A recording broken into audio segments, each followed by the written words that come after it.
know the state does not want Colt to take the stand and plead the fifth. They'd rather him do it beforehand, Yes. not before the jury. So I thought it would be a good idea for the court to make a ruling on that. If the court rules that he would not be able to be viewed by the jury, then there's no reason for sheriff's department to have to hustle around and try to bring him back from another county. So if we could get a ruling on that this morning, then that would save them from having to work on doing that. No, you're right.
Still in the restroom.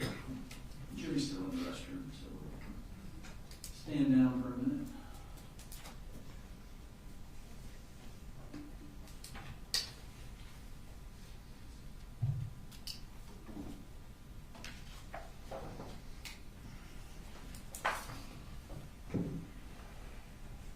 How many witnesses do you anticipate today? Well, we anticipated more yesterday than we got to, but I believe 4. We have the 2 investigators who took statements from the defendant, and each of those interviews is, the first one is I think that's an hour and a half, and the second one I think is 2 hours, so that should take most of the day. Any issues with, I'm assuming y'all talked about any content that might need to be redacted? Mayor, You have talked or there is none? we have a talk. And we don't believe there is any. I'll talk to Mr. Barry and we'll confirm that, but yeah. Still have Investigator Smith, Special Agent Warren, and Clackam, and then whatnot. Yeah.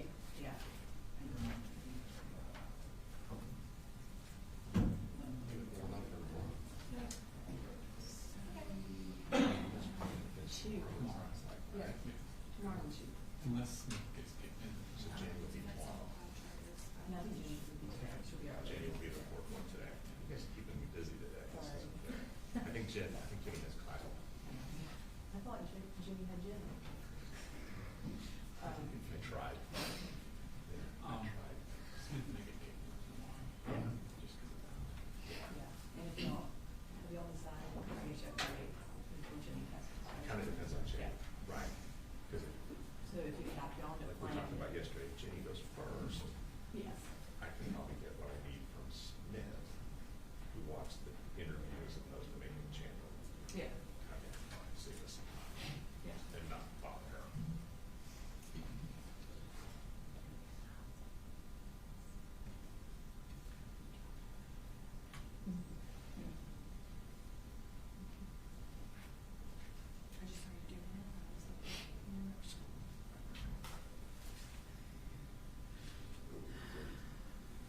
ready, sir. All right, y'all ready for the jury? Yes, sir.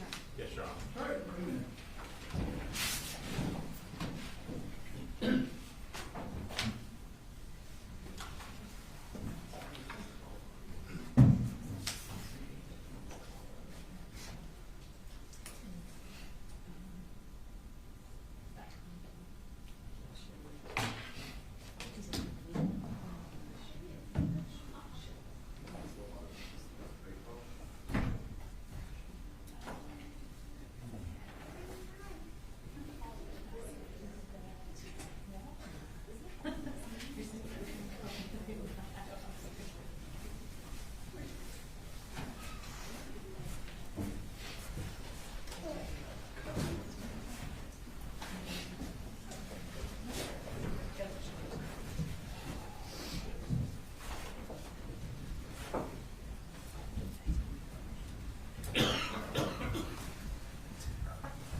Right back to witnesses, they can call its first witness of the day.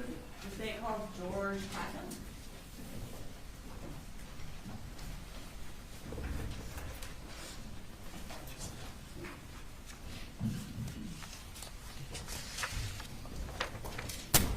You can raise your right hand. Do you swear to tell the truth, the whole truth, and nothing but the truth so help you God? I do. Okay. Can you introduce yourself to the jury and spell your last name for the court reporter? I'm George Clackam. Last name is Clackum. And what do you do, Mr. Clackam? I'm a senior project manager for Kevin Price Construction. And you said, so you work for Kevin Price Construction. What does a senior project manager do? He manages mostly the administration side, but some field work as well of construction projects. Okay. And how many projects are you working on at one time? Somewhere between 2 and 3 usually. Back around May of 2024, did Colin Gray start working for Kevin Price Construction as well? Yes, he did.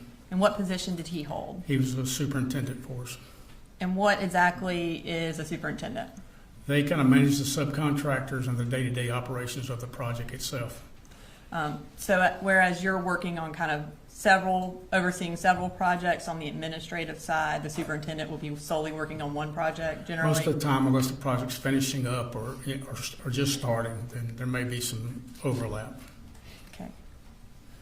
And did you work with Colin Gray? I did. In what capacity? He was the superintendent on projects that I was managing as a construction manager. How much interaction did y'all have? We usually had every day we'd have some interaction, sometimes all day long, sometimes just, a few times a day. And what was his general work schedule? He usually worked either from 7 to 3:30 or 7:30 to 4. But a lot of times they would work later than that in the day. Okay. And would you be there on a daily basis knowing what time he left or didn't leave? I would not. If Mr. Gray had a child care issue or emergency, would he have been able to leave work early or miss work? Yes, as long as, he lets people know what was going on. And how would he have gone about doing that? Who would he have contacted? A few times he, texted me and said, told me something was going on, or he would call the president or the vice president of the company. Was his job flexible in that way, and that if he did need to leave, he could? Yes. And you indicated that he did from time to time take advantage of that flexibility? Yes, there's a few times over the. I'm going to draw your attention to September 4th. What project was Colin Gray working on at that time? He was on, at that time, he was on Forsyth County fire stations. Okay. There was 2 different fire stations up there. And are they in the same area? They're about 30 minutes apart.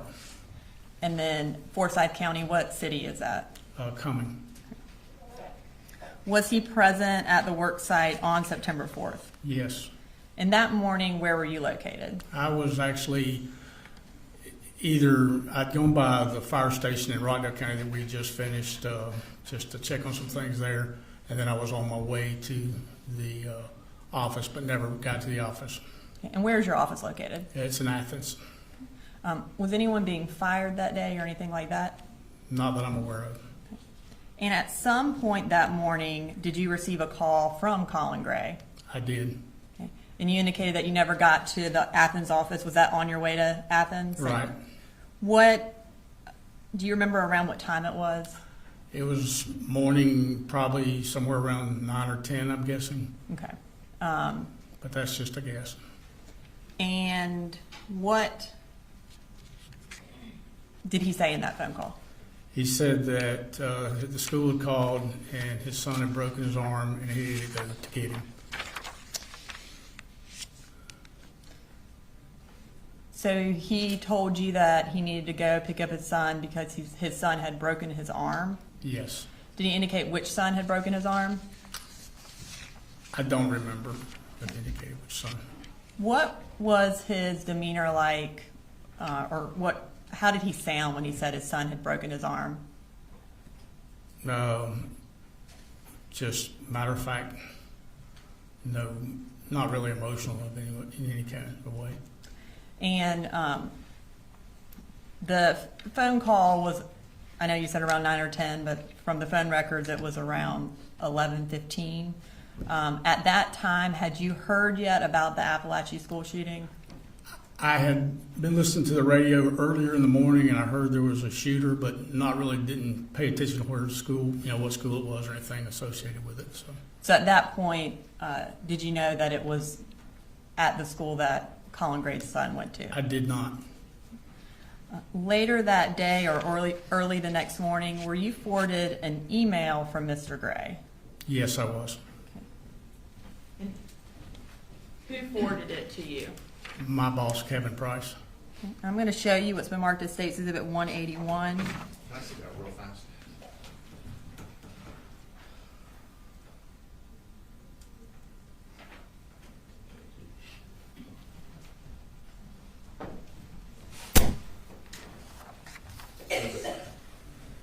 Do you recognize that?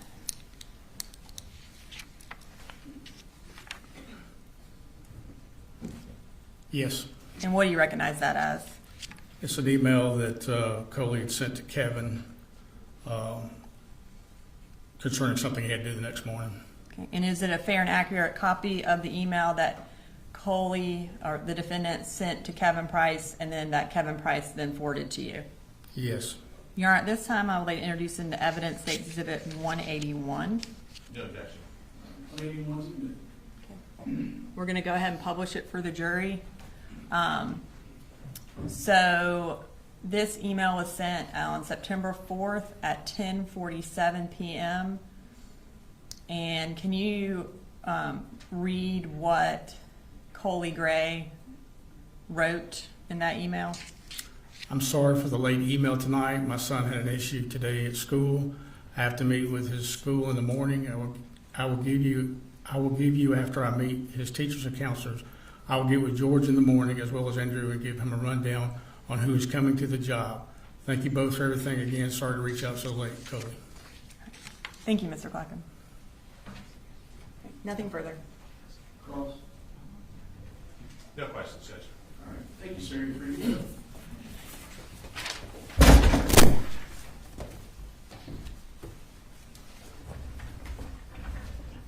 State calls next witness. The state calls Kelsey Ward.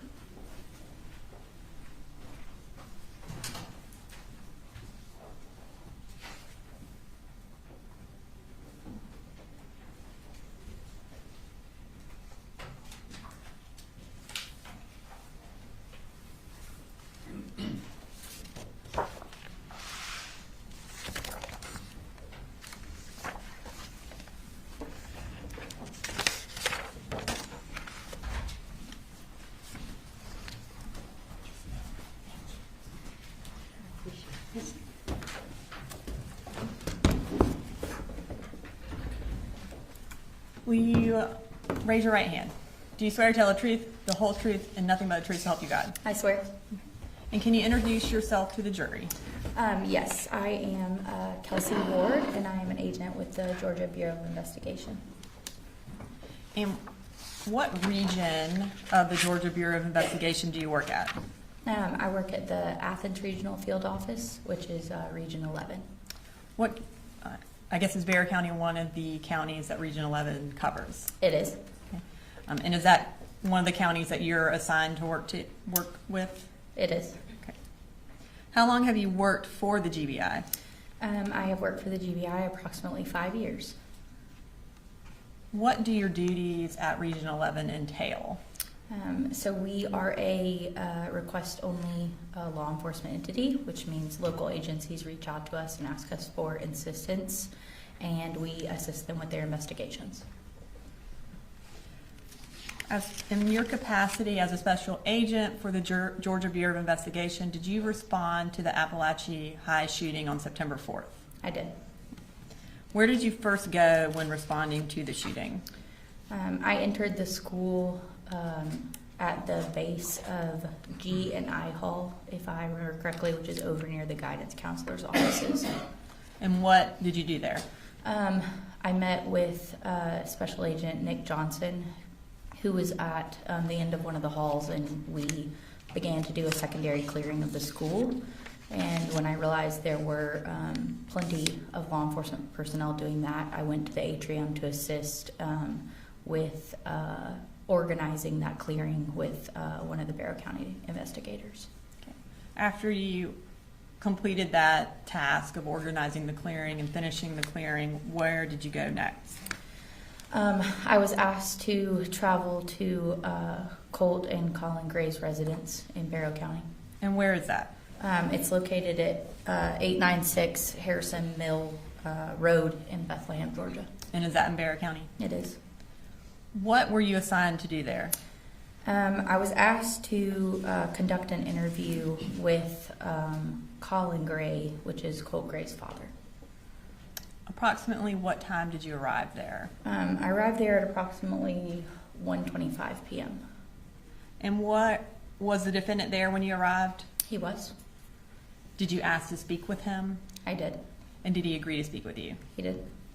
Where did you first encounter him? He was sitting on the tailgate of his truck in the driveway outside of the garage area. And what was his demeanor like when you first encountered him? He was calm. He was sitting on the edge of the tailgate, just looking around the yard.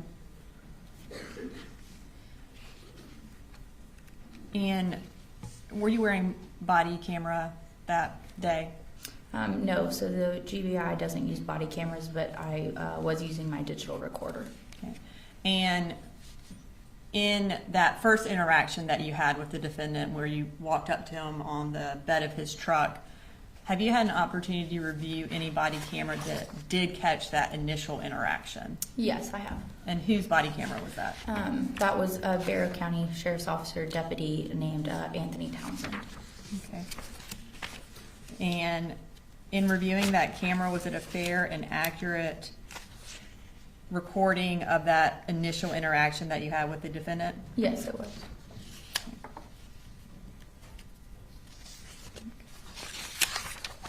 So that interview is case exhibit 212, and it is on our hard drive.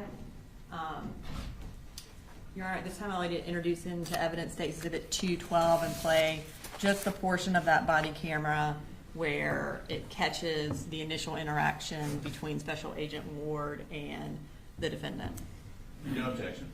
It's a limited timestamp for this particular business. Yes. So 11 is the only thing on it. It's the only thing that's being introduced. We're not doing the entirety of the.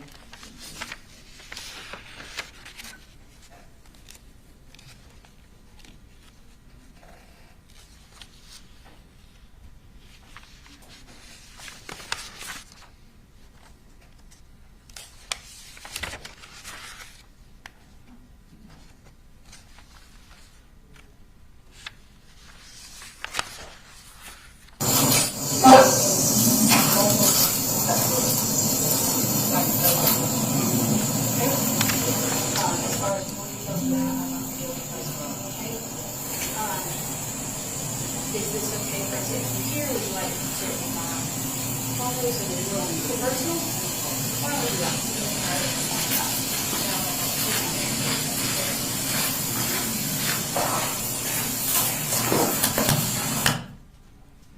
Okay. Where did y'all end up going to speak with them? I asked him right then if he would like to move to somewhere that was quieter, more private, since there were multiple law enforcement personnel on scene. And we moved to my state-issued Tahoe, which was parked in the driveway. And who was with you? Special Agent Amelia Maddox. And you indicated that you had audio recorder with you. Did you record your interview with the defendant? I did. Approximately how long was that interview? It was approximately an hour and a half long. And have you had an opportunity to review that interview? I have. And is it a fair and accurate recording of your interview with the defendant on September 4th of 2024? Yes, it is. Have there been any additions or deletions? No, there have not. Okay. And at this time, Your Honor, I'd like to introduce into evidence State's Exhibit 182, which is also on the hard drive. I'm not going to play it yet. I'm going to have some more questions for her before I do that. Is there any objection 182? There's no objection, though we did do a motion, and so we're still maintaining our position in regards to that motion. All prior motions, of course, preserved. Yes, sir. I will, all right, 182 is admitted. Thank you, Your Honor. So before we play that, I just want to ask you a few questions about your interview. What was your initial goal in speaking with the defendant? So we wanted to gather information about the family dynamics. We wanted to gather information about Colt himself and his background, where he had obtained the firearm that he had used during the shooting, and any information we could obtain about his mental health. Okay. So at that time, you did not know where he had gotten the firearm? No, we did not. And did you have any information about what led up to the shooting? No, I didn't at that time. Was that important to your investigation? Yes, it was. And was finding out where he got the firearm important to your investigation? Yes. During the course of the interview, did he tell you whether or not he had custody of Colt? Yes, he did. And just generally, what did he say about that? He told me during the interview that he had papers showing that he had custody of his children, and indicated that those had been compiled by DFACS. Okay. What, if anything, did he say about Colt being violent or aggressive?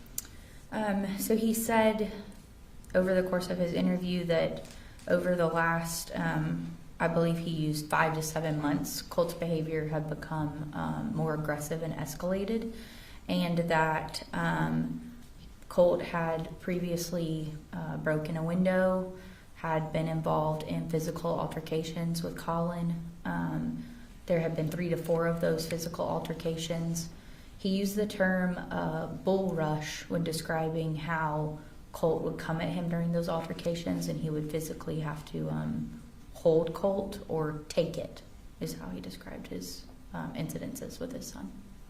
Did he talk about Colt needing mental health treatment or any attempts to get him treatment? Yeah, he did. And what did he say about that? So he told me that just in the week prior to the incident occurring, he had actually, he said he had been on the phone with counselors, and he indicated that he felt that Colt needed to maybe be checked into a place, and that basically he had been doing some emailing back and forth with some mental health facilities. And did he indicate, in terms of Colt being checked into a place, if that's something he had been working on? Yeah, so he said that some emails had gone between him and a lady at Project Aware, but he didn't indicate that he had taken any steps to actually take him to that meeting. And did he mention whether or not Colt specifically thought he needed help? Yeah, so he actually made the comment that Colt had said that he felt like nothing his dad was doing for him was helpful, and that he might need to be checked into some kind of asylum. What, if anything, did the defendant say about where Colt got the firearm used in the shooting? So we talked about that pretty in-depthly. He stated that originally he had allowed Colt to use another weapon when they had gone hunting, and that weapon had jammed or backfired, and it had scared Colt. And so he and Colt had talked about Santa Claus, i.e. himself, Colin, purchasing Colt another firearm, which did take place, which he ended up purchasing Colt the 6-hour firearm that he used during the shooting, and that was purchased at Mike's gun room. And approximately when did he provide that or give that firearm to Colt as a gift? That was given over the Christmas of what would have been December of 2023. Did the defendant tell you where the gun was kept or whether or not Colt had access to the firearm or the rifle? Yeah, so originally during the interview, or initially, he stated that the firearms were all kept in the top of a closet in the residence, separated from the magazines and the ammo. I believe he referred to them as clips. But then later in the interview, he stated that the 6-hour had actually been in Colt's bedroom in the corner of the room close to Colt's guitar, where he had been working on it. I believe he had said he had been putting a laser on the firearm, and they had been sighting it in. Did the defendant say whether or not Colt had any interest in school shooters or school shootings? Yes. So a couple of days prior to the incident, Colin noticed some images on the wall, or an image on the wall in Colt's bedroom, and asked Colt who the individual was in the image. And at first, Colin didn't push that conversation any further, but later that night he realized the photo had been taken down, and he and Colt discussed that it was a photo of Nicholas Cruz, a previous school shooter. Okay. And did the defendant have any follow-up questions for Colt based on that information that he told you about? No, he didn't state that he asked Colt anything further about the images on the wall. Did he mention having a family member in law enforcement? He did. And did he seem to have familiarity based on that family member with kind of what y'all's plans were with doing a search warrant, that kind of thing? Yes, he actually said he knew exactly what we were going to be doing at the residence. We had been discussing executing a search warrant inside the home and outside of the home, and his response was he knew exactly what we were doing, that his sister had been a cop, a lieutenant actually, previously. Did he mention whether or not he had reached out to his sister related to these issues with Colt, him having access to the firearm and him having the picture of the last school shooter on his wall? No, he did not say that he had reached out to her about any of those things.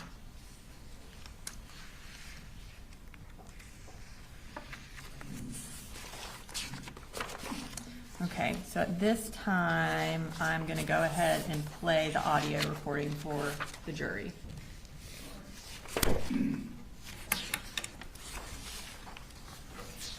And ladies and gentlemen, as I heard, this is an hour and a half, thereabouts. If you need a break during it, because this will push us beyond our normal break, just raise your hand and we'll stop.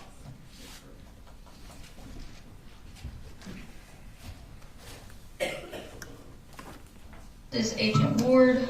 I am going to be attempting to interview the father of our subject, Colin Gray, at his residence, 896 Harrison Mill Road, Bethlehem. It is approximately 1:28 p.m. on Wednesday, September 4th, and Special Agent Maddox is going to be assisting me in this interview.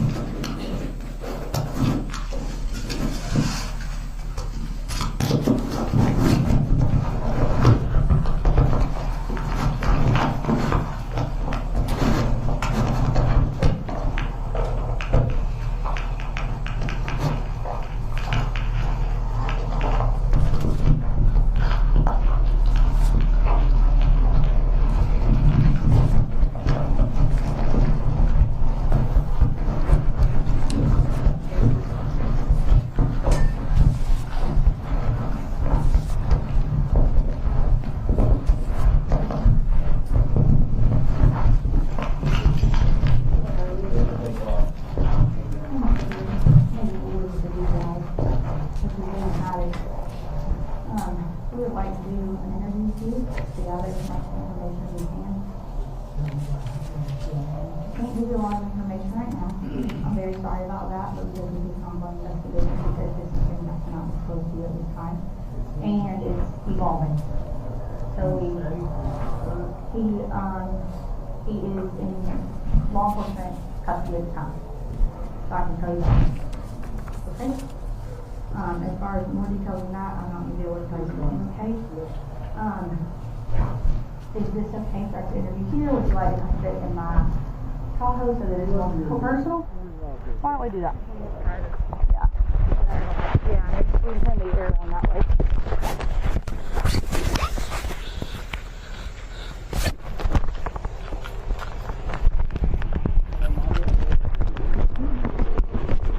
Next door to middle school. Okay. And my little baby boy is off the road. Okay. Elementary. Have you made contact with them? My daughter started texting me this morning, said school's been locked down. I was like, oh, man. Okay. If you will come sit in the front seat, I'll move my butt back. Now, just come here.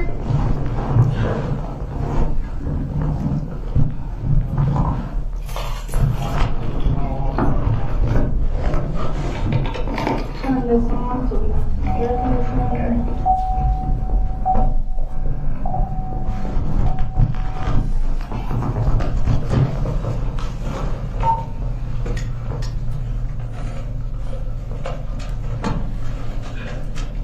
Got enough room.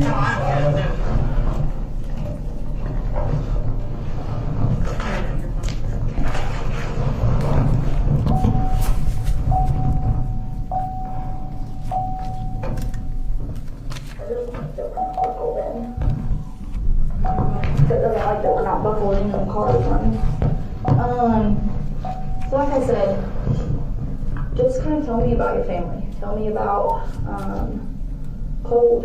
Kind of tell me about the dynamics at the house. So, Colt, Jenny, and Colin Jr. We live here. Just those three and me. We originally, all my kids were born and raised in Statham. They were all born in Athens. We had a big farm in Statham a few years ago.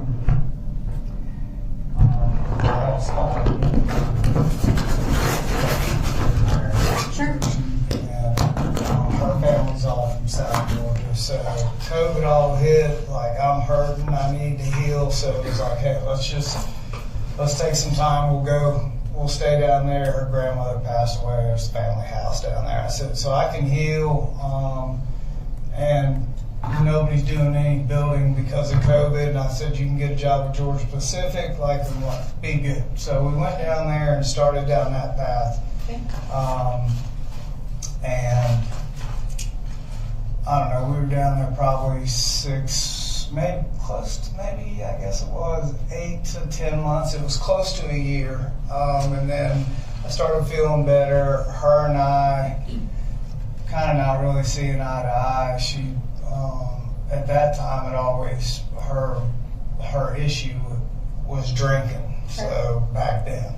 So I said, hey, we just need to get out of this down here. The kids are kind of stuck in, like, the schools in Ben Hill County, Fitzgerald, they're good, they just don't have the money and access. So everything's like literally like days behind, it felt like. So I used to be assigned to the Perryfield office, so there that you was go. actually my area. There So you go. I'm very familiar with Ben Hill. Those are my counties. And I tell people, I'm like, the clock literally moves Yes, it does. 10 minutes slower, but I also wanted my kids to see that way of life and see how all the different color, races of people, everybody like meshes, everybody gets together. I wanted them to see that.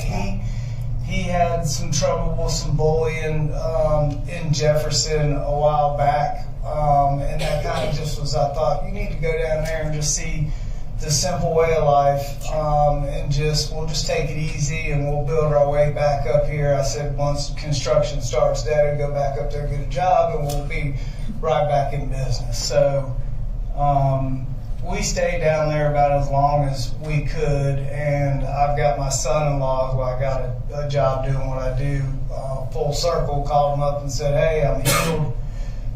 Is anybody hiring? He's like, everybody's looking for you. Like, call these people, they want to hire you today. I'm like, great. So had an interview that day, had the job the same day. I'm like, great, we're going back home, we're coming back up here.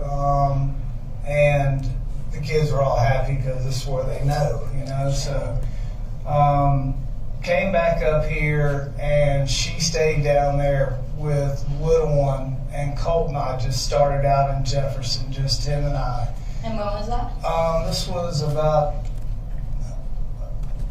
probably about a year and 4 or 5 months ago, and that's kind of where the bullying with him kind of started a little bit. Okay. And he was already at the high school then as well? No, he was at Jefferson Middle School, so he was in 7th grade at that time. Gotcha. So talked to some people like, hey, what can we do? Went up to the school multiple times, sat down with counselors, principals, like, look, hey, Colt is real reserved. He's not he's kind of super shy in crowds. He doesn't he's just not that hell-raising kind of kid. I said, but somebody is continuing to kind of bully him at lunch. And so this went on for probably 2 or 3 months. And finally it wasn't, it would get better for a day, and then it'd be right back to the same thing. And he is a very smart kid, but once he gets off task, he's like off task, so grades are taking a beating. I'm like, look, I said, at the end of the school year, I said, even if you have to take this grade over, I said, we'll go move back over towards Statham, where everybody's familiar, our church is here. I said, we'll come back, we'll get back in the groove, we'll get Jenny and Boo back up here, and till your mom gets stuff sorted out. All right. And those are his sisters?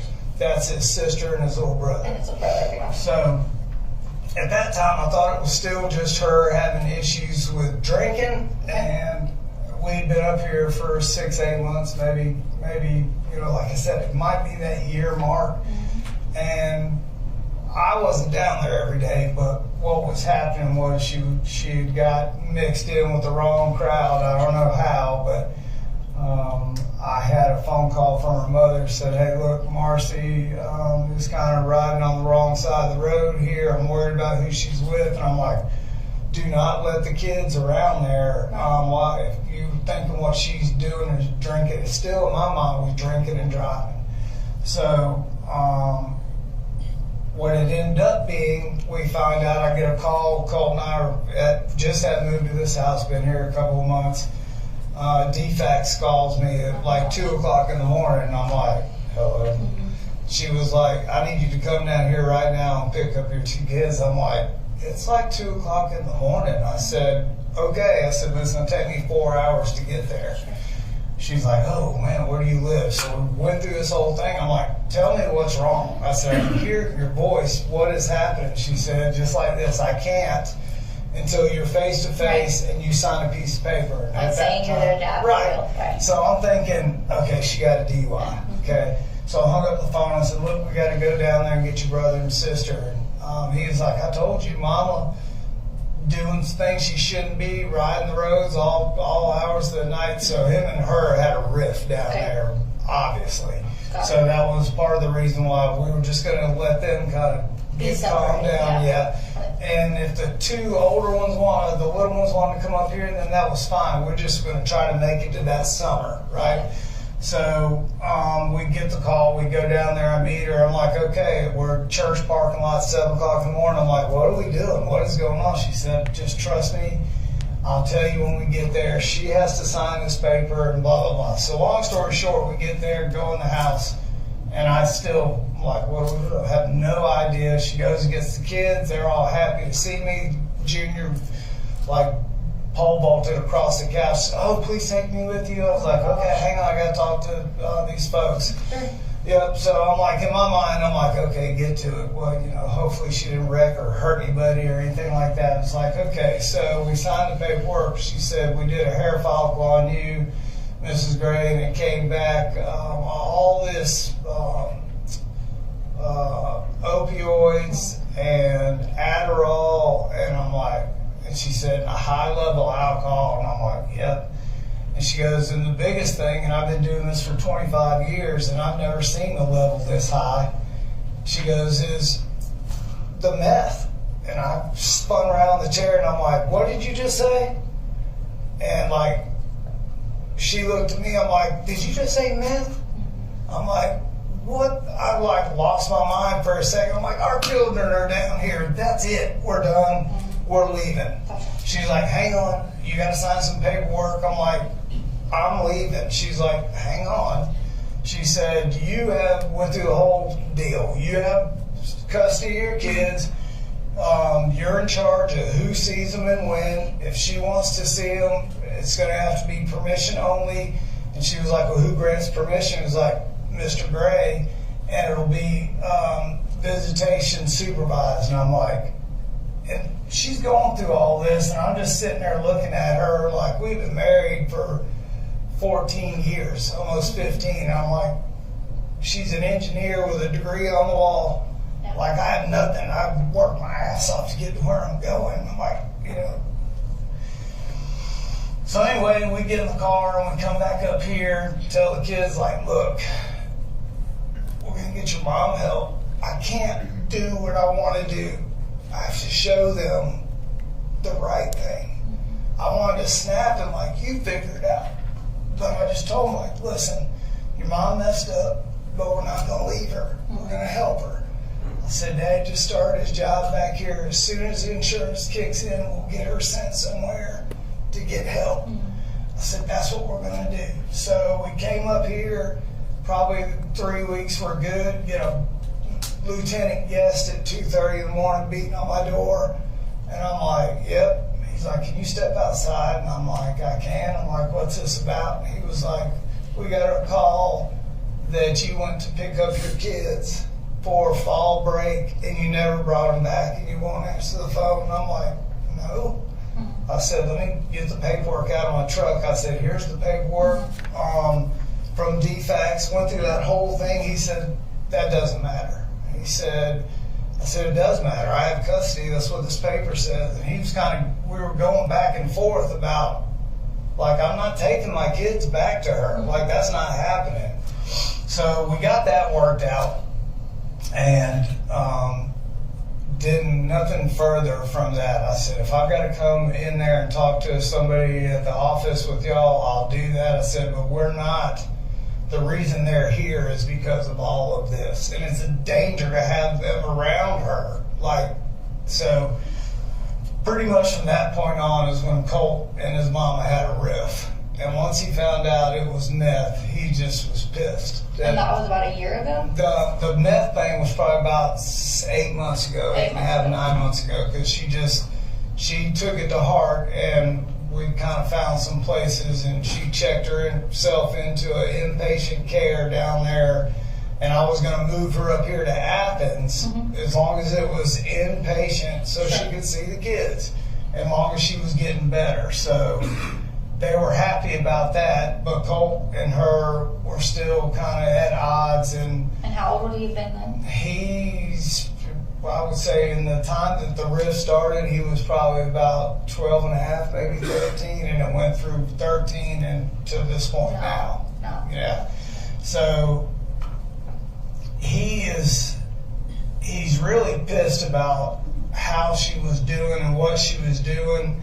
Then her daddy got involved down there at that house, and like he called all these juvenile places trying to have Colt taken away because he broke a window. Just stupid shit that her dad was trying. Just caused a bunch of. While he had been down there, he broke a window. Okay. Yeah, and it just caused a big old. I'm like, just hang on. I said, I'll drive down there. I'll get you Colt. We'll come back. From that point on, he just is not like he could just take it or leave it with his mom. So I said, listen, she's in rehab. We'll take this as you want to take it. We're not going to just let her back in the house until she clears some hurdles for everybody, including us. But the other two, little man, the little one, like, he doesn't know the bad. They don't understand. And I can't break into a meth conversation with my 8-year-old.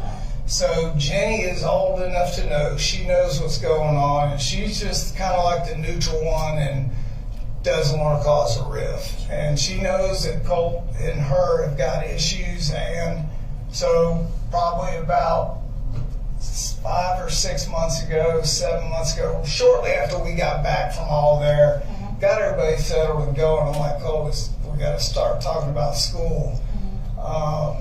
And then his mom would be on the phone giving him grief about not wanting to go to school. So from that point on, his attitude escalated to the point where he would be like just cussing and talking to me like you shouldn't talk to your And that was parents. 5 to 7 months ago. Yeah, and it's continued on, you know, with a couple of and they, you know, argue with him and like you can't say or do this thing, you can't just lay out of school. Okay.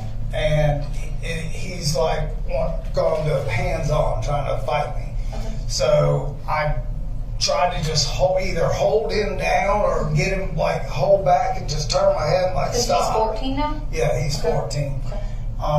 And not, you know, don't like take the belt or any of that old school stuff. He knows like it's not what we're supposed to be doing, so I just take it. Yeah. Till he calms down, and I let him talk it out, and we like, hey, this is not working. Okay, so obviously the first time, like, oh, okay, I was a kid once. Second time it happened, I'm like, no. So we had been on the phone with counselors. That's what I was about to ask. Yeah, Okay. and my mother-in-law is a school teacher for 40 years. Like she gets it. Okay. And I'm like, he's got to have specialized. This isn't just five and dime. Like may need to be checked into someplace. Okay. I said if it continues to escalate and it goes towards his brother or his sister, Right. then he needs to go right there. So we've had probably maybe 3 or 4 of those kind of altercations to where he's gotten above aggressive with me. What would you describe above aggressive as? Just to the point where, like, I can see it, like, I can see his face change, and I know he's fixing to bull rush me. Okay. You know, and I'll be like, hang on, just wait, and it's too late. So he has physically Yeah. injured you? Yeah. Okay. And I call it a bull rush, Sure. you know, so he'll bull rush me, and, like, I'll just kind of hold him in place, and if he, like, the second to last time he hit me in the face, and when he did, he kind of slipped on the ground at the same time, and I just landed on him. I'm like, we're not going to let you up till you calm down. Yeah. So he did. He calmed down and, like, got up, like, I don't want to talk. I said, you just go do what you need to do, get a good night's sleep, and we'll start tomorrow. So I started keeping notes about what he does, how he acts, and I've determined just from what we do day to day, when he gets ultra tired, he just changes. When he gets to his mom, there's no discussion. And I just walked in there when I got home because I had this gut feeling, and when I went into his room, I know what happened. I turned the news on, and it was either one laying there or he was one in custody. So I'm aware of what happened. And so that was been like, we need to get him to go somewhere. Like, that's what we have been trying to do here for the last probably good week or so. Like, So for about a week, you've been trying to get him institutionalized? not institute. Okay. He called his mom and said that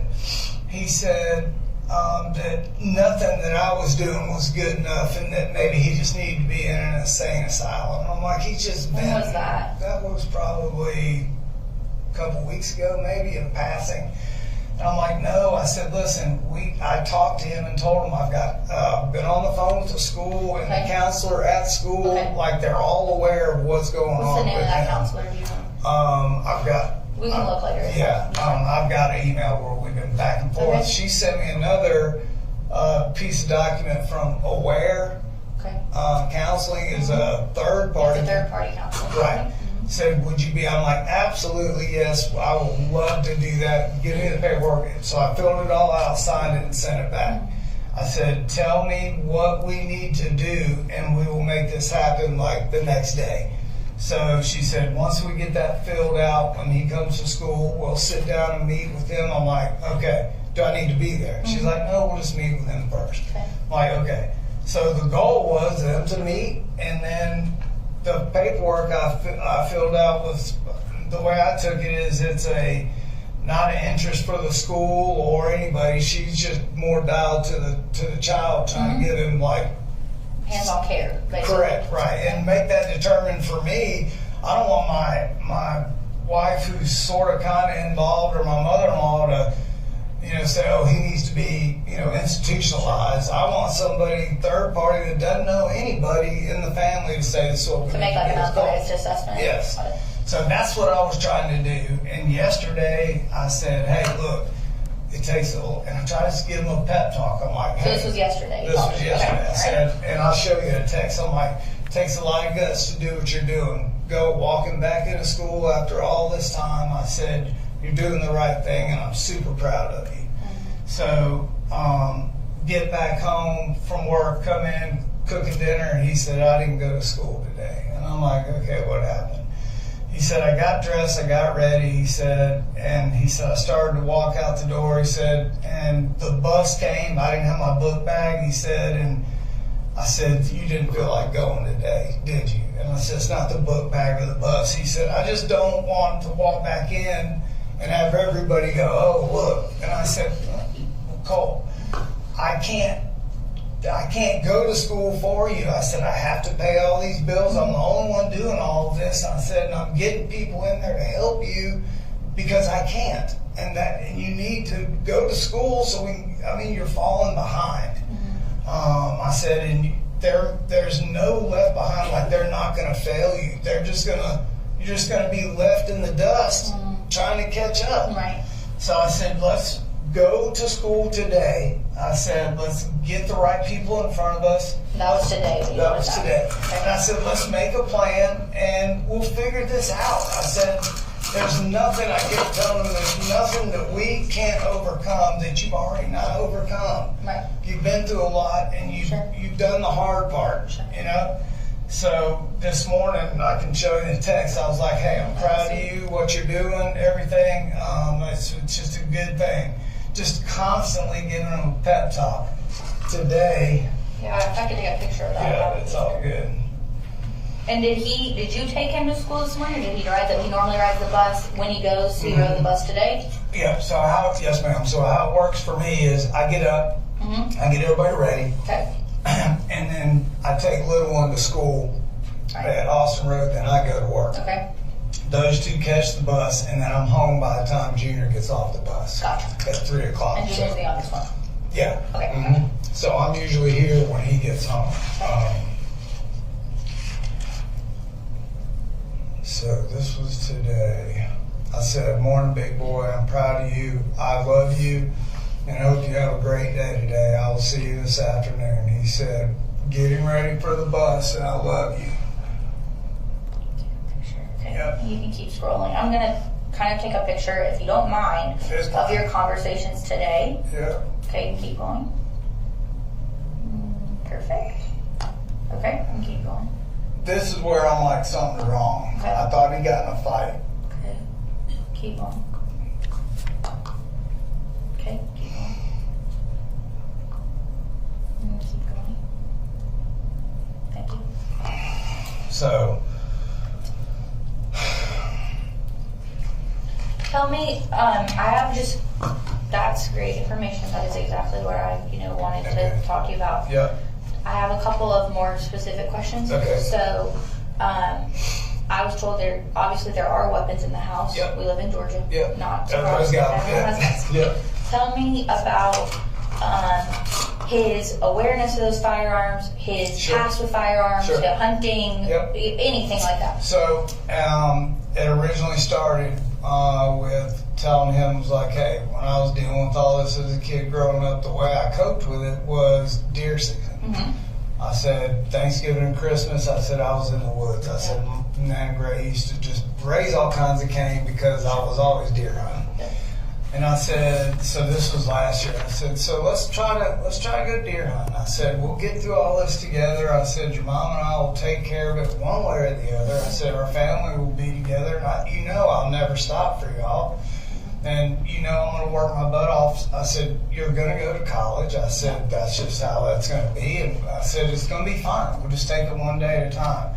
I said, so do you want to try deer hunting? I said, it's the last day of deer season last year. Okay, He was like, yeah, he was like, okay.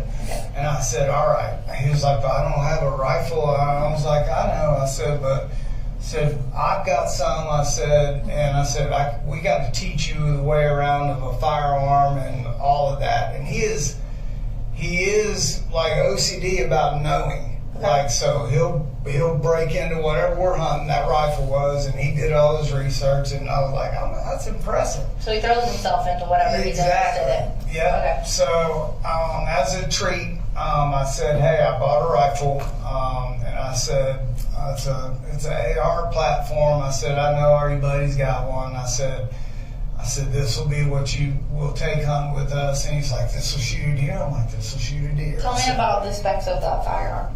So the one that we took, this is my daughter. Can I answer this real quick? Jenny? Hey, are y'all back in class? Okay, all right, give me a little bit and I'm headed to you. Okay. All right, bye. So that spec of that firearm was a Bushmaster 450, but that's not what he had. I know what he had today. Okay. Because he shot a deer first time ever in the woods. Okay. It was amazing. It was like, great. I'm like, okay, I'm turning the pay. I'm turning it on with my son. Bonded, like, greatest day ever. Like, in my mind, I swear to God, I thought we were gonna, he was gonna be perfect from then on. Yeah. We had this outlet together. Exactly. So the only thing is, when he shot the deer, the gun jammed, and we couldn't get the bullet out. It was jammed in there so far that I had to take the top part of it apart, and I couldn't get the bullet out, so I had to point it out the back and take it apart. So the firing pin couldn't hit the bullet. So we got home. Long story short, he was all excited. He's like, but I don't like that gun jam. He said it scared me, and it did. It blew up a big old flash. I said, you go get our stuff back together. We keep doing good. You're doing good. I said, maybe Santa Claus will bring you one. Yeah, I said, the guy that gave us the 25 acres was trying to get us to come kill a bunch of coyotes because they're killing all these chickens. And I said, James said he wants us to come take out some coyotes this year. I said, Santa Claus may do something different, a different type of weapon for you. So I bought him. The weapon that he had was a AR-15, it was a 223, and it was a Sig Sauer.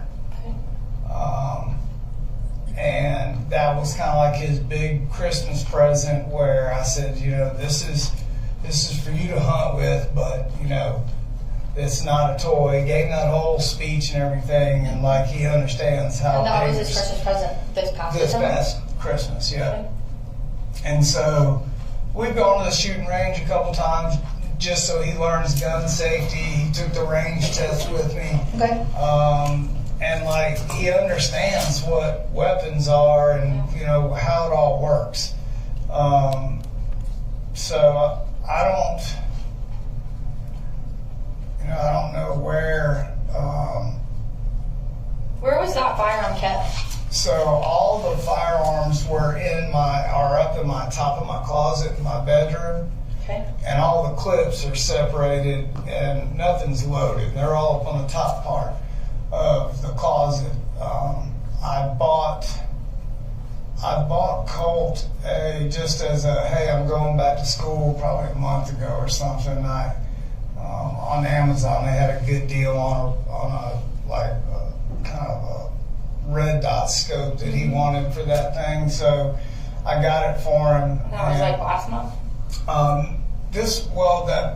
At Christmas time was when I bought him that red dot, and it just kept falling off the weapon, and he couldn't get it dialed in. So I said, hey, I got you this different style of sight on here, and I said, because you're working hard, you're gonna go back to school. I said, I'm gonna give you this attaboy. I said, we were planning on going to the range this upcoming weekend, actually, because it was the holidays. I didn't want to go up there. I said, so hey, let's get this thing put on there. I taught him, how to do everything, bore sight, everything, just like in deer hunting terms, like that's how nothing, never imagine in my mind where it's going right now, but just bought him like a little laser 223 on Amazon, and it came the other day, so his scope could be bore sighted. Got it. Yep, so we waited till it got dark, and no clip in it. We just went in the backyard, shined it up against the barn. That was last week? Yeah, and I said, just crank it in there, and I said, once that thing's set, I said, we'll go to the range and fine tune it. There's nowhere out here that we can shoot around here too close to the houses. So where was the ammo kept for that? So ammo used to be in a box that was in my carport right here, and never in the house. And then I brought some of the ammo that we got, I bought for the range. We just bought like bricks of 9mm or the 223 from Academy, and it's all sitting up there like in the top of the closet. In your closet, yeah. So all the clips are empty, and any kind of boxes are up there in the left-hand corner of it. Okay. All right. And that's where that would all be. There wouldn't be in his room. Like he wouldn't have. He would have probably the last couple of nights. He was working on his AR on that bore sight. So nothing ever loaded in there. So it was laying in the corner of his room, actually. The weapon was. Yeah. Okay. Yeah. All right. But you would say, as far as like his school attendance, personality, becoming very aggressive with you, has started approximately a year-ish ago, and got worse in the last 5 to 7-ish months. I'd say that's Would you fair. say that's when he started communicating with his mom via phone more, or? And what was, so is she in that, like where is she now? So she's down staying with her mom. She's still down there? Yep, and they're actually driving up here. Now? Because after all, and I left out this part, sorry, after all that with Lieutenant Guest, a couple days later she shows up here unannounced. Okay. Beating on the door and was like not supposed to be here by letter of the law. Okay. Made a couple of threats. Kids are in the house. It's all publicized. They couldn't find her for 3 or 4 days, and the mom asked if they could ping her phone, and it was up here somewhere. Gotcha. So we were all kind of worried about it because she wasn't in her right mind. Cole was pissed about that. Gotcha. And then y'all can look in Barrow County because they ended up, she said something about Walmart in Barrow to her brother. Gotcha. And I said, that's where she's at. And I said, what picture do you have, blah, Sure. blah, blah. Ultimately, when I got there, I was talking to the attack officer. He's about 7'5". Okay. I forget that guy's name. Okay, I'm sure I can figure it out. Yeah, I was like, you're the biggest cop I've ever seen. And she walked right out in front of us. And when was this? This was probably 6 months ago. That's when she just showed up completely unannounced after you did right after that. Night we got the call on. With or after- defects, with yeah, defects. that was like Gotcha. all that happened in the next week or so. Okay. She was up here, and they found her and all kinds of stuff in her car and all this shit, and they arrested her right there. Oh, wow. And they put her into Barrow County. So I'm like, he was, the kids know all of that. Sure. There was no confrontation between Them and her, yeah. Yeah. So Colt being the oldest, he's pissed about that, you know, and then like his biggest thing is like, you know, he really, none of us, I'm not making light of it like I can, but like he just cannot get by. I can't either, but I can't let them know that. Sure. The meth charge, like I can't get my mind wrapped around it to this day, you know, and it's just like. Has Colt, so yesterday, I know you said he didn't go to school. When you got home, you realized you hadn't gone to school last night. He told you you hadn't. And then, was anything more unusual today when you talked to him last? No. Like nothing any more than just the normal kind of Colt behavior he's had? Just normal stuff, and I'm trying to pull up what I said to him, because I just felt like this morning when I was getting Boo-Boo ready for school, I turned on his light and I said, hey, make sure you please go to school today. I said, it's very important. I said, I need to get these counselors involved and I can't do it until you go. He's like, no problem. He goes, I'm sorry. He said, I'm going to go. Don't worry. I'm like, okay.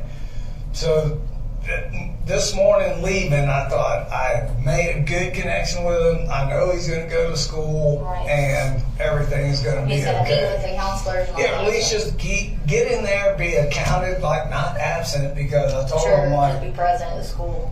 Yes, I'm like, but I'm going to end up in truancy court. Yeah, like, on top of everything. Yeah, trying to like, you know, and that's the balance where I've got two kids that we go. My two younger ones and me are in church every Sunday. Okay. They never miss school. Okay. And it's like, dang, like. Does he not normally attend? Yeah, he won't go to church with us. Okay.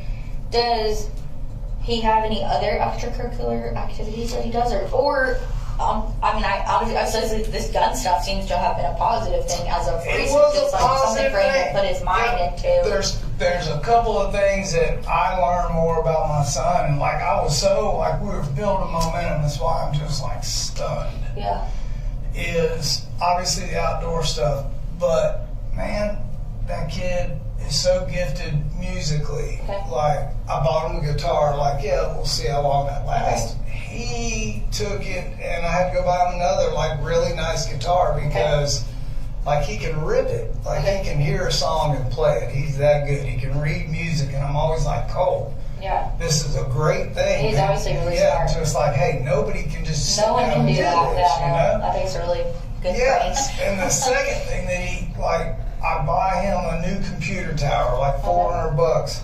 Come home from work, it's in 3,500 pieces on the floor. I'm like, what are you doing? He said, I'm rebuilding my computer. I'm like, there's no way, Cole. I'm like, look at all those. I came back, long story short. Not only was it working, he swapped out all these graphic cards. He's like, I did this and that. I was like, where did you learn to do this? He said, I just kind of, I'm like, Colt, you have so many gifts. Like today, I say the same thing every morning. I'm like, hey, you got a lot of natural gifts, a lot of talents. You're a handsome man. I said, let's go. I said, come on, we'll get through this together, Colt. I said, there's nothing we can't do together. Like, come on, please. I'll do whatever I have to do for you. Tell me about his friends. Like, who are the names or people that you hear, or does he? There's nobody he has ever been like friends with. Okay. And now what or who he's talking to on the computer, he pretty much kind of keeps that under wraps. Okay. I've never had a reason to go in there and like grill him about. He's never done anything that caused you to feel like there needs to be any extra monitor on that front. Yeah. How about his phone? Does he have a phone? Obviously he does. He's been texting him. I bought a Walmart pay-as-you-go. This is like the carrot I use for my kids. What kind of phone is it? It's like it's not an iPhone. I got an iPhone. It's a smartphone or something. Yeah, it's a Samsung Galaxy. All right. Yeah. Have you noticed him being on his computer or phone more in the last couple of weeks, more than usual, or? No. Just more focused on the gun the last couple of days, or is that pretty No. normal since you got it for him to work For the on it? probably last week, like the gun, he hadn't even, like, once we got that little bullet in there and he bore sighted it, he just put it back over there and didn't really do nothing. His big thing was he broke 2 strings on his guitar, and he said that he needed his guitar because he had met somebody and they were playing, like, not jam sessions, but they were sharing, like, back and forth licks on the guitar. And I'm like, okay, so I got that guitar string the other day and fixed it, but there's not been, like, you know, in fact, that's like one of the things I'm continuing talking to him is like, hey man, you know, like, I love hanging out with you and everything, but you know, you need to, like, make some friends. And you know, I was trying to get him to go deer hunt with us this year, so I got a guy I work with whose son's a couple years older, but same thing, you know, I'm just trying to get him out of the house. He's kind of a, you know, he's a not in the crowd type of person, you know. He just, like, if we go to the grocery store and it's like slam packed, he'll just stay in the truck. Okay. So he would prefer to be kind of a lone wolf, you would say, or lone.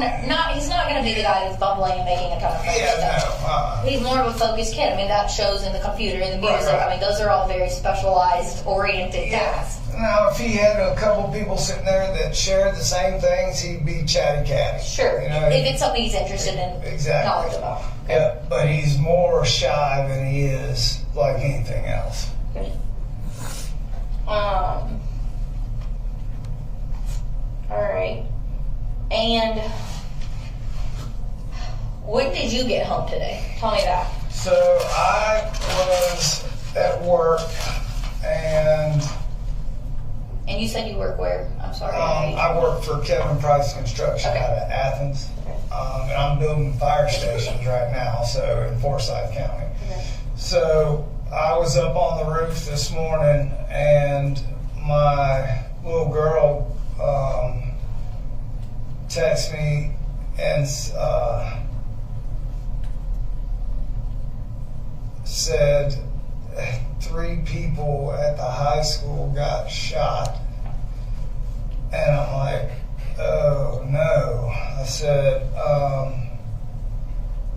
well, everything will be okay. And then she said, I'm scared. I said, it's okay. I said, did you talk to Mamu or your mama? Meaning, she usually will call her grandmother. Sure. And I'm trying to bridge the gap between her and her mom, but she's kind of pissed at her mom too. So she said she was talking to Mamu. And I said, how did you know that there's people dead? She said, people are just saying TJR, TR, I don't know what that means. She said, no, she misspelled there. I said, what does that mean? She said, there, with a star. I said, have you talked to Colt today? She didn't answer. I said, she said, are you coming to get me in school? And I said, yes. And she said, thank you. So. Okay. When he left this morning, did you see what he was wearing or anything like that? No, this morning, well, actually last night, I said, hey, I ironed this shirt and this zip-up jacket for you because it's going to be a little chilly in the morning. Okay. So that was pretty much it. Do you have cameras or anything on the house, or are you aware if people come and go during the day? Like your kid, no? No. Okay.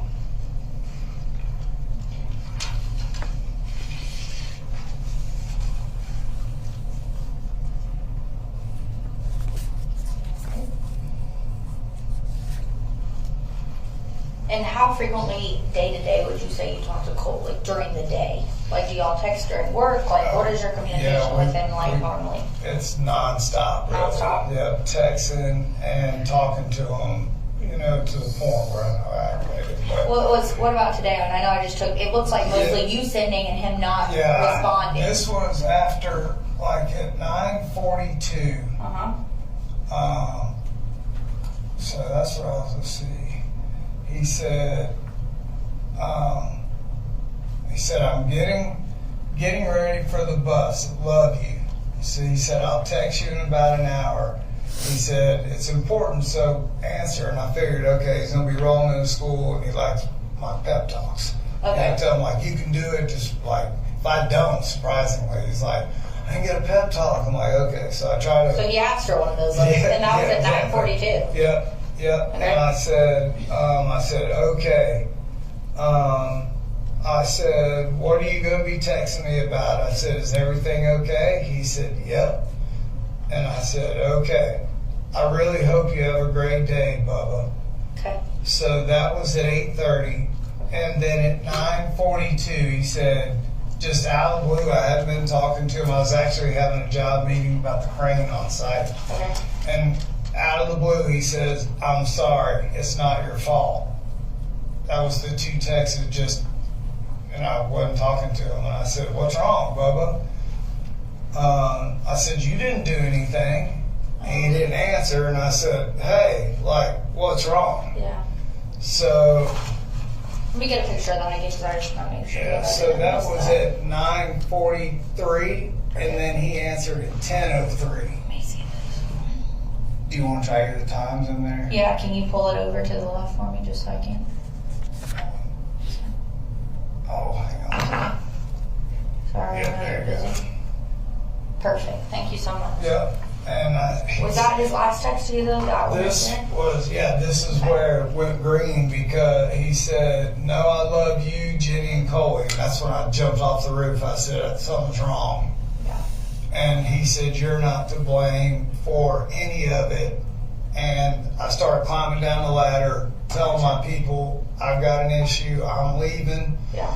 This is what you have to do. I'm responsible for like a bunch of people on the job, and I've got a huge crane there today. So I'm trying to fire orders out to everybody to make sure they do what I need. And by the third one of these, like, it's clear, Yeah, you like, I heard can tell something's something not wrong. right. So I'm like, Bubba, please tell me you're okay. Colt, please call me. Son, like I don't know what it was. And I thought, okay, his mom came up for a visit, and they had a little bonding, and they dyed his freaking hair. When was that? This was like a couple weekends ago. Like, he wanted to, and it was kind of funny, except for he's got brown hair, like chocolate colored hair, and he came out with the worst, like, I'm like, you look like Kurt Cobain, like, got stuck in the dryer. I was like, do you like it? I'm like, buddy, it looks awesome, but it was terrible, and I couldn't tell him that. I'm like, man, it looks great, you know. So Yeah. he just, like, I'm like, somebody must have said something about his hair. Like, I was really worried about it, because like, it's sort of blondish, yellowish, and then it's got that like terrible dye job where the brown starts coming back, and I just was like, oh, somebody said something to him, and he's so self-conscious. Well, and he's just getting back Yes. to school, like, he just got in his coat. I swear to God, like, I thought that's what this was. Okay. I said, and there was a way, I was in my mind, I was like, please let him have walked out before he smacked somebody. Like, I thought he went hands-on with somebody, because they are ruthless. Like, they're going to say something about his hair. Has he ever mentioned specifically names of people that you thought were bullying him? No names, and it's a very serious topic in our house. And like, if I ask, they're pretty straightforward. Like, hey, this is what's going on. Like, so I have a rule kind of in our house that, like, I call it bubble. So I came up with something for my kids, like, I didn't have. Like, I couldn't go to my mom or dad and say, I just failed math and science. Sure. And I put a golf ball through all four of the windows in the house. And I rolled your car today. My dad would have beat the shit out of me. So I created, just to improve communication, a bubble that you step in the bubble, and if it's bad, you need to get in the bubble automatically. We have to agree to 3 rules. No yelling, no lying, and no cussing. You agree to that, I'm not your dad, you're not my son or daughter. What's wrong? And I can't get mad when I get out of the bubble. We just work on the trouble. So I'm trying to encourage them, the bigger the mess up, the sooner I need to know. Not for trouble, but to help. So we'll call Bubble if I feel something's wrong, and I'm like, hey, I said, just, if something happened, just you can tell me. We'll go up to that school, and I said, you're so far behind, you can't go up there and like be on the shit list right off the bat. So just try to, I don't know. I was trying Is to this do his the best first year I can. Yeah. So we signed him up last year to go to 8th grade where his sister goes. And the first day of school came and he threw a fit for 8th grade. He didn't want to go. And I'm like, what? And where is she at, you said? She's right next door to Heaven Morris. He was supposed to go there last year. Well, the change, all that was going on, like he just couldn't do it on the first day. So I said, all right, we'll try the second. Like, nope. Then my mother-in-law and all of her wisdom while I'm at work, and he's out of school the second day, says, well, hey, how about if we sign you up for online school? And that's all it took. Oh, of course. And I'm like, no, we can't do that. Right. I said, you have to go to school. And he's like, no, man, Lou, show me. And she like broke it down, like Okay. showing him that, yeah, he truly could go to online school. And I'm like, So he probably already didn't want to physically go to school after knowing that was an option. yeah. And so it's just like, I don't know if what's happened with his mom and, the back and forth about all of that. And, just the way that kind of when he was down there trying to get him locked up in YDC and there's a rift. And that's why I said, we'll just come here and we'll decide who comes and stays. And I know she's your mama, but you have to be adding value to the family. You can't come here. Yeah, just cause problems. Yeah, I understand. So I'm trying to instill in him that, like, hey, your brother and your sister are watching. Like, little Coley is watching you. Yeah. Just like, even if you feel like crap that day, still try to be a good person for your brother. Yeah, like a good role model. Yeah,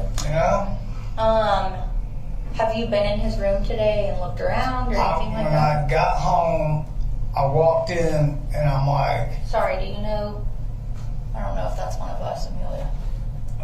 in that black car, there's 3 or 4. Okay, I was just making sure that it wasn't someone that you didn't. Okay. All right. No, so I came home and was like, man, I go into his room and I just had the feeling like, but then I'm like, I'm overreacting. I'm like, there's no way. I mean, how the hell is he going to walk across the yard with a long rifle and get on a bus? There's no way this is him. And by then, his sister's doing what she's doing now. I'm calling her every 5 minutes. His mom and his grandmother. And I'm like, it's fine. Everybody's watching the news. And I said, hell, it's not him. I said, all the guns are accounted for. They're in my closet. And I said, except for the one Colt put that laser in. I said, I'll call you in a minute. So as soon as I got here, I opened that door, Fox News, I left the TV on, and sure enough, there's Apalachee High, and I'm like, Jesus Christ. I go down to his bedroom, and I just stuck my head inside there, and there's his 2 guitars, and it's laying over there in the corner, and it's not there. Okay. So I called his mom, and I'm like, how in the hell does he get on the bus? Or is there somebody else involved here? Like, I don't understand. Like, how in the hell, like, nobody's talking to me. I know what happened, and I'm upset and sad, but I'm really pissed because that kid, man, like, this is so wrong. And he is just, he's been feeding us a whole bunch of, yep, I want to get better, we're going to go to the thing and talk to his grandmother, like, hey. So I just stuck my head in there and called his mom and said, well, stand by. Yeah. I said, because his AR is not here. Okay. And then y'all started beating on the door. Yeah.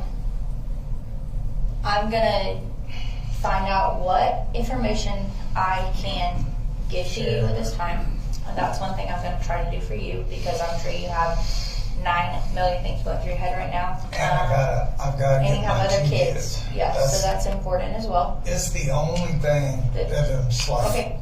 it's just a normal, like, I can't lose. Also, Like, though, do you have any follow-up questions? Yeah, I've got a few. all right, what you got? I have a 15-year-old, and I was told, I didn't see it here, but I was told Yes, sir. you need a restroom. Okay.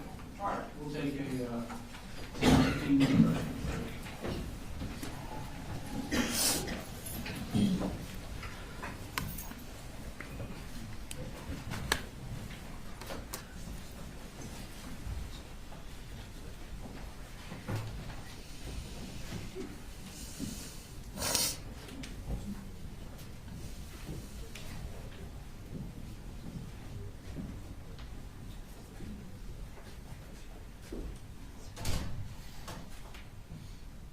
How much time's left on the audio? About 30, 40 minutes. 44 minutes. And then how long do you anticipate additional questioning? Not a ton from me, probably like 5 to 10 minutes. I'm not sure about. Got long cross, short cross? Nah, half hour. Okay. All right, what we'll probably do then is when this witness is done, we'll take our lunch break. That's what we were hoping for. Oh.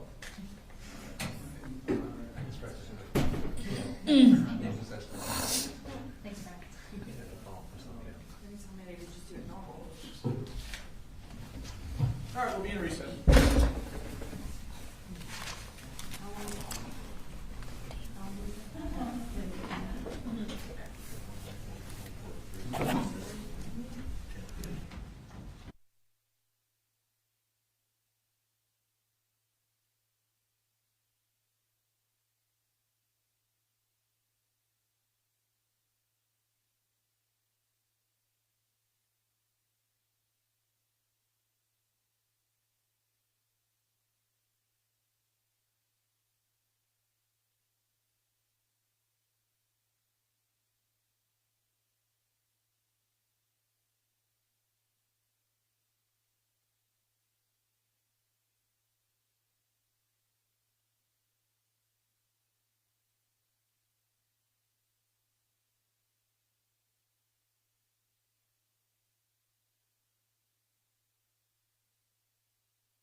try to just, like, I know. when he gets confrontational, I try to just talk about it. Like, I know. I will not, Yeah, it sounds like you have a good process Yeah, what you you've been do.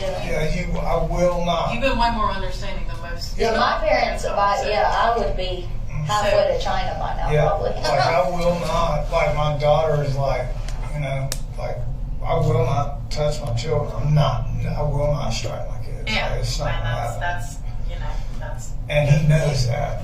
right. Well, and I know that this is hard to talk about, but I want to get a little more in depth, You're good, go ahead. You met with counselors, y'all talked to counselors. Yeah. What exactly have the counselors said? Have they given any sort of mental health diagnoses, anything like that? No, the one now, as far as the counselors at school go, he has not sat down and had like a full on that I'm aware of with the counselors at school, other than the conversation about. Can I look at my phone? This will be the email. Yeah, I was gonna ask you if you didn't mind. We would love to get Yeah. a copy of that just so that we have it as Yeah, well. so Jade Baker, Lisa Butler, and I'll just forward this to you if you just tell me. Yeah, But if it's you don't called, mind. yeah, it's all good. It's so Project Aware. So they sent me this original email, basically would I fill out paperwork for them to be involved. And I'm like, absolutely. Like, I'm trying to get him to sit down, but I just got my insurance actually like last week, so I've been waiting for my medical insurance.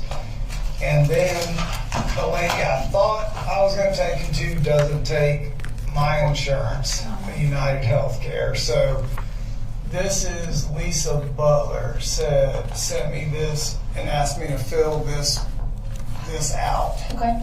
for Colt.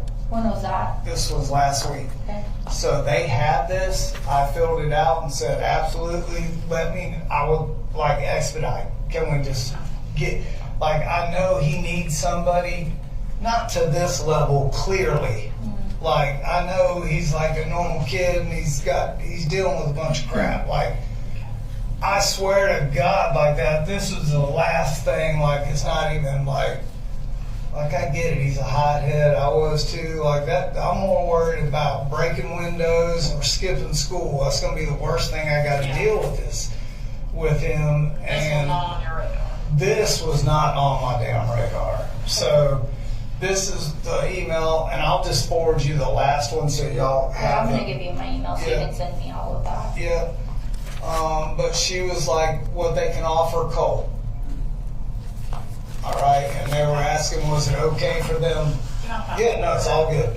And that's what I was waiting for was, okay, hell, if they're involved, my main thing with them was, if they're involved with the school, does my insurance even matter?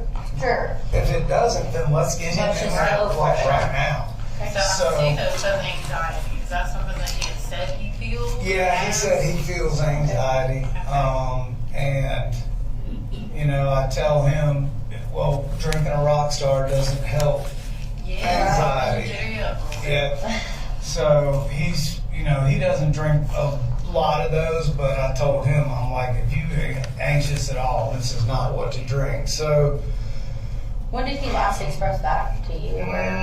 he pretty much has anxiety, he feels like every day, Okay. you know, so we're like, I'll just, like, the only thing I know to do is like, hey, here's some melatonin stuff at night. I said, just help you stay mellow and get some sleep. And then, you know, there'll be some weekends where he's up on the computer gaming and like I hear it all night. And he'll stay up all night playing those games with everybody. And, you know, the main thing is not the anxiety comes with what I was telling you was I narrowed it down to sleep. And as soon as he passes a line in the sand, that's it. It's all over right there. The computers and everything. Have you ever looked through his computer or looked through his phone? No, he he keeps everything so like coded and everything because he's afraid I'm going to do it.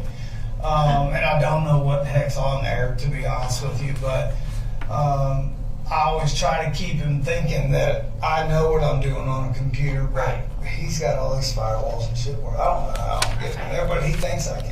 Have you ever overheard any of the conversations, like with people he's gaming with? Yeah. No, not really. It's always been about, and I've walked in there where he gets all wound up and he's playing I was also about to ask, Call what of is he Duty. playing? Yeah, he's playing Call of Duty. So that is that like his go-to, Yeah, at night if he's up most of the night, he's gaming. and he's using like a computer, Yeah. not Xbox or PlayStation? No, he's got both. So he's got both, so Yeah. he's usually using his computer? Yeah, Okay. exactly. Okay.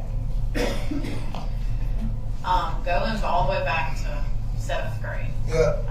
I know some of the bullying you said started in Yeah. Jefferson. Yeah. What was he being bullied about? You know, what was it? Looks? Was it attitudes? Yeah, no, he's more of he is just kind of like he's real quiet. Like he won't go out of his way to talk or introduce himself or anything like that. And it started with a group of people in middle school that there was a kid, there were 2 guys and 3 girls, and he would sit at the end of the lunch table and just by himself basically. And one of the kids would come by, and it's okay, and it started with them flicking him in the ear.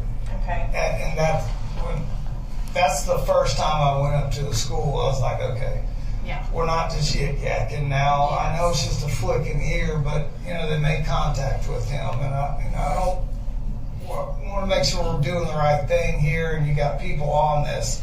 And it just kind of kept going on all year, and I said, listen, can we, like the 3rd or 4th time I went to Jefferson, I'm like, can we like have him just show up for school? And like, I know this is terrible, but I was in ISI in high school a lot because I'm the only boy of 4 sisters. So. Gosh, okay. So Shut up, Sim. No need for explaining, okay? Yep, I got it. So that was just something to where he didn't and has never really been around a lot of bullying, obviously. And I don't know if he knew how to respond. I just told him, do not touch anybody else. Yeah. Like they're touching you, but 2 wrongs don't make a right. Okay. So we kind of back and forth about that, and it was clear by the end of the year that when he came home, he was like, listen, I'm good. I'm 7th grade over. He's like, I don't want to go back to that school. Okay. I'm like, okay, well, where do you want to live? It's just us now. He said, I want to get as close to Statham so I know where we're at. I'm like, okay, so that's how we ended up here. And this was before the Littles came back up here, right? Yes. Okay. Yeah. And going into his room a little bit, I know you said that you knew where his guitars were. Knock myself out. You knew where he kept that rifle in his room. Yep. Okay. Have you ever been in his room further than just sticking your head in? Oh, yeah. I'll go in there and sit on the bed and talk to him about whatever we're talking about. Bring him dinner, I cook dinner every night, bring it in there if he's in the middle of something, So, yeah, I'm in there quite a bit. Okay. Did you ever see anything in his room that concerned you? I mean, no, and I'm on like full alert for it just because of what's going on, and I'm the rift between him and his mom. He's not going to school, so I'm like, I've been looking for No Pictures, posters, No. notes, conversations, No, anything's left laying out. Nope, he had this weird poster on his wall of some guy with a red wig on. I'm like, who is that? And he was like, oh, I'm glad you just said that. Yeah, what did he say about that guy? So it wasn't that guy. It was the guy who was on his wall 2 days ago. And I walked in there, I'm like, where's the punk band dude? And I said, who's that? He goes, you don't know who that is? I'm like, no. I said, I don't know who it is, and why is he on your wall? He's like, oh, it's no big deal. I'm like, okay. So I let it go, finished dinner, like, hey, I'm going to go take a shower, and then me and Boo Boo going to watch a movie. And I said, where'd that picture go? And he said, oh, I took it down. I said, well, who was he? He goes, you really don't know who that was? I'm like, I'm asking who it is. He goes, oh, that's one of the guys that did that last school shooting. Okay. Okay, and that was maybe 2 or 3 days ago when I saw that 2 or 3 picture. days ago? Yep.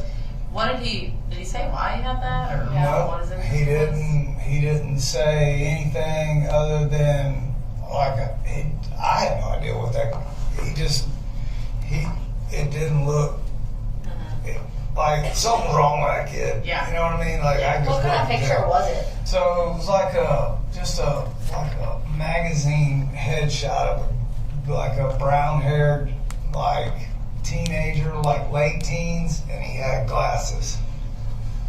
And he put that the same place that he had previously had his like That rock star thing. redheaded Yeah. poster. And now that you just said that, I didn't even think about looking in there for that.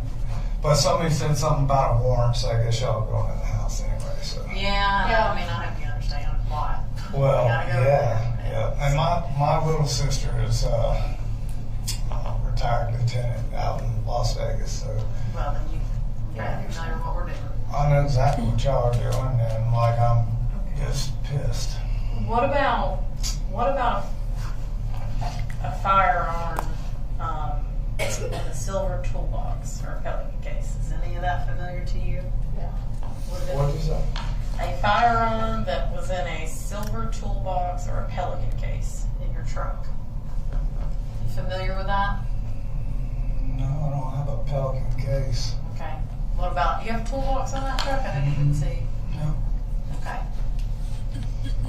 So, this morning, no, I'm sorry. No, what was that? Because I'm like, that's the kind of stuff right there. So, I was even in the room as you and can heard see, that. there's like 100 people just here at the school. There's stuff getting thrown all around. So, Yeah, and then I I'm saw not sure what this even the is. state trooper is like ripped out of here, and I'm like, Well, so this is what I want to tell you. And if you have more questions, I don't want to get you sidetracked. Yeah. Finish your questions. Okay. I'll give him a spiel. Yeah. okay. Sorry. You're good. I'm going to give myself a star. Spiel later. So, no, I want to, because this is you saw the news. You know that there's some serious stuff that's happening. Yeah. And so we have got to get every detail and every bit of information about him and his behavior and what he's going through. Yeah. When it comes to his mother, when is the last time they have spoken to each other? I guess over the weekend they were texting, Okay. and she's down in Fitzgerald with her mom. Does she have any sort of mental health issues? And I know the meth has come up, but is there anything? No, I mean, and that's really the whole deal for her. Is like it was such a shock for everybody. It's like this is like, degreed engineered, like we were married, like we were knocking down tons of money. Yeah. And obviously I didn't know what to do with it, clearly, but like drinking. So when all that happened, it's like, what the hell is Still going in shock. Yeah. Worse, I'm still shocked. The kids are still shocked from it. So, but and Colt does not hold back, with his mom. He calls it like he sees it, and where I couldn't say it, when it was finally like out in the open, Colt was like, I knew it. He's like, but they don't have like a back and forth kind of relationship. It's she knows him like when to talk and when not to talk when he's in those moods, right? So he's frustrated with her, and she's doing better, and I'm trying to be the glue that holds his whole family together. And as bad as some of the choices that were made, I don't know if this is right or not, but I'm trying to just show her kids, like, look, she's doing the right thing. She's Well, you're not, if you tell a kid you can't do that, can't have that, Right. can't be around her, they're going to do the exact opposite. Yeah. So that's what I thought. That's why she's Get more- asking out, like, what is their relationship like, I guess? He's pissed about her and hanging us out to dry and running the roads with brother in the car. Like he's probably got more anxiety over her and wants to let it rip more than I do. Yeah. because I can't allow my kids to see me lose it on their mom. There's no reason for me to say what I would have said 20 years ago, maybe. Yeah. God, I sound old, but now it's like, hell, I don't need to tell you, Has Colt ever been, and I know you said you don't lay hands on your kids Yeah. or anything, but has he ever been physically abused by anybody in the family, at school? No. His mom, because I know she's down there. Like, No, there was nothing to where. Now she came up there this last weekend. Came up with her mama and everything's good, and just to kind of hang out and kind of convince him, like, look, hey, I'm sticking to the guns. I made a promise with you. I'm going to rehab. I'm doing, and you need to do the same thing. Okay. But when She was familiar he was having issues. Yeah. But what happened was she came up here, and I don't know what or why, because when I went to work, came home, she was just different, like Friday, the last time she was up here. And I'm like, what's wrong? And she was like, oh, I just feel kind of crappy. And I'm like, okay. And so it's supposed to be a day or a weekend where she could hang out with her kids. She stayed in bed for 2 or 3 days. And that's something where trying to explain to her, I'm like, that's a trigger for the kids. Like, they're going back to originally how you were every day that they saw you while I'm at work. And I said, Colt, that's his trigger. Like, if you're sick, then you need to call your mama, or I'll take you and meet you back home. Like, they can't see you like this. So turns out she had a urinary tract infection and some kind of stomach bug. So I'm like, okay. So I told Colt, like, hey, she just laid here, but here's what was wrong with her. there was something actually going on. It wasn't. Yeah, I was like, he was like, yeah, but you never know. Like, he just has no trust in her. And I'm like, It's hard to build that trust back. it's very hard. And I'm like, she legit was sick, buddy. I'm just telling you. So I said, they're coming to get her. Her mom and dad are coming back up here. I'm going to work. And that was, I guess, the end of last week, maybe Friday. I need to think about it. But anyway, they had a falling out before school, and Colt and his mom. yeah, Okay. and he was texting me, and I'm like, what are y'all fighting about? And like, you need to be getting your together and going to school. Why are you arguing with your mom? It started early that morning. Then I didn't hear anything from anybody. At lunch, I called her and I said, hey, is everything okay? He make it to school. Like, this was his, first day back. And she was like, no. Mama came and picked me up, and Colt was here. And I'm like, no, he wasn't. He was at school. And she said, no. He was in his room, and when we came and started cleaning out all of my stuff, said he walked out of his room. Nobody knew he was there. I'm like, I have a text. He was at school. And she goes, no, he wasn't. So I called the school. They're like, no, he wasn't at school today. I'm like, okay. So I came in, and I'm like, what in the hell is going on? He's like, Mama, I don't know what. I'm like, why'd you lie about going to school? He said, when her father tried to get him thrown in YDC down there, it was just ugly, like, mess. What is that about? Yeah. Ever since I said I do, her dad is like, it's like the true shotgun wedding. Oh boy. Yeah.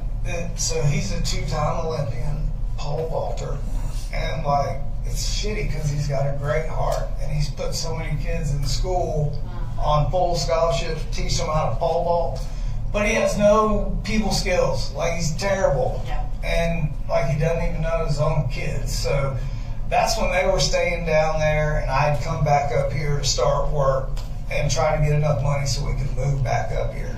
All this riff stuff with them, and So when all that happened, the dad and Colt had a big falling out. He was saying if he ever showed up back down there that the grandfather was like, we'll throw you in YDC, blah, blah, blah. So just a shitstorm. When they showed up to take her, it was just supposed to be her mom. And when they showed up to take her and bring her stuff, the dad was with her. And so that was bad, but not as worse as me going arguing like Colt is at school and then him calling me and going, I'm sorry, I didn't go to school. Yeah. Like, so you just played right into their hands. Now it looks like I don't know what the hell's going on. Yeah. Makes it look like you're not aware of where your kids are. And I'm like, Yeah. well, you know, so like and it's such a fine line I have to walk with him when I'm saying that because I'm trying to build him back up. I'm like, hey, we can push through this and mama does all, like, it's fine. I just don't try to just beat them down whether they're wrong, or just like, hey, let's learn from this, build them back up and just keep trying to be positive and positive. But that was the last time they were like face to face, and I was at work, and they took her. I think it was last Thursday, but they'll know because they've got the absentee thing at school. So Now, was that around the same time as the hair dyeing? no, it was probably the week after. Okay. Yeah, the week after. No, the hair dyeing kind of blew over, and everybody was like, okay, well, they thought it was cool except for me, but I didn't say nothing. You had mentioned, I'm sorry, I've been talking about, you had mentioned, like, Colt's mom, alcohol and drugs and stuff. Is there any reason you would suspect or have noticed or thought that when she has been up here, since she's been up here recently, could she have been supplying him with either of those? No, I don't. And No? even if it was even remotely a possibility for it to be in that house, like this is why I'm just stunned, is because Colt would have the DEA put a helicopter in that front yard and help them find it. Okay. So Like he's that's- just, because of the mom, he's Yep. so against, Nope. because won't he saw what even- I did. Okay. Yep. Okay. Like 100%. Okay. Okay, totally. Do you keep any alcohol in the house or anything? No, I hate alcohol so bad. Like I can't even. No, there's no alcohol in that house. All right, well, focusing on specifically today, this morning, and the events of today. Sure. This firearm, you said that he got the rifle at Christmas. Is that right? Yep. Okay. And then something kind of not broke with it, but something got jammed. So Yeah. So the original rifle that we went deer hunting with killed the deer, but it jammed. That was the Bushmaster. That was the Bushmaster. okay. So then you got a new one at Christmas. Yep. So I took it back to Mike's gun room. That's the only place we go. And I was like, hey. He's like, damn. I'm really sorry. He even told Cole, he's like, I'm sorry, pick one out. Okay. I was like, don't pick one out. Like, Yeah. I just wanted to show Mike, hey, can you fix this? And I'm like, all right. I was like, Coach, you can wait in the truck. I just wanted to see. And I told Mike then, I was like, look, I said, I don't want this one. I said, it's kind of dangerous, and he's freaked out by it. I said, but when I come back for Christmas, I said, let's just get him one. I don't need top of the line. I just need something that we can throw down in the mud and go coyote hunting, and he doesn't have to worry about anything jamming. And he was like, okay. So that's what we ended up with. So, like, he is, like, I'm just shocked because he is very gun conscious, safety, and like he gets it.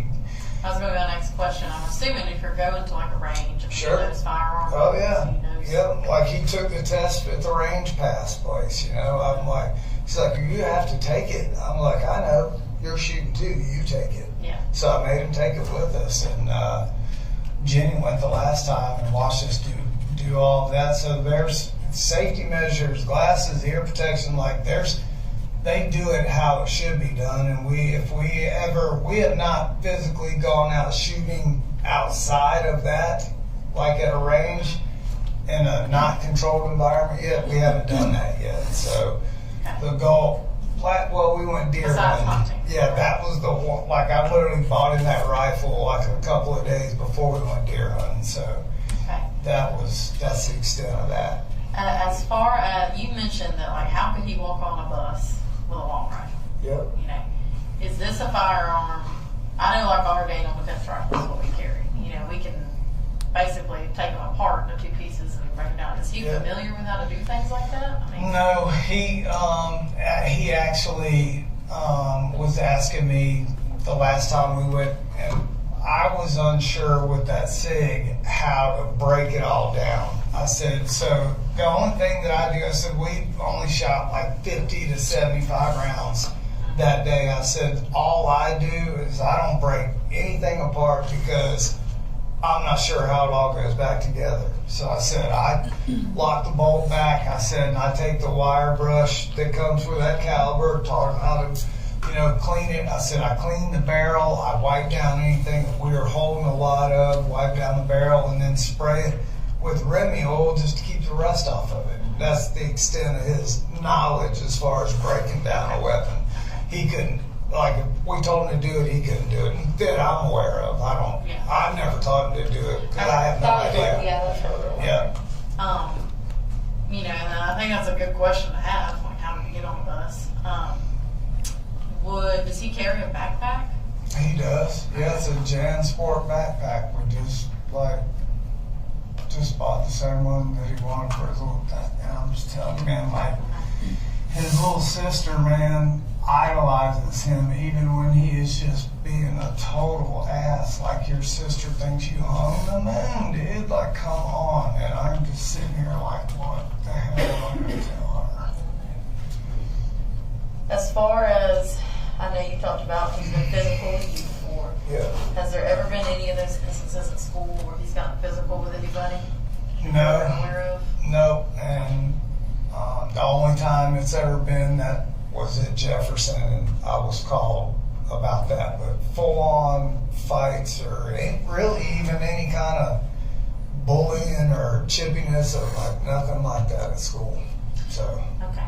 And I know you said he was kind of falling behind grades-wise and stuff. Yeah. Have he had any difficulties with teachers?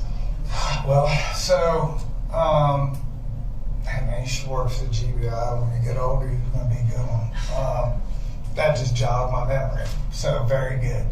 So, when he went that day, first day or whatever, and he wasn't having the smoothest day, his first initial try back, right? Yeah. So when he came back home, I'm like, hey, I said, what's the deal? I said, is it students? And please tell me it's not bullying. Like, I'm worried about that. And I'm just waiting for him to say, oh, they're giving me crap out his hair. And he was like, no. He said, but I just feel like the math teacher is out to get me. Okay. And I'm like, what the hell are you talking about? And he was like, just the interaction that we had. I mean, it was such a, that is such a left field statement. I kind of felt like he's kind of like, okay. Like, maybe there's more to Like maybe my dad's being she's turning into a buckhead Betty. So I'm gonna mess with him. And I'm like, well, what does that mean? Yeah. You know?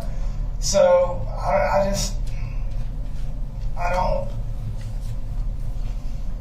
Take your time. just don't know where and what the hell happened. I don't want to tap your shoulders. I don't want to. It's okay. No, it's okay. It's all There right. been like so many people, but I'm like, I don't touch him. He doesn't want to be talking. No, it's all good. I just, man, I have to have all the answers here in a very short amount of time. I know. It's an unreal scenario we're And all in right now. my especially little you. boy, little Colin Jr. is about to step off that bus. Okay. In like Yeah, we're about to wrap up. 4 minutes, and Okay. he's gonna want to know what the hell everybody's doing Yeah. here. Okay, well, we'll probably be talking to you again at some point. We need numbers, cards. Yes. So You let need me, anything from me? if you can forward me, We'll meet. We'll go through whatever we have to until everybody's got everything that they need from me. Kelsey, do you want to put your stuff on the back of this card? I'm out. 'Cause The I other got thing cases is I don't know. I'm gonna try to get Listen, I don't know Treated.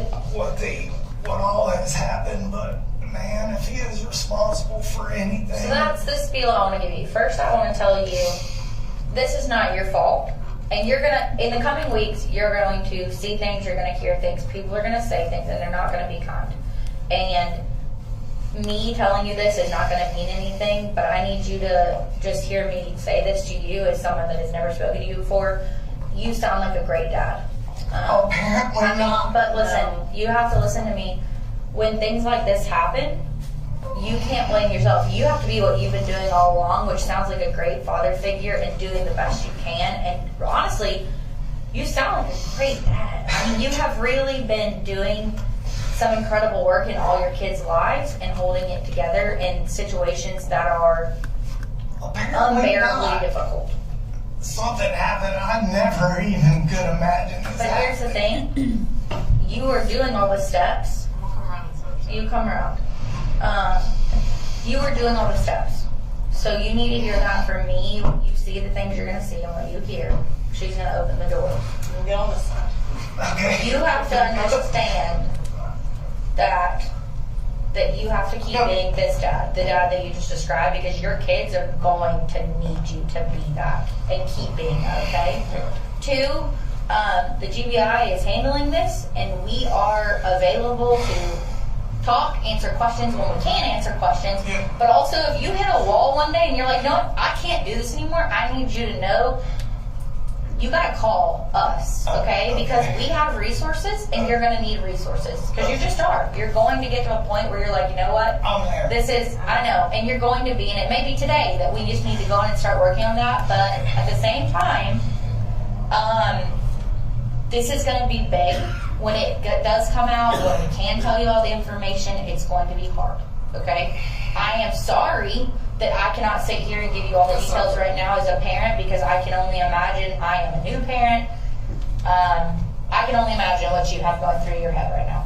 I am going to try to find out, okay? I just sent a text, but you have to trust that there's a process that we're working, and there are hundreds of people right now that we are having to get information from, and we relay. So there's just a lot of moving parts, and I don't want you to feel like you're being pushed to the side or not prioritized. I just know something bad has happened, and I want to apologize to somebody who don't know who. No, that is not a priority right now. And also, you need to worry about you, and you need to worry about your kids, okay? And getting off the bus and be the parent you've been being. So I'm going to try to get answers for you. I'm putting my phone number on here. I'm putting that's my cell number. Okay. And then my email is on here. Amelia's information is on the other side. Okay. The case agent, I'm going to write his name on here for you. Okay. That's going to be Nick Johnson. Oh, I know y'all busy. I'll try not to bother No. You are part of our busy, and you're going to be a priority because your family is. They are the priority, to be completely honest with you. They are the most important thing. So, you call that. You know that obviously something bad has happened, or else we would not. Yeah. But something has also bad happened to you and your family. Yeah. Yeah. We are completely sympathetic and understand that. Yeah. So you're not ostracized from us. You're not going to be shut down from us after this, okay? You're also not just I'm afraid of a family, okay? Like, this is, we at the GBI, like, it's not just words. Like, we want to make sure that there's a two-way path here of communication, and I want you to understand that. I'm scared for Jenny to go back to school. I know you are. And to be completely honest, those are going to be decisions that have to be made today when we can brief you on more. Okay. But we're going to be here to help guide you through that. All of our supervisors are here. We're going to have them come out here eventually. Right now they're kind of managing the floods. But you're going to meet them. You're going to have point of contact. The case agent, I'm sure, eventually, it may not be today because he's got a lot he's managing, is going to come make contact with you or make contact with you via phone. What's going to happen now is, yes, you are correct. So a warrant has been gotten for your house. They are going to do a warrant. I will tell you, when we do search warrants of residences, We are probably going to make a mess, but we are going to try very hard to get that house back into an order when we are done. We do not like to leave you in shambles because you don't need another thing to worry about. I can't promise. Well, Sunday was laundry day, so everything's folded on the couch. We're gonna do a lot of digging in there, and it's gonna take us a while. That being said, while that is going on, because it is going to take a long time, I want you as a dad to just do dad, okay? Do dad for your kids. Find out where y'all can go hang out, Yes. okay? That's what I need you to do. I am going to turn my recorder off, but After we're done with the interview, I need to get some just like logistic data from you, okay? That's fine. So I'm gonna turn this off at, it's exactly 3 o'clock on the dot.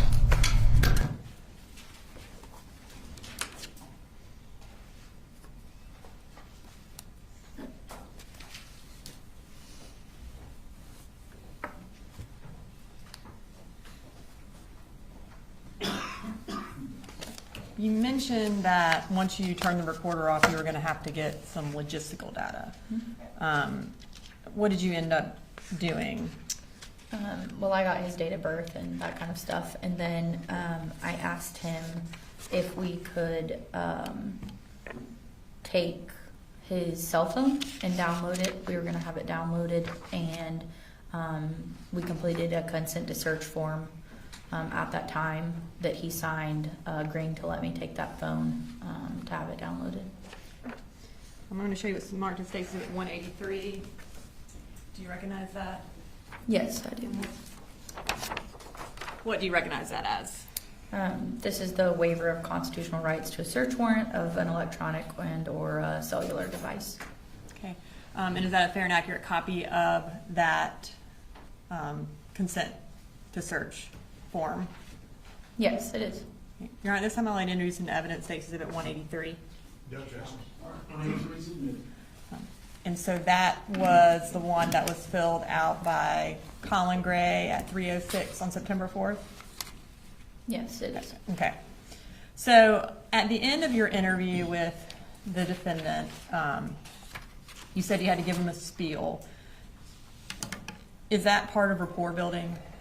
Yes, it is. So at the end of interviews, especially in situations like this where the person is emotional, I try to get everyone back on kind of a collected field, because I know that I knew we were going to be needing to make contact with him again, and there was going to need to be a two-way road of communication. So I wanted to make sure that he understood what it was going to be like moving forward. Okay. And so your goal is for him to remain cooperative with you? That's correct. Okay. And is that part of getting the consent to search form when you're talking to him, maintaining that rapport and maintaining that cooperation? Yes, it is. Okay. So at the beginning of the interview, and then obviously there was the part that you spoke to him after your recorder was turned off. I guess the beginning of the interview was a little muffled, so I want to go through some things from the interview to make sure we didn't miss anything. Sure. When the defendant was talking to you, did he mention that DFACS was involved with their family when they were down in Fitzgerald? Yes, he did. Specifically regarding the search for how to kill your dad? Yes, he did talk about that. Okay, I did not hear that in the interview. Let me see. I know that he mentioned that DFACS had been out to the house because he told me about him breaking a window, but he may not have mentioned talking about the specifics of how to kill your dad. Okay.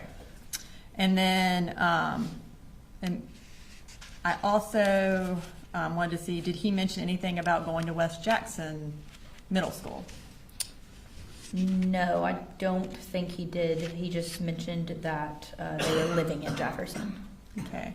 He mentioned in his interview that Colt had never done anything to make him feel like he needed to do extra monitoring on his computer.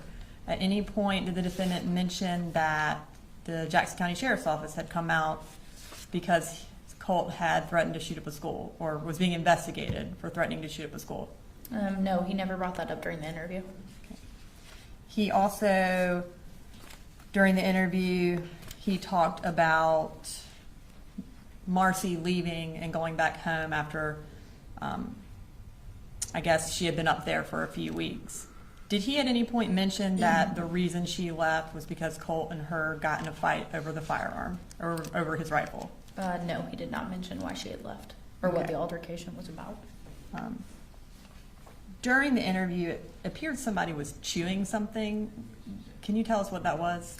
Yes, if I remember correctly, he had a cup of ice. Like he was drinking a cup of ice and he was chewing up his ice while we were Okay. doing Was the it a interview. QT cup? I do believe it was a QT cup. Okay. And when you first started talking to him, it was approximately how long after the shooting? Approximately three and a half hours. Okay.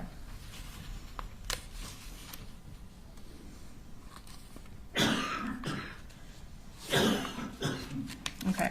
In that interview, you talked to him about Jenny sending him some text messages.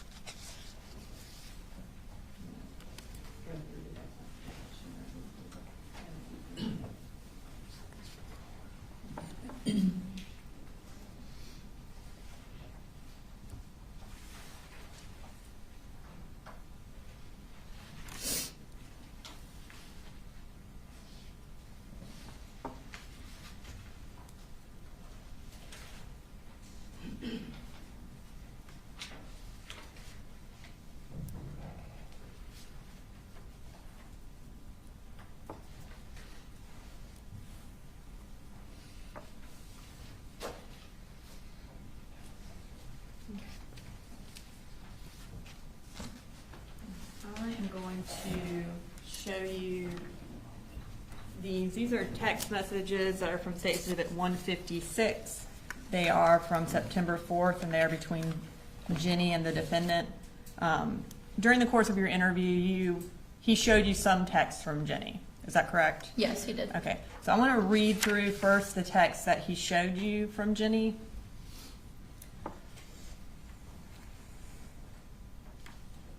So we'll start there at the top text. I'm sorry. No, Judge, we're not objecting to the text messages. We would object to them going out to the jury, but that's a conversation for later. So Jenny sent the defendant a text message at 10:55, and can you just kind of read us through the text messages between Jenny and the defendant that he read to you? Yes. So she sent her dad a text that said, "I'm scared," and then he responded, "It's going to be okay." And then he said, "Who did you talk to, Mama or Mamu?" And Mamu is Deborah Polhamus, his mother-in-law. And she said, 3 people are dead at the high school. Jenny responded with that. And he said, "How do you know?" in all lowercase. And then when she didn't respond, he, a couple seconds later, sent in all caps, "How do you know?" And then in all caps, he responded, "People are saying," and TJRTR was an email. And then she sent back, "Please, I'm scared. I can't call you. I'm in a lockdown." And then he asked, "What is TJRTR?" And that's when she corrected and said "there." And he said, "Did you talk to Colt today?" And Jenny said, "Are you coming to the school?" And she sent that at 11:11 a.m. Yes, that was 11:11 a.m.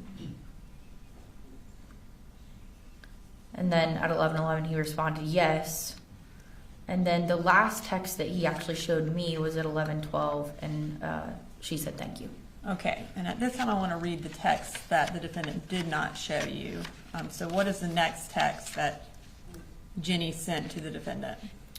So the next text that she sent was, "They may not let us out of our lockdown thing when you arrive, but still stay." And that was at 11:15. And then at 11:15 he responded, "Well, I'm OTW," which means on the way. He says, "Have you heard from Colt?" And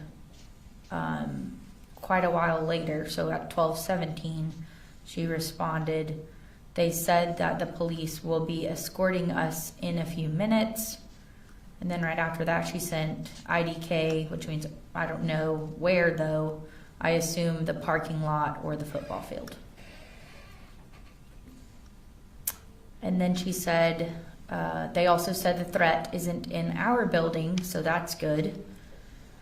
And Colin responded yes. And then she sent back, I'm still kind of shaky though. And she says, I'm chilling with my friends and they've been comforting.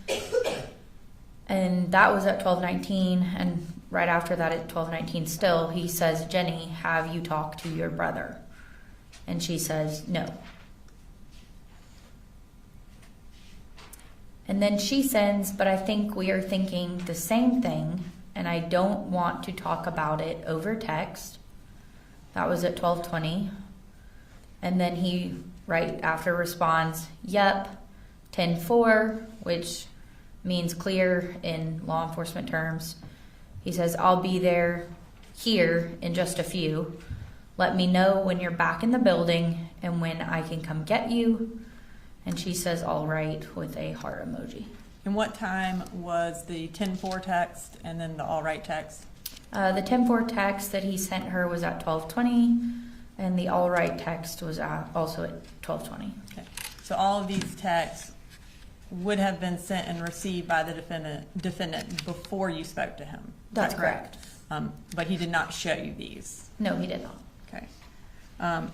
During the course of his interview, he also mentioned that when he received a text from Colt, the one about no, I love you and Jenny and Coley, that is when he got up and he left his job site. Does that sound accurate?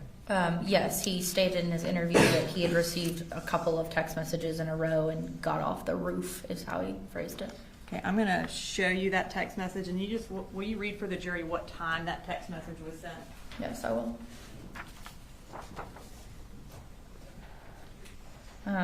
So she sends her dad at... Or that's Colt, sorry. Yeah, sorry, yeah, that's from Colt. Colt sent to his dad at 10:03, no, I love you and Jenny and Coley. And then at 10:03, he also sends, you're not to blame. And then Colt finally sends, but still at 10:03, for any of it. So that was at 10:03 p.m. So based on your interview of the defendant, was your understanding that he had left the job site at 10:03? Yes, that's what he indicated, that he got those text messages and then got off the roof to leave. Okay.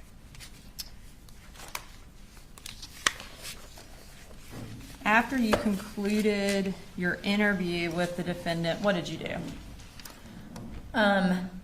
Right after I concluded my interview with him, that's when I decided that I was going to ask him, since we had established a good rapport, if he was willing to let me take his phone and consent to have it downloaded, which he did agree to and signed in the form that we previously looked at. And that was at 3:06 p.m. And then what did you do the following day?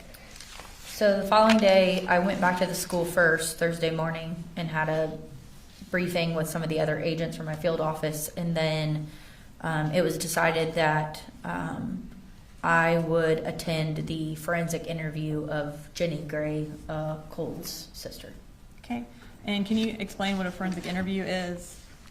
Yes. So a forensic interview is a specialized interview process that's done by a specially trained professional. And it's a method for obtaining information from children using open-ended questions. And you ask those in a neutral and non-leading format. And then it's always age appropriate for whatever child's age you're interviewing. And where did that interview take place? So that took place at the Treehouse Inc. in Winder, Georgia. And who brought Jenny to the interview? Colin did, her father. Was Colin the only person who brought Jenny to the interview? Was anyone else in the car, to your knowledge? Not to my knowledge. He was the only one that came with her. Okay. And then after the interview was complete, did you take Jenny's phone into your possession in order to do an extraction as well? Yes. I got consent from Colin, and he told me that would be fine. And I took her phone. It was a black and color iPhone in a silver case, I believe, and she provided me with the password. Okay. And then after that, did you do anything else as part of the investigation?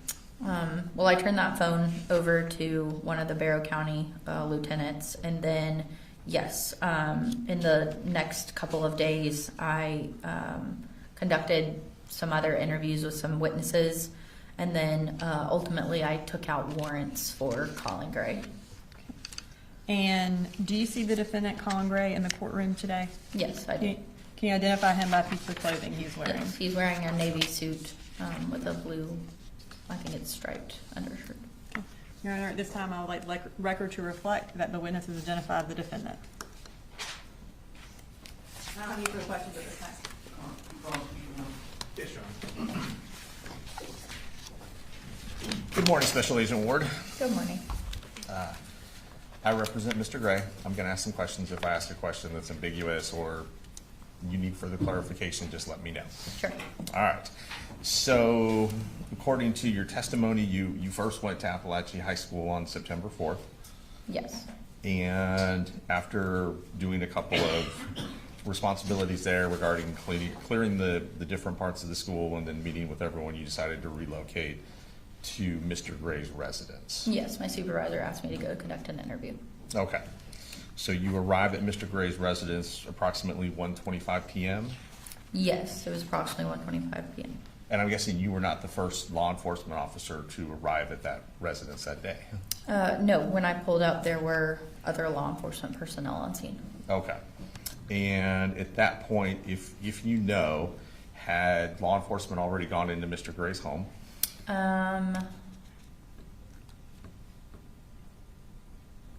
I was not aware of that at the time of starting his interview. All right, I'm just trying to figure out at what point you arrived. So when you get there, Mr. Gray is sitting on the tail of his pickup truck. Is that correct? Yes, he was sitting on the tailgate of the pickup truck. All right. And we saw your initial approach, and as you said, GBI agents don't wear body cams, so that was with someone else. However, you were able to start a conversation with Mr. Gray when he was sitting on the tailgate and ask him if he wanted to make a statement. Is that correct? Yes, I approached him and asked him if he would be willing to do an interview with me. Which he said he was. Yes, he did. Okay. And we heard it. It was a very long statement. He sounds like went in the car with you and Special Agent Maddox. Yes. She sat in the second row, and then I sat in the driver's seat, and Colin sat in the passenger seat up front. Okay. And then one of you had a digital recorder in order to audio record the interview. Is that correct? Yes, I did, and I was taking it out of my folder where I had carried it over, which is why there's all that noise. Okay. And just to kind of, because there was a little bit of noise, just to kind of hit some of the high points, you asked Mr. Gray if Colt had been aggressive or physically violent with him or anything like that, correct? Yes, I did ask about Colt's behavior during the interview. And Mr. Gray told you that there were instances of that had occurred in the last couple of months. Yes. And he indicated, I believe the way he described it in the interview was occasionally Colt would bull rush him. Yes, he used the term bull rush. He could see, Mr. Gray could notice a change in Colt's appearance on his face, and that would be a clue that maybe something was coming to Mr. Gray. Is that what he said? Yes, he stated that he would observe a change in Colt. And then Colt would bull rush him, which, tell me if this means something different to you, but to me that suggests that he would just kind of charge at Mr. Gray. Is that what your impression was, or did you clarify that? Yes, I interpret it to mean that he would run at his father. Okay. And that seems to make sense because Mr. Gray then told you his response in those situations was simply to hold on to Colt or to grab Colt and hold on to him. Yes. In one instance, he said that he had held on to him until he had calmed down. Until he would calm down, Mm-hmm. right? Okay. And there were several times in the video, but just since we're talking about this, where not the video, in the recording, where Mr. Gray indicated that he did not use corporal punishment on the children. Yes, right? He did make the statement that he didn't lay hands on his children. Right. Or use a belt or anything like that. Yes. Though he did certainly comment that that wasn't the way that he was brought up. Yes, he made that comment. Now, you also asked about mental health, counseling, things like that. Yes. And he told you that he had been looking into getting Colt treatment. Yes, he said he had, in the past week specifically, been trying to get him counseling. And he talked about speaking to someone at his school. Yes, he said that there had been emails. Did he, in fact, show you one of those emails? He did.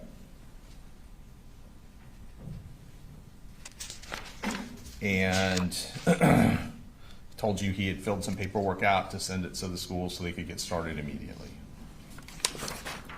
Yes, he stated he had completed some paperwork and sent it back.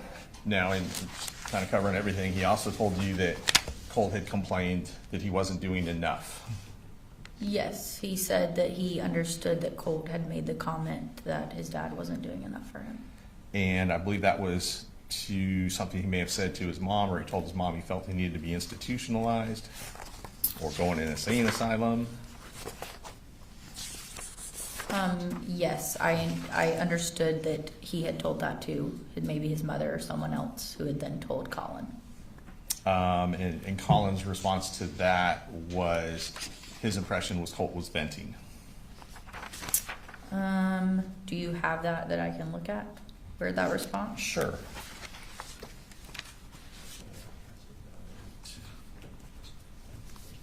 I know it's been quite some time. It's page.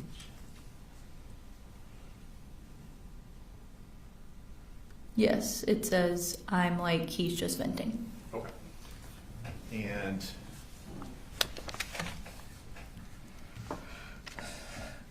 Colin Gray, Mr. Gray, at one point said that he wanted to go through the school because he wanted a independent third party to make an unbiased assessment of Colt. Is that correct? And if you need to refresh your recollection, let me know. I know it's been over a year. I have the transcript. I was just trying to find where exactly, I know we were discussing the Project Aware emails when yes, so he says, I asked him what the name of the counselor was at the school, and he didn't have it in front of him. He said he would check the email, and then he said that Project Aware was a third-party counseling, and I said that I understood that. And approximately, and maybe this will help depending on your transcript, about 21 minutes and 26 seconds into the interview, he says that his wife and his mother-in-law are somewhat involved in the counseling decisions as well. He said that he didn't want them to make those determinations, his wife or his mother-in-law, that he wanted somebody third party to do it. A third party that didn't know anybody in the family. Yes, that's what he said. To make an unbiased assessment. Yeah, his exact words were to say, this is what we need to do. Okay. And he talked about being in communication with Colt during this time, whether it be in talking or sending text messages. When you say this time, what do you mean by that? Sure. Thank you for asking me to clarify. During the first couple of weeks of school. Yes, he had been in communication with his son who was living at his house. And he showed you a text message, for example, that said, it takes a lot of guts to do what you're doing, to go walking back into school after all this time. I said, you're doing this right, and I'm super proud of you.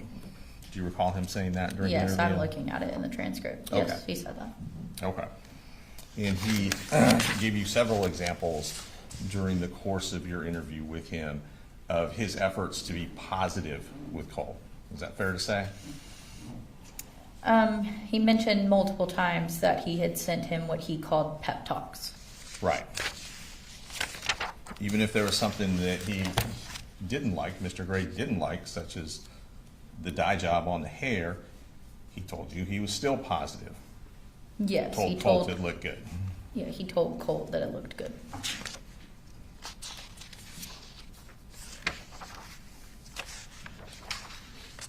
He did go over some issues he had with Colt going to school and taking the bus to school. Is that right? What reference are you referencing? Sure. You say some issues. Sure.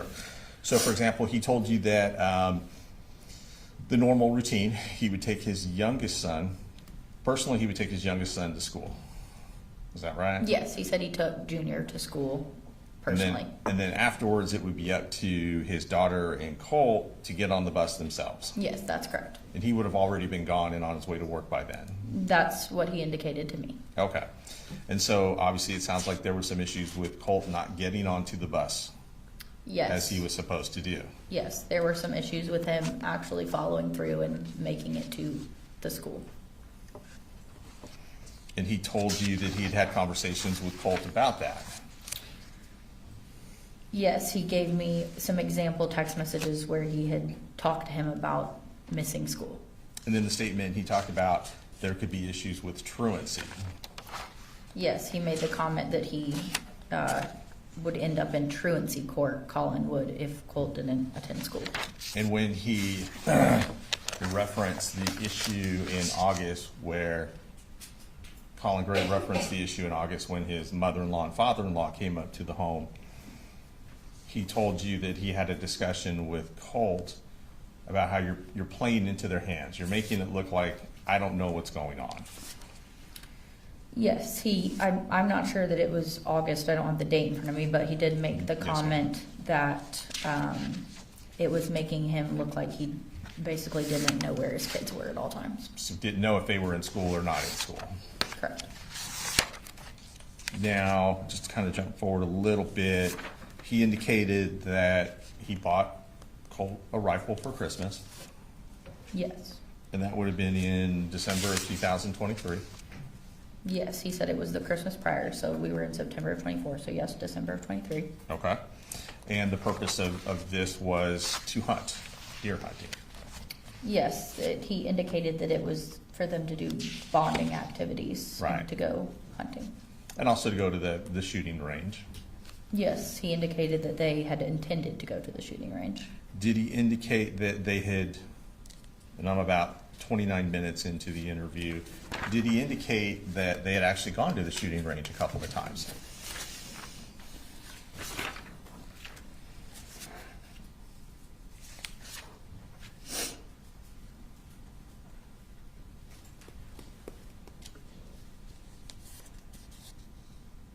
Yes, he said, we've gone to the shooting range a couple of times just so he learns gun safety. So they Colt learned gun safety, they did some range tests. Yes, he stated that they had done a range test together. And at some point you asked him, Mr. Gray, where the guns were stored. Yes. He told you they were stored in the top of his closet in his bedroom.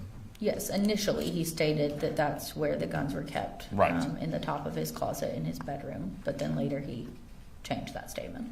Right, we'll get to the second statement, but initially he told you, top of my closet, in my bedroom, clips are separated, nothing's loaded. Yes, that was his exact sentence. Okay. He later indicated prior to school that he had purchased a red dot scope for Colt. Can you give me a reference of where that would be in his statement? Of course. It's almost immediately after he said that he kept the guns in the top of his closet in his bedroom, about 30 minutes and 14 seconds into the interview.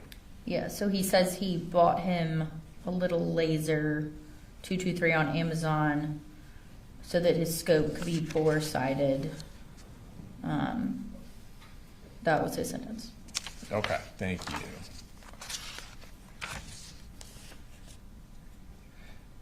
Initially, he told you that ammo was stored in a in a box in the carport. Yes, it was in a box, he said, in the carport.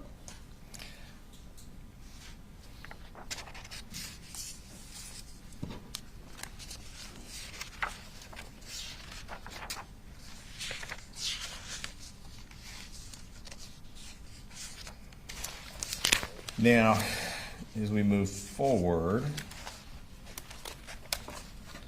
he discussed an issue that had come up with his wife, Marcy Gray, I'm going to go forward to about 34 minutes into the statement he gave to you, where he said that she had made a couple of threats.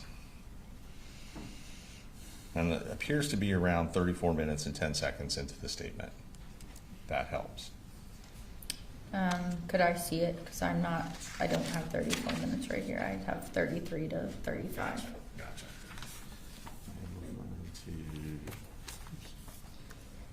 Right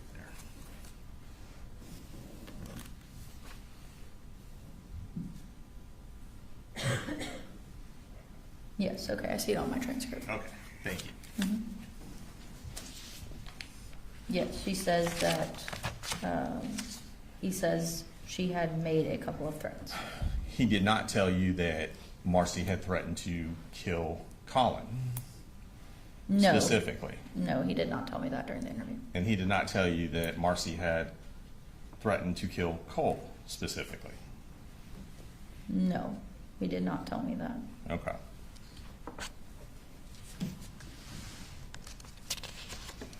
He just said we were all kind of worried because she wasn't in her right mind. Yes, that's what he said. And he said that Colt was upset about that whole incident. Yes, he said Colt was pissed about that. Okay.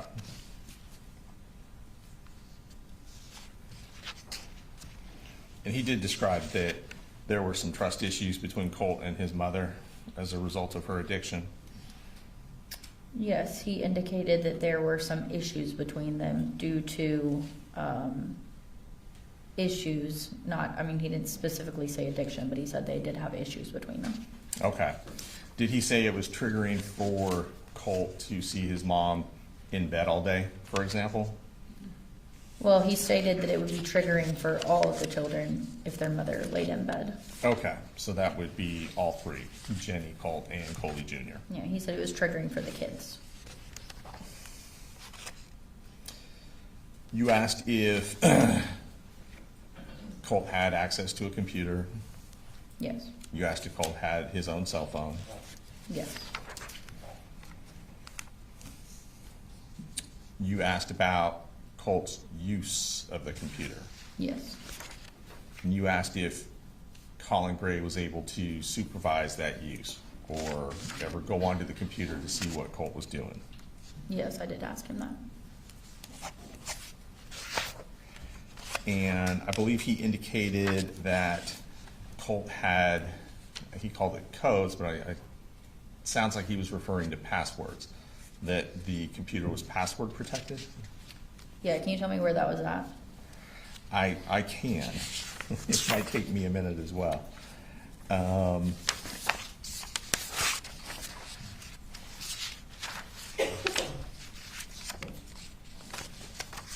That's going to be a little further into the statement. Just kind of kick back. Give me 1 second.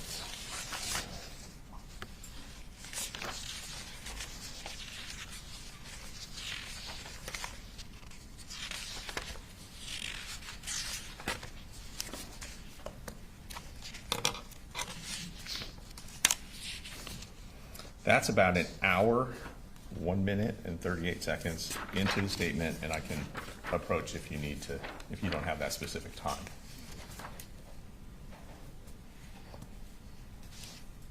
Okay, I found it. Okay. Yeah, so he says that Colt keeps everything coded because he's afraid that I'm going to do it. He also indicated that there were firewalls. He indicated that it was coded, whatever he meant by Okay. that. And shortly after making that statement, did he indicate that he's got all these firewalls in shit where I don't know? Yes, he stated that sentence, firewalls and shit. And if you know for the jury, what is a firewall?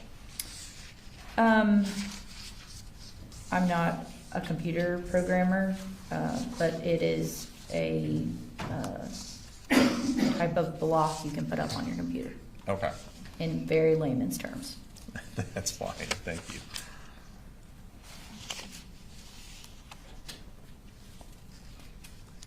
And so do you know, so Colin agreed to talk to you. Yes. right? He agreed to allow you to take his phone, Yes. and you had indicated you wanted to download the contents of the phone. Yes. He allowed you to take Jenny's phone.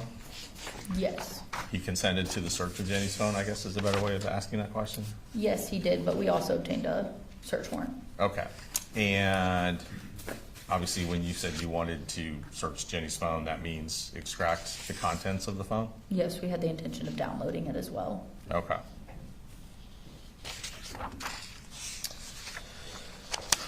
He talked about the text that Colt sent him on September 4th that morning. Yes, he showed me some of the text messages that they had had that morning. Okay. And he indicated to you that his first thoughts were that there had been some issue at the school with someone making fun of his hair, Yes, he stated at first that's what he thought. and that may have led to some type of a fist fight or putting hands on each other, I believe he referred to it as. Yeah, that's what he said he was speculating at the time. Right. Okay. Going further, just to kind of get into his parenting, he talked about working to improve communication skills with his kids. Where's that at? Well, he refers to the bubble. That might help jog your memory. Yes, he talks about how he Okay. created a bubble for them to enter into. And the purpose of that was to freely communicate with his children about what other issues might be going on in their lives without fear of consequence, repercussion, judgment. Yes, he indicated that the kids could step into the bubble, if you will, to talk about whatever they needed to. Okay.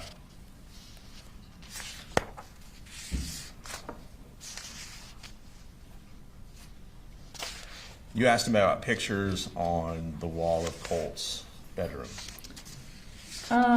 No, I asked him if he had seen any posters, pictures. I listed out a whole bunch Okay. of different things.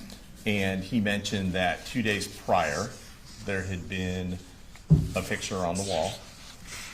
Is that correct? Yes, do you have a reference of where that was? I don't, but let me Okay. see if I know I what can you're talking about. find it. Okay. And just the important part of that was, Colin indicated to you that he did not know who the subject of the photograph was. Yes, he did not know who the subject of the photograph that Colt had put up where some kind of redheaded rocker had previously been on the wall was. Right. And the response that he got from Colt was more along the lines of, well, you don't know who that is? Yes. You don't know who that person is? That's what he asked him, yeah. Okay. And later on, it sounds like that same day or very shortly after, the photograph came off the wall, according to Colin. Yes, according to Colin, the next time he looked in there, the photograph had been taken down, or the picture. And that's when Colt told him who the person was, or what the significance of the person was. Yes. Okay. Now, as part of your role in this investigation, you said you interviewed several other people as well. Yes, I did. Were you present for an interview with Marcy Gray? Yes, I was present for most of the interview, not the entire interview. Most of the interview, okay. And were you, I'm not sure how y'all define this, were you essentially the lead investigator in this case or no? No, I was Okay. not. All right. So when you were present for the interview with Marcy Gray, at any point did she tell you, if you can remember, and I only mean obviously the parts that you were present for, did she indicate to you that Colt had reached out to Nicholas Cruz?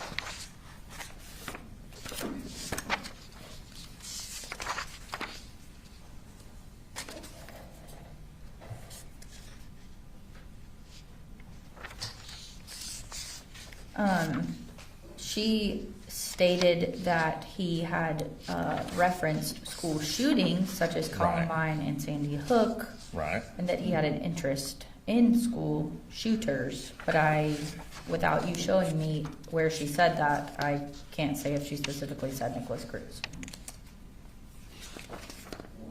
I guess the question is, based on your memory and looking at the documents you're looking at, she never told you specifically that Colt had been either in contact with Nicholas Cruz or attempting to contact Nicholas Cruz. Without going all the way back through this transcript, I cannot answer if she specifically said the name Nicholas Cruz. Well, I guess the more important question is, did she mention to you that he was in communication with Nicholas Cruz at that time? At that time being the weekend prior to the shooting. Like I said, without me rereading this transcript, I can't answer whether or not she stated anything about Nicholas Cruz specifically, whether or not he had been in communication with him or. Well, then, before you do that, let me ask you one more question, because it might help when you're going through the transcript. Did she indicate to you during your interview that you sat for with Marcy Gray, did she indicate that she had been searching on her phone, why do parents go to jail in school shootings, or topics of that nature?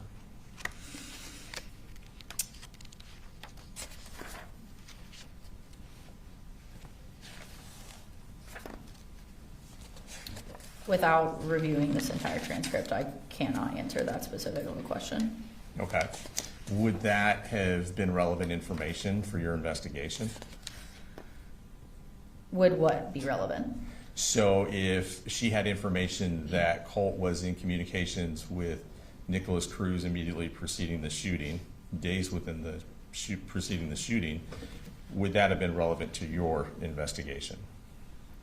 Well, at that time, I'm just taking everything she's telling me. Okay. So there's no weight of relevance or not at that time, because Right. I'm marking down everything that she's telling us. If she were doing searches on her phone about Marcy Gray, doing searches on her phone about school shooters on or about August 29th, and about parental liability for school shooters on or about August 29th, is that something you would have wanted to know? Anything that she told me is something I would have wanted to know at that time because of how early it was in the investigation.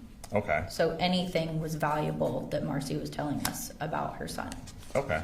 So that would have been valuable. If she had said that to me, Right. as with anything else she told me, it would have been valuable. And had she said that to you, it would be in that transcript? It would have been on our audio recording. Okay. That is the Right. exact verbatim account of what she told us would have been on a digital recorder that either I or Amelia Maddox, who was the lead interviewer for that interview, would have Correct. had. Okay. And then the same question for, had she told you in that interview with yourself and Special Agent Maddox that Colt had been communicating with a school shooter in Florida, or attempting to communicate with a school shooter in Florida the weekend preceding this school shooting, that would be on the audio tape? Yes, if she said something about that, it would have been Yes. captured on the audio recording. Okay. And you have no recollection, as we sit here today, of her saying either of those things? I have no recollection of that without rereading this to answer your question thoroughly. Okay. Well, go ahead and just kind of review the transcript and see if you can find anything like that. I mean, I can take a lunch break, but if you want to have time for that, I mean, I don't know how much cross you have left. This is it. So I'll leave it to the court. I will ask Agent Ward, about how long is the transcript? This interview with her was an hour and 19 Okay. minutes in length, so it Okay. would take me quite some time to thoroughly look over this and answer that specific of a question. Okay. If you want a lunch break, I'll take a lunch. We probably should give the jurors a lunch break so they're not. Ladies and gentlemen, we're going to recess till 1:10.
Yes, sir.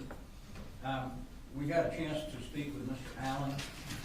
He indicated that he was planning on filing a motion to basically not allow us to call him based on psychiatric things that are going on. So I think we just told him we would get back with him later today, let him know whether he needed to file that or not. Okay. So that's kind of where we are with that. Kind of depends on what the court wants to do about bringing Colt in and letting him, the fifth hearing court In front of the jury. in front of the jury. And this, we want y'all approach.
They good? The jury? Yes. Yes, Judge. Okay, you ready?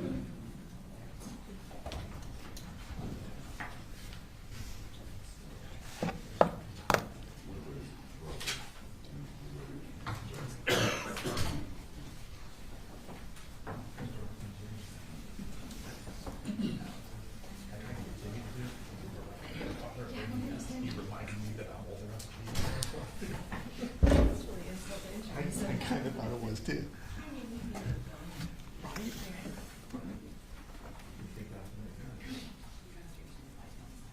He forgets I drive him home. At your discretion.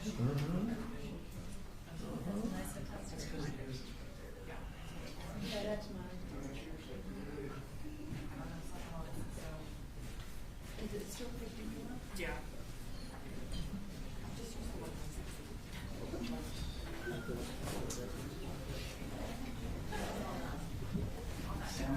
Yeah.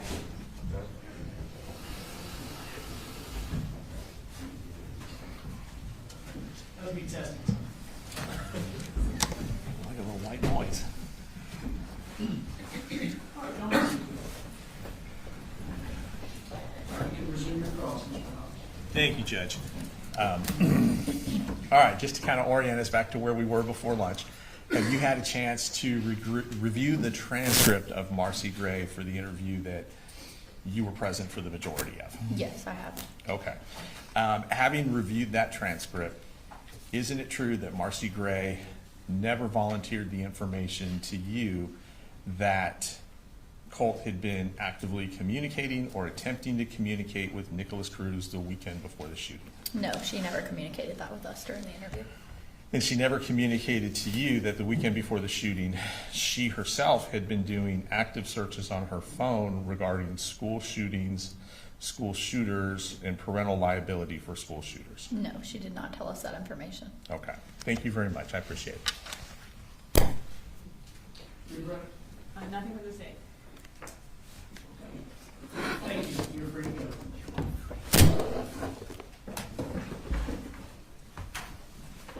State policy, please. Judge, our next witness is a juvenile, so we just ask that the media proceed accordingly. All right, so, see what meeting you're on the first row, make sure if they come in, they know Terry, but WSB, it's gotta be shoulder down or chest down for the juvenile witnesses. Thank you, Judge. And the state calls Jenny Gray.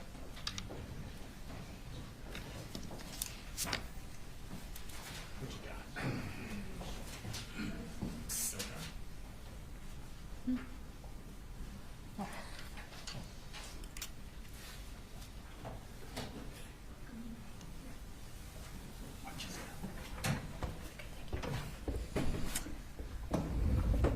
All right, I'm just going to have you go ahead and raise your right hand.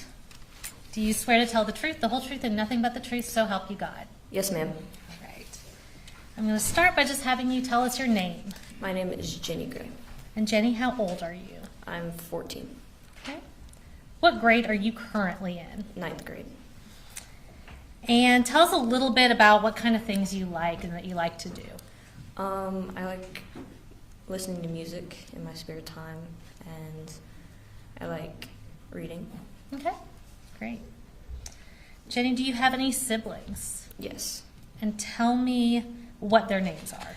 My oldest brother is named Colt Gray, and my youngest is Colin Gray. How much older than you is Colt Gray? He's 1 year older. And how much younger than you is Colin Gray? Ish, like, I'd say 4. About 4 years younger? Yeah. So a good bit younger. Mm-hmm. And then you and Colt are like pretty close in age. Yes, ma'am. Who are your biological mom and dad? Marcy Gray and Colin Gray. Okay. Does Colin Gray also go by Coley? Mm. Okay. And do you currently live in Barrow County? No, ma'am. And I don't need you to say their names or anything, but who do you live with now? My foster parents. Okay. Do you currently have any contact with your biological parents? No, ma'am. And do you currently have any contact with your brother, Colt? No, ma'am. When was the last time, other than Coley, that you had any contact with anyone in your biological family? I'd say 2 years ago. Okay. So basically since early September of 2024? Yes, ma'am. Okay. Is that your choice? Yes, ma'am. Okay. Now, Jenny, I'm going to start by talking a little bit about your life growing up. Did y'all move around a lot with your family when you were growing up? Yes, ma'am. Okay. And if I asked you to tell me all the dates and specific places and times and stuff, would that be hard for you to do? Extremely, yes, ma'am. Okay. So I'm going to take you back to October of 2023. So that was during your 7th grade year when you moved back up to Barrow County with Colin Gray. Do you know what time frame I'm talking about? Yes, ma'am. Okay. Once you moved up there during your 7th grade year, who all was living in your house at that time? My father, my older brother, and my younger brother. Okay. And was this the same house that y'all lived in up until September of 2024? Yes. Okay. Explain to me where everyone would sleep in that house. So I would sleep in the master bedroom. Okay. And then my father and my younger brother would share a room across from my room. And then Colt had his own room. It was like the smallest one. Okay. And did you consider the room that was like next to Colin and Coley's room to be Colt's room? Yes, ma'am. Okay. Did that room always have a bed in it? No, ma'am. Okay. When it didn't have a bed in it, where would Colt sleep? When it didn't have a bed, he'd sleep in like our laundry room place. Okay. Where our washing and drying. Okay. Thank you. So you said Colt was 1 year older than you, so was he 1 grade ahead of you growing up? Yes, ma'am. So when you were in 7th grade, should he have been in 8th grade? Yes, ma'am. And when y'all first moved up from Fitzgerald to Barrow County in what would have been your 7th grade year, were there a few months before any of you got enrolled in school? Yes, ma'am. What did y'all do during the day during that time period? We would just sit at the house, and sometimes Coley would go with my dad to his work. But Okay. Was your dad working full-time during that time? yes, I think so. Okay. And y'all were just home when he went to work? Yes, ma'am. Okay. When y'all were just home, you said Coley went with your dad sometimes to work, so sometimes he would go with him and sometimes he would stay home with y'all? Yes, ma'am. Okay. Whenever Colin would leave y'all alone at the house, did he lock up the guns in the house or anything? No, ma'am. Okay. So talking about that same time frame, after y'all move up here, you said you're not in school for a few months. At some point, did you and Coley get enrolled in school in February of your 7th grade year? Yes, ma'am. Okay. At what middle school were you going to at that time? Was it Heyman Morris Middle School? Yes, I'm pretty sure. Okay. And was that middle school that was right next to the high school? Yes, ma'am. Okay, in Barrow County? Yes. Perfect. So you start going in 7th grade. Did Colt ever go to school that first year y'all moved here? So when you were in 7th grade and he should have been in 8th? No, ma'am. Okay.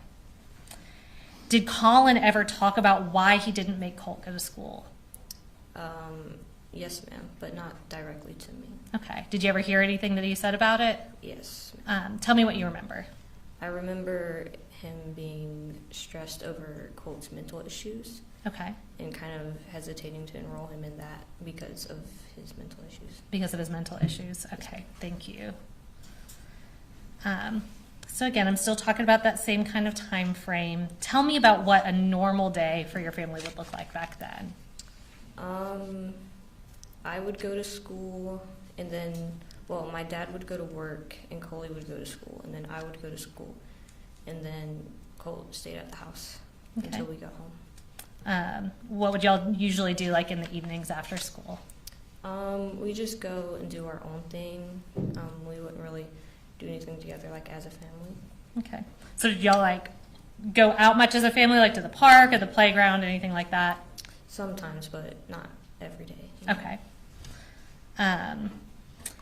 And did you ever go to, do you remember going to the shooting range with Colin and Colt at some point? Yes, ma'am. Okay, and again, I'm not going to ask you to tell us exactly when that was. Was that one time or more than one time that you Just remember? one time. Okay. And do you remember Colin and Colt ever going to the shooting range again after that time y'all all went together? I don't remember. Okay. Jenny, tell me a little bit about how your relationship was with Colt during this time. We were close. I mean, I definitely think that, you know, he was closer kind of to me more than, you know, our parents or Coley or, you know, friends at school, like that kind of thing. Okay. But it was definitely close. Okay. And how was Colt's relationship with Colin? Sometimes it would be good and sometimes it wouldn't. Okay. Would they fight a lot? Yes, ma'am. Okay. What kind of things would they fight about? They would fight a lot about Colt not getting his way with things. Okay. Would that like set Colt off if he didn't get his way? Yes, ma'am. Okay. And what did it look like when we're talking about them fighting? Sometimes it would be, you know, just yelling back and forth at each other, and sometimes it would be physical. Okay. And when we're saying physical, kind of describe that for me. There would be, you know, punches thrown, a lot of shoving, you know, just a lot of contact with each other. And would that be both ways? Yes, ma'am. Okay, so from Colt and Colin? Yes, ma'am. Okay. Did Colt ever damage anything in the house when he was mad? Yes, ma'am. Do you remember if he put any holes in doors or walls in that house that y'all were living at? Yes, ma'am. Okay. Do you remember specifically the door to your room, him putting a hole in it? Yes, ma'am. Okay. And what was your relationship like with Colin? It was all right. I mean, you know, I think I I was, close with him, but he definitely thought I was closer than I was with him. Okay. Would he confide in you about things? Yes, ma'am. Okay. Even though you were pretty young at the time, right? Yes, ma'am. Okay. Did he confide in you specifically about struggles he was having with Colt? Yes, ma'am. What kinds of things would he talk to you about regarding Colt? Mainly just about his mental issues and how he wanted to get Colt help, but he didn't really know how to take that first step. So. Okay. And how often would you say he would bring that up? Definitely after they would have fights and stuff. And then if I were to bring it up, he would say that, trying to excuse it. Okay. Would you say that was kind of a pretty regular topic of conversation in your house? I'd say so, yes. Okay. Did Colin ever talk about getting Colt medication? Not to me directly, no. Okay. Did you ever hear him talking about it? I think I recall him talking to my grandma about it. Okay. And maybe the school, but that's the most. Did he ever just talk about getting Colt into therapy? Yes, ma'am.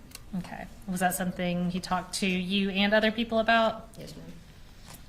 Did he ever ask for your advice? I know, again, that you were young, but did he ever ask for your advice about what to do with Colt? Yes, ma'am. And tell me what you remember telling him.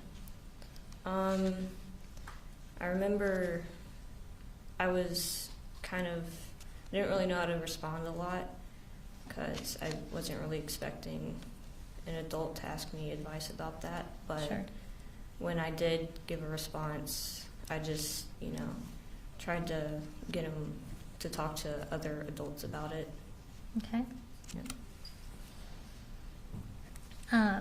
And what about finding safer ways to store the guns in the house? Did Colin ever talk about that?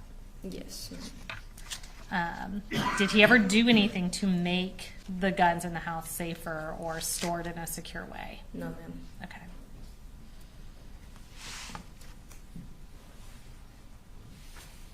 And Jenny, we are going to pull up a text message exchange. It's between you and Colin's phone. And this is from State's Exhibit, I believe it's 158.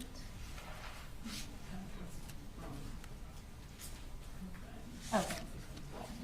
150. Okay. So it's previously been put into evidence as State's Exhibit 160.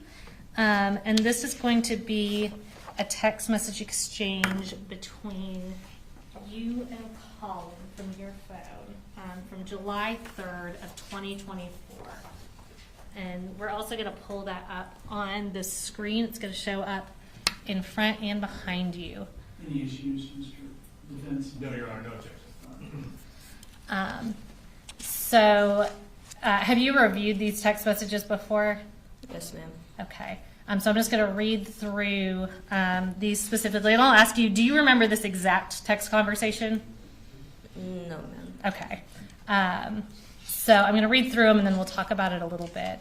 So this was from you to Colin. You said, hey, I think he calmed down. And Colin says, he doesn't calm down that quick. And Jenny, I can't live like this. It's seriously not good. Colin then goes on to say, it tears me up. I just want him happy. And man, he calls me everything, like he calls me everything in the book.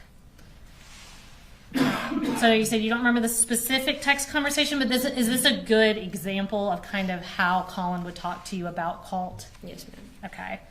He said he calls me everything in the book. Would Colt swear a lot at Colin when he was mad? Yes, ma'am.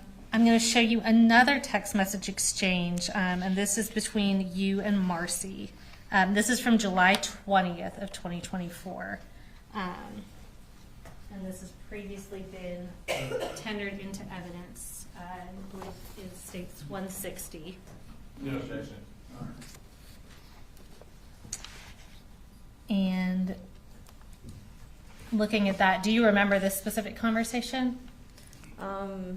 Faintly, I do, yes. Okay, so you remember what's being talked about, but maybe not the exact words? Yes, ma'am. Is that fair? Okay. So I'll read through it, and then we'll talk about it. So this was from Colin's phone. It says, Colt had a horrible panic attack last night. And you said, why? He said, not really, or his phone said, not really sure.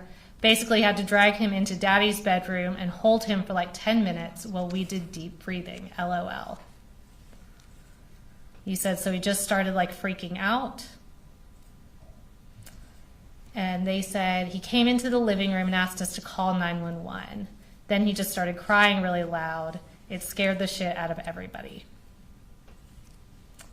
They then say, I've told him we're taking him to the doctor next week, gonna schedule an appointment for when you and Mamie come back so she can drive us.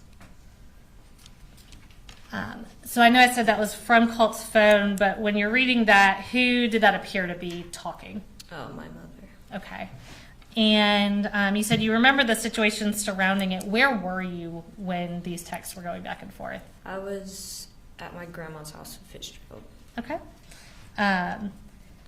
And to your knowledge, did Colt ever get any kind of appointment like was being referenced there? No, ma'am. Okay. Did you go back up to Barrow County pretty shortly after that exchange? Yes, ma'am. Okay. I'm going to shift gears a little bit. So when Colin was the only adult at home, would you say that he was a strict parent? No, ma'am. Okay. Did he ever try to control what y'all watched or did on your phones or did on your computers? No, ma'am. Where would he spend most of his time? And by him, I mean Colin. Where would he spend most of his time at home? In his room. In his room? Mm-hmm. Where would Colt spend most of his time? In his room. Okay. And by his room, you mean Colt in his own room, Colin in his own room? Yes, ma'am. Okay. So I previously referenced there being guns in the house. How many guns do you remember knowing about in the house? I can say I remember at least 3. At least 3? Yes. Okay. And were any of those guns specifically Colt's gun? Maybe. Okay. Were any of those guns kept in Colt's room? Yes, ma'am. Okay. And when you say maybe, are you not wanting to answer as far as like ownership goes technically? Well, I'm just confused. Like, I know they gave it to Colt, Uh-huh. but I don't know, like, if, like, he didn't buy it himself. Colt didn't buy it himself? Someone bought it for him. Okay. And when you say someone who bought it for him, who gave it to him as the Christmas present? My dad. Okay. Did your dad buy Colt other accessories for that gun as well? Yes, ma'am. And where did Colt keep that gun? In his room. Okay. And when we say his room again, are we talking about that room that's directly across from the bathroom on the hallway? Yes, ma'am. Okay. Were you concerned about Colt having access to guns? Yes, ma'am. Okay. Did you ever talk to Colin about that? Yes, ma'am. And did you ever talk to him specifically about taking the gun away from Colt? Yes, ma'am. Did he ever do that? No, ma'am. Would Colt keep the door to his room open, closed, or both? Kind of both. Both? Okay. Did Colin ever tell you why he didn't take the gun away from Colt? No, ma'am. Okay. Did you ever go into Colt's room to talk to him? Sometimes. Okay. And did Colin ever go into Colt's room? Yes, ma'am. Okay. Now, Jenny, do you remember a point in time where Colt put pictures and newspaper articles of and about Nicholas Cruz on his wall? Yes, ma'am. And what room was that in? It was in the room across from the bathroom. Okay. And that's the same room you said he kept his gun in? Yes, ma'am. Okay. About how long do you think he had those up for? And I know you're not going to be able to tell me like a specific days or weeks, but what kind of time frame are we talking that it was up?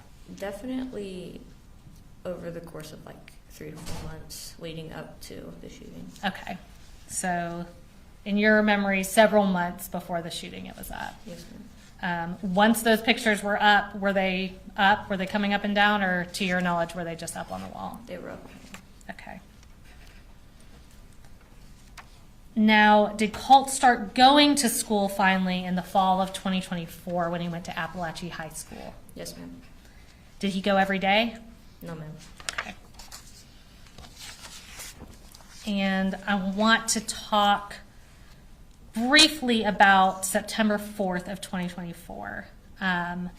Tell me, once Colt started going to school, when he did go to school, what was the order that everyone would leave the house in the morning? So my dad would leave first, and then Coley, and then Colt would, and then I would. Okay. Is that just kind of by school and bus schedule? Yes, ma'am. Okay. And to your recollection, is that the order everybody left the house on September 4th of 2024? Yes, ma'am. Okay. Did you go to school that day on September 4th of 24? Yes, ma'am. And when did you first find out that something had happened at Apalachee High School? When we went in lockdown. Okay. Do you remember texting with your dad about it? Yes, ma'am. All right, so I'm going to show you a text message from about 12:20 on September 4th of 2024. And this, I believe, is from States 158. 156. And Jenny, do you remember those text messages?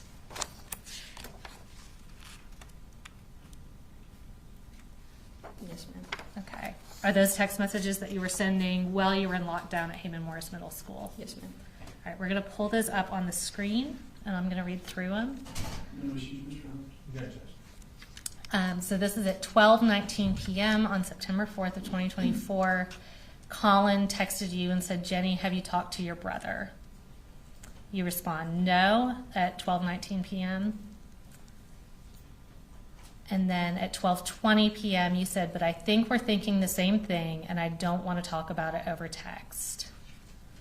Colin then responds, still at 12:20 p.m. He says, yep, 10-4. I'll be there here in just a few. Let me know when you're back in the building and when I can come get you. You said, I think we're both thinking the same thing. What are you referencing there? I'm referencing that I knew pretty well that Colt was the one that was doing it, and I knew pretty well that my dad knew too. Okay. And was that before you heard from any news, police, or anything that it was in fact Colt? Yes, ma'am. Okay.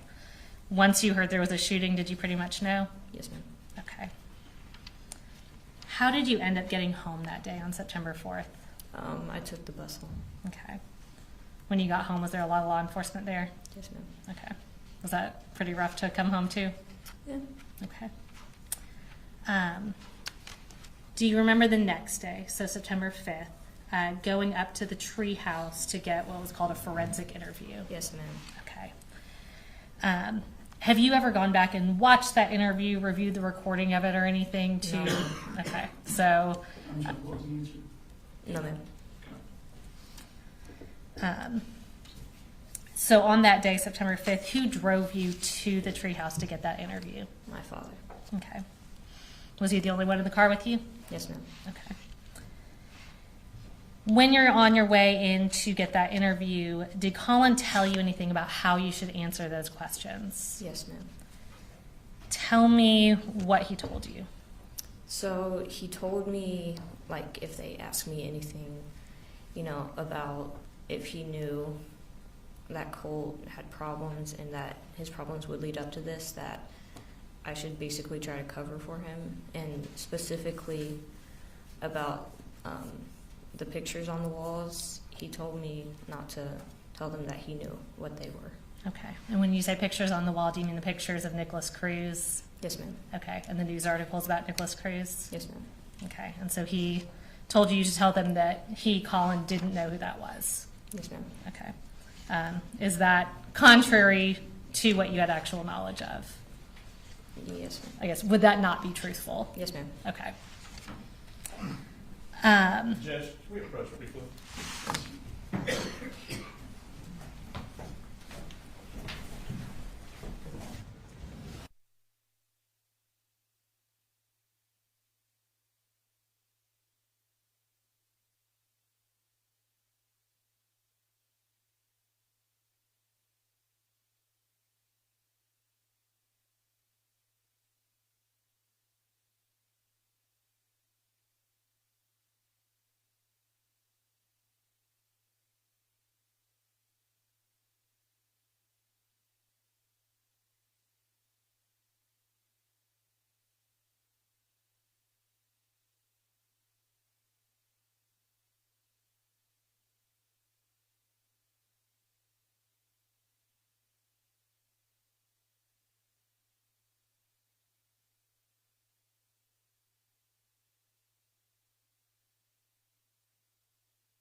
Jenny.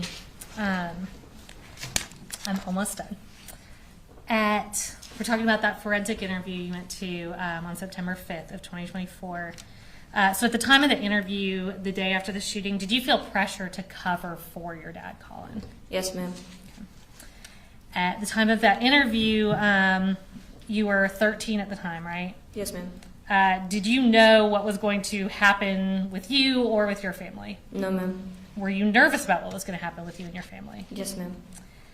I know the interview was a long time ago, but looking back on what you do independently remember about the conversation, did you kind of downplay some things about your dad's knowledge of what was going on with Colt? Yes, ma'am.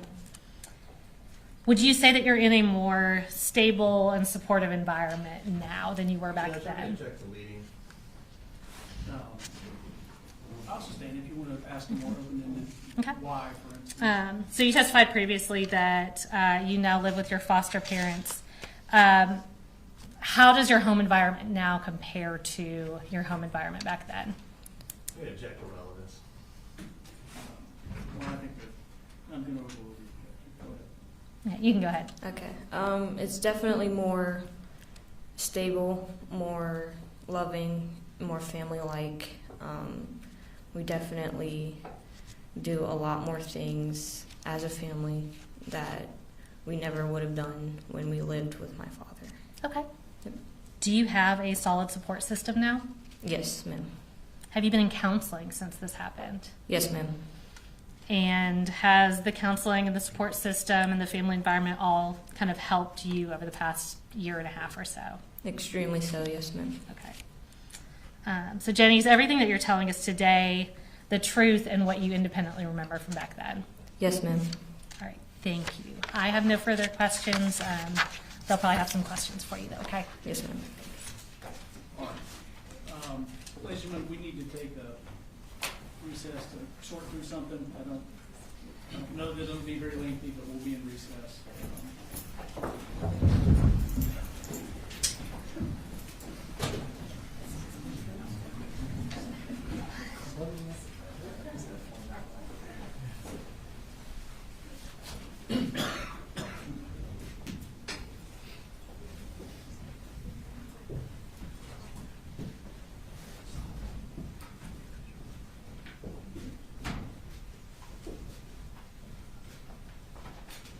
Miss Daniel, y'all have somewhere that Jenny can say it's not in the paper. Ms. Vargas is on it. And Jenny, both Jenny's, she's not done yet, so if y'all just stay close.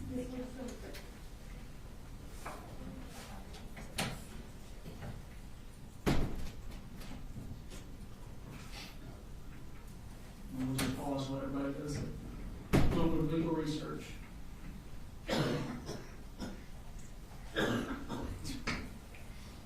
This isn't my forte, master I run the law library. Yes, sir.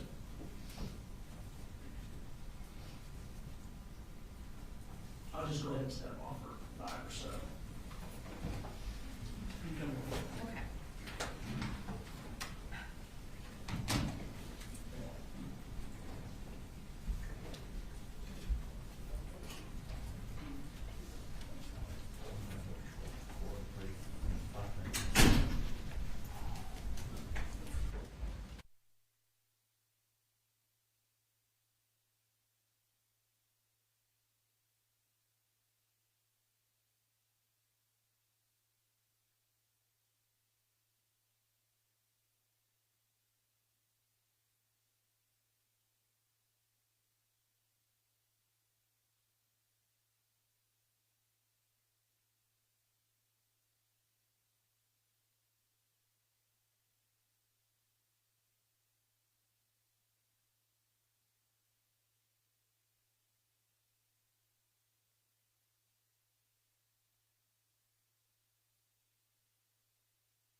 basically under 17, 6-7 of the discovery statute, it does say that if the state has anything in writing, then they have to turn that over. I think we need to call the witness back in, ask her if during the time that she was giving this statement, if anybody was taking notes. I think notes would qualify as writings. You don't think that'd be attorney work product, like if the attorney's taking notes in the interview? Well, if somebody's giving a statement and you're taking notes, then I would think that that's taking down a statement. So, and the case that we got is Hunt versus the state of 278, Georgia 479. 278. Turning notes over basically good. 479. Georgia Supreme Court, 471, is that what you said? 278 Georgia 479. Ms. Foote? Yes. Pursuant to 1716(1), statements of a witness specifically exclude notes or summaries made by counsel.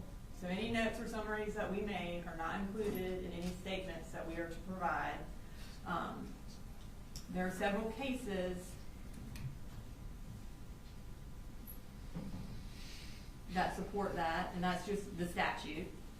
And to act like that we would have to turn over any note that we wrote from a statement would mean that the defense would have to give us every statement that their defendant gave them. So that is patently ridiculous to act like that is the rule. The case that they cited, although OCGA 1716(7) requires the state to produce any statement of any witness that is in its possession, custody, or control of the state, that requirement applies only to statements that have either been recorded or committed to writing. That statutory obligation is not triggered when a witness merely makes an oral statement. And again, this was in a meeting with us prior to trial that she made this statement. Under Grabowski v. State, 234, Georgia Appellate Courts 222, failure of the state to produce oral and unreported statements made by the murder defendant's brother to the police did not violate the state's duty under OCGA 1761.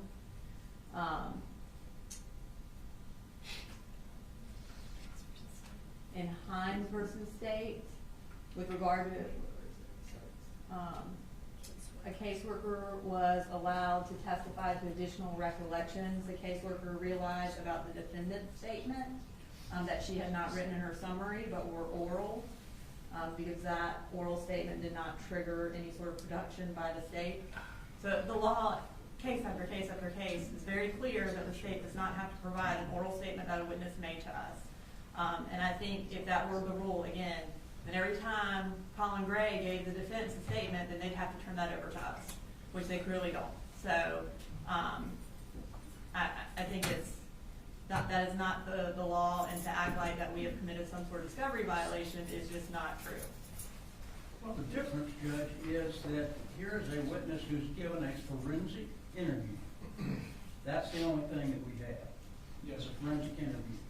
Now, based on them having the opportunity to have this witness come into their office, take notes about things that she says now I lied about in the previous statement, I can't imagine that the state would not be obligated to turn that over to us if they have notes concerning that issue. And that's basically what Hunt is talking about. Let me read this first. This paragraph. It doesn't deal with just all witness statements. It's a statement that is being, the original statement was a forensic statement, and now the person is coming in saying something totally different. That takes it out, puts it in a totally different realm. There's no exception for if someone makes a forensic interview statement and then tells counsel in a pretrial meeting that makes it a different legal argument. It's the same legal argument. She gave a statement. She told us something differently that they knew. They knew she told us something differently. It was written in a motion that their defendant or their client had told her to hide evidence. They were going to call a witness to talk about her changing her statement. So they knew she was gonna change her statement, they get there and act like they had no idea, is disingenuous. What do you all say to that? It doesn't give us any specifics at all. What are you saying is the remedy? I think the remedy, Judge, is to disallow the witness's testimony. Or at least give us the opportunity to have what she's going to testify to so that we can properly get ready for cross-examination on her. That would be the bare minimum. Well, she's testified to it, Your Honor, so they have it.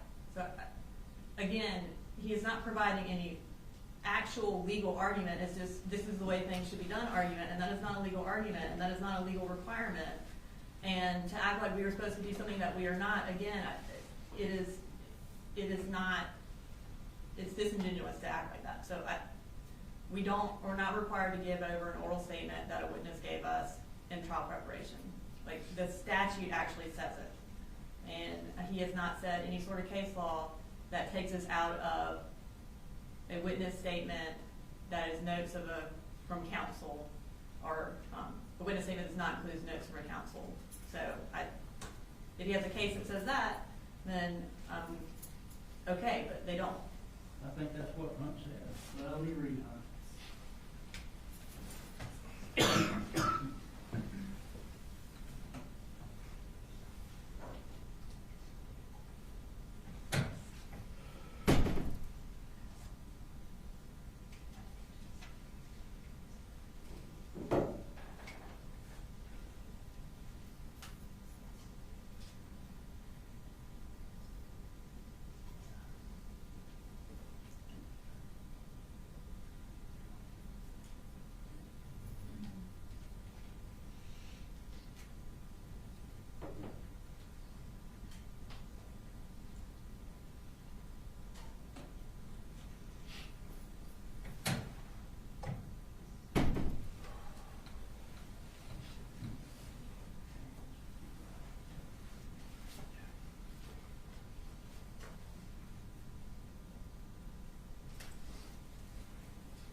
Just to confirm for the record, in the state's place, it's saying they have no written statements from Jimmy.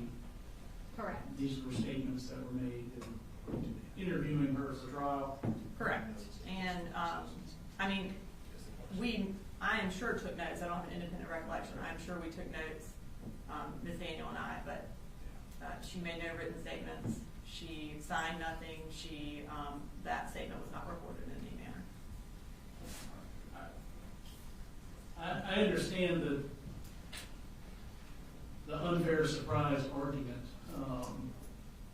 although I do also believe we all have a potential witness to testify about Ginny changing statements, and I don't know any real details about that. But I don't believe the law requires the state to provide notes of the attorneys that they made while interviewing a witness.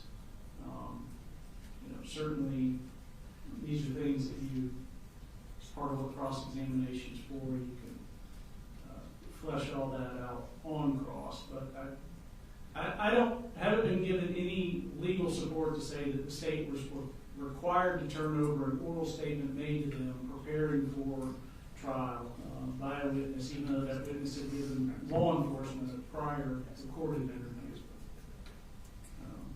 But anything else you'd like to put on the record with respect to that? Go ahead. Judge, it's obvious the state said that there are notes, and that's what I think we need. I feel like certainly case law will bear that out under Hunt, that if you got notes and they're different from what a witness previously testified to, then they should be turned over. Here's what I'm going to do. I'm going to have you'll go ahead and conduct your cross-examination. I'm not going to release her from the subpoena. And if y'all give me a case that says that their trial prep notes, as far as her statements, should have been turned over, then we can address turning those over and recalling her. Thank you.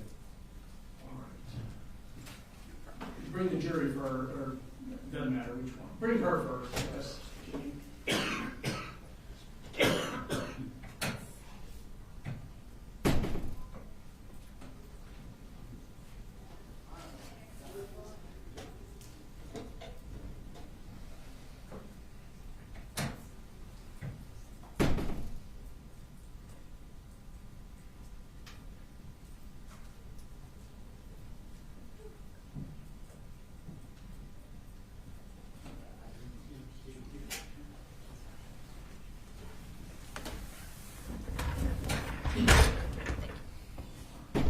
Now you can bring the jury. Yes, sir.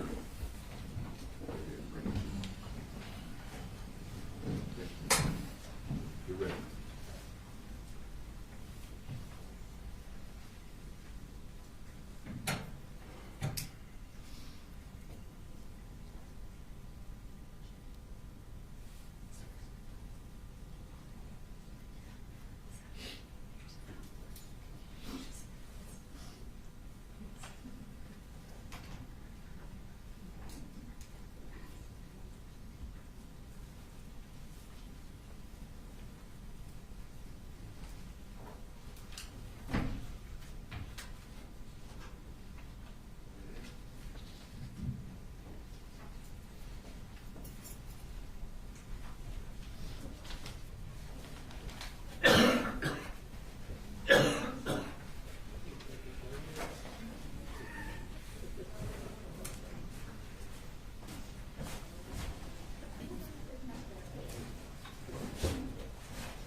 You know, when the words left my mouth that this should be a short break, I was regretting it as they left.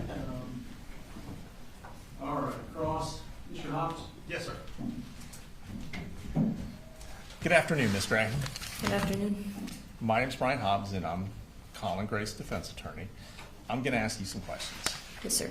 Now, if I ask a question that doesn't make sense or is confusing, please let me know. I want Yes, to sir. make sure we're on the same page and you understand what I'm asking you. Mm-hmm. Okay. Now, this shooting incident happened on September 4th of 2024. Does that sound correct? Yes, sir. And you were interviewed and gave a statement to Miss Alicia Chandler on September 5th of 2024. Does that sound correct? Yes, sir. That would have been the day after the shooting. Yes, sir. Much closer in time to the shooting, obviously, than today. Yes, sir. All right. And that's been described as a forensic interview. Do you know what a forensic interview is? No, sir. They probably didn't tell you we want to bring you in for a forensic interview, for example. No, sir. Okay. Do you remember who you met with? No, sir. Does Alicia Chandler sound familiar? And if it doesn't, tell me it doesn't. No, sir. Okay. Like I said, this is over a year ago. There's probably some things you remember, and there's probably some things you don't remember. I'm going to ask you some questions about the statement you made on September 5th, and let's just see what we can figure out in terms of what you remember about that statement. Yes, sir. Okay? Yes, sir. All right. So you would have been 13 years old at the time, Yes, sir. and that means you would have been in, what, 8th grade? Yes, sir. And I think you told us you were going to Heyman Morris Middle School at the time. Yes, sir. And at that time, you were living at the house on, what was the street that the house was on? Do you remember? No, sir. You were living with, who else lived in the house with you? Let me ask a question that way. My father, my older brother, and my younger brother. Okay. Not your mom? No, sir. Okay. Now, your mom would visit occasionally, or your mom visited one time? Yes, she visited occasionally. Yes, sir. Occasionally, okay. Did she ever stay there for an extended period of time? And by extended, I mean more than a day or two? Yes, sir. And when was that? I can't remember. Okay. Do you remember if your mom stayed there the summer before your 8th grade year? I can't remember, sir. Okay. Do you remember what it was like when your mom stayed there? Yes, sir. What was it like? It was kind of chaotic at times. more chaotic than when mom wasn't there? Kind of the same. Kind of the same. Okay. And do you recall an incident where your mom and Colt got into a big argument? No, sir. Okay. Do you remember a time when they got into a big argument over the gun? No, sir. Okay. Do you remember your father texting you to find out what happened in this argument over the gun? No, sir. Do you remember any arguments where Cole pushed your mom to the ground? Yes, sir. When was that? I can't remember, sir. Was it when you were a little kid, or was it when you were 13? I was 12 to 13 years old, sir. 12 to 13 years old. Okay. What happened in that argument where your mom got pushed to the ground? They got in an argument. I can't remember what it was about, but it ended with Colt going to his room and then my mother following him and trying to go and follow him into his room. And Colt didn't want that, so he pushed her out. Okay, so your mom did go into the room. Yes, sir. Colt didn't want her to go into the room. Yes, sir. Okay. Was the argument, if you remember, was the argument about, did the argument start when Colt questioned your mother about the time she came up here threatening to kill him? I can't remember, sir. You don't remember that? No, sir. Okay. Do you remember if, when your mom went into Colt's room, she tried to take the gun? Yes, sir. She did try to take the gun? Yes, sir. Okay. All right. So, after that incident, did your mom leave shortly thereafter? Yes, sir. Do you know why she left? No, sir. Do you know if she left because she wanted to, or did someone say, come pick her up, it's time for mom to go? I can remember her parents coming up to our house and taking her back with them. Okay. And her parents, that would be your grandparents, right? Yes, sir. And who were they? Deborah, Paul Hamus, and her husband. I forgot his name though. Okay, that's okay. What'd you call them? Grandma, grandpa? Yeah, that stuff like that, yeah. Stuff like that? Mm-hmm. Okay. All right, so let's fast forward past that. So I lied. Let's go back before that.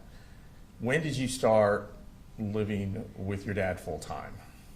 I don't remember, sir. Do you remember why you started living with your dad full time? Yes, sir. And why was that? I think it was because of my mom's drug use. And they didn't want me and Coley living with her while she was using drugs, so okay. They sent us with our dad. Do you know, is that DFAX or someone else? Yeah, I think it was DFAX. Okay, if you know. Yes. And when that happened, had you been living with your mom in Fitzgerald? Yes, sir. Okay. All right, so your dad came and picked you up? Yes, sir. And then he took you up to Winder? Yes, sir. And then you guys lived in Winder with your father, you and your brother, younger brother, Coley Jr., lived with your father and Colt here in Winder. Is that correct? Yes, sir. All right. And you guys all lived in the same house? Yes, sir. You had your own bedroom? Yes, sir. Did you have your own bathroom? Yes, sir. And did anybody else share a room? Yes, sir. Who shared a room? My father and my younger brother. Okay, so your father, and that would be Coley Jr.? Yes, sir. Is that how you refer to him? I want to make sure. Is it little Coley? How did you refer to him? Just Coley. Okay, so your dad and Coley shared a room. Is that right? Yes, sir. And your dad let you have the master bedroom and the bathroom? Yes, sir. Okay. All right, now we're going to go back up to September of 2024. Mm-hmm. So your dad takes you to do the forensic interview. Yes, sir. Is that correct? Yes, sir. And was he present during the interview? No, sir. Was he sitting next to you or anything like that? No, sir. So you were in a room by yourself with the interviewer? Yes, sir. Was there anybody else in the room with you? No, sir. Could you see your dad when you gave this interview? No, sir. Okay.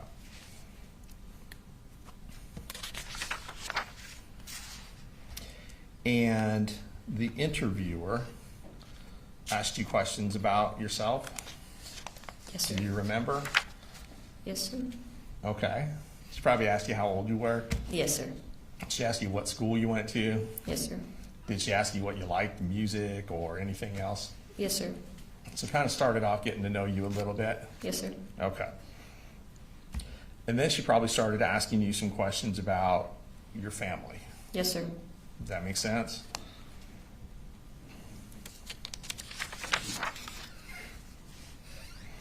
Did they ask you about Colt? Yes, sir. Did they ask you what he was like? A little bit. Okay. Do you remember telling them that he could be twitchy? No, sir. Do you remember telling them that he could be annoying? No, sir. Do you remember telling them that he could be chill? No, sir. Do you remember telling them that he could be closed off? Yes, sir. Do you remember telling them that he used to like playing video games? Yes, sir. Did he like to play video games with you? Yes, sir. Okay. If you remember, did you guys ever play Minecraft, for example? I can't remember, sir. You don't remember about Minecraft? No, sir. Okay. Do you remember if he ever created a server for just the two of you to play on Minecraft, he being Colt? I don't remember, sir. Okay. Have you ever played Minecraft? Yes, sir. I just want to make sure I'm saying it right. All right, so there is a game called Minecraft. Yes, sir. But you don't remember playing it with your brother? No, sir. Okay. And let's see.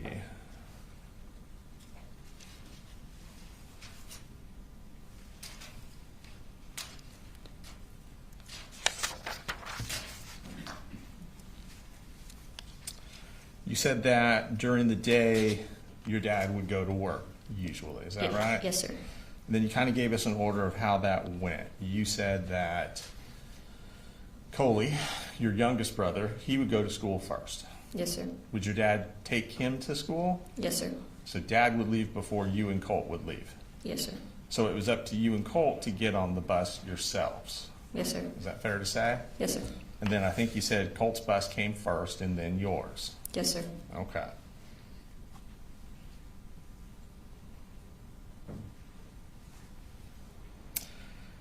Now, did they ask you to describe your dad?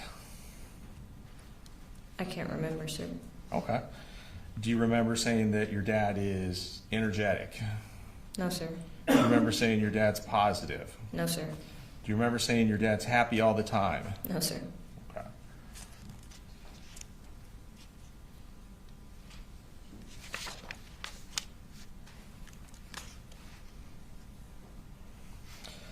They asked you about moving several times. Did y'all move a lot? Yes, sir. Don't worry, I'm not going to ask you about all the different addresses or anything like that. Now, you knew a little bit about why you guys moved. Is that correct? Yes, sir. Did it have to do with financial issues? Yes, sir. Did it have to do with your mom's issues? Yes, sir. And sometimes you would stay with your mom, and sometimes you would stay with your dad, Yes, sir. and then sometimes you might stay with your grandmother. Yes, sir.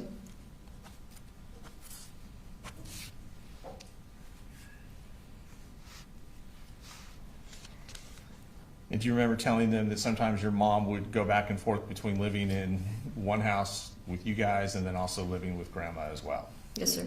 Does that sound right? Yes, sir. And that was in Fitzgerald? Mm-hmm. Okay.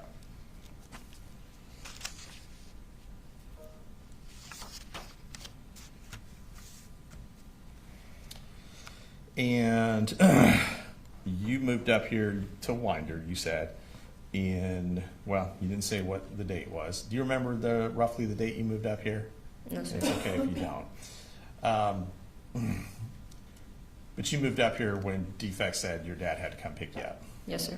That fair? Okay. Sometimes it's easier to remember events than dates.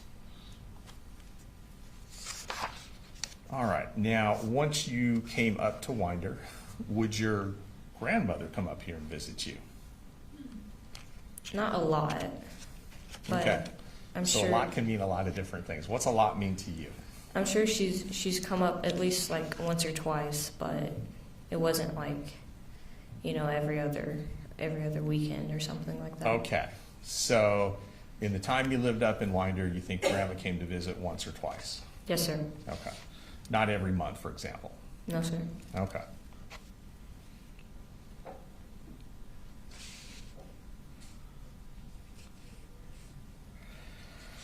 Now, when you gave this statement in September of 2024, did they ask you about how everyone got along in the house? Yes, sir. Does that sound familiar? Yes, sir. All right. How did, if you remember, how did your dad and Coley get along? I remember they got along pretty well. Okay. Yeah, they were close. Did they ask you how you and your dad got along? Yes, sir. And what did you tell them, if you remember? I don't remember. Okay. Did they ask you how you and Colt got along? Yes, sir. Do you remember what you told them? No, sir. Okay. Do you remember if you told them whether or not he was annoying or pestering? No, sir. Do you remember if you told them that you were scared of him? No, sir. Do you remember if you told them whether or not he put a hole in your door? No, sir. Put a hole in the wall? No, sir. Do you remember if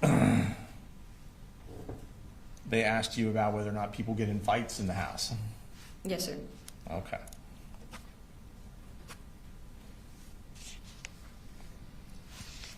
Do you remember saying if fights to you are arguments or fights to you are physical altercations? Or are they both? They're both. Okay. So when you say fights, you can mean arguments, but you can also mean physical stuff as well, right? Yes, sir. Okay. The arguments that were in your house, did they involve you? Like, were you one of the people arguing? No, sir. Was Coley one of the people arguing? No, sir. To have an argument, you usually need to have two people, right? Yes, sir. So the only two people left in the house are your dad and Colt, is that correct? Yes, sir. So that's where the arguments were? Yes, sir. Okay.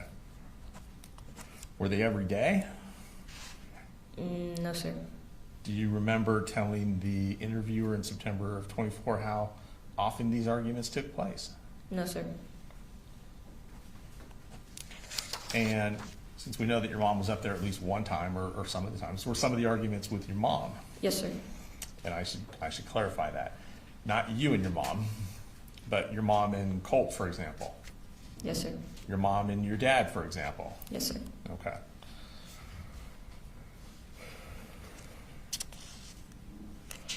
Do you remember saying that in regards to these arguments that Colt liked to instigate Yes, these sir. arguments? What does instigate mean to you? To just, you know, kind of add like fuel to the fire almost. Add fuel to the fire, okay. If you remember, did Colt ever start these arguments? Yes, sir.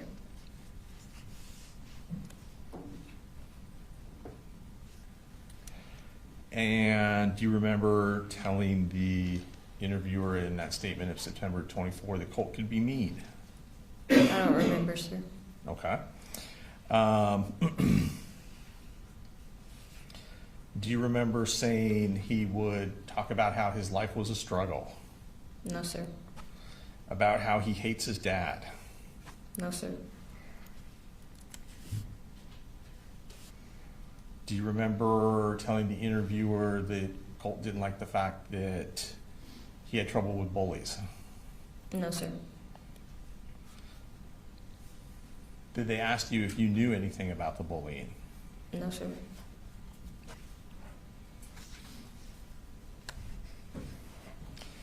Do Do you remember telling the interviewer that Colt had been transferred to a different school because of the bullying?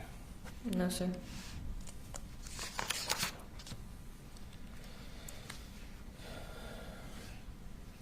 Do you remember that telling the interviewer that Colt could get really frustrated about stuff? No, sir. That he could get really angry and yell out stuff? No, sir.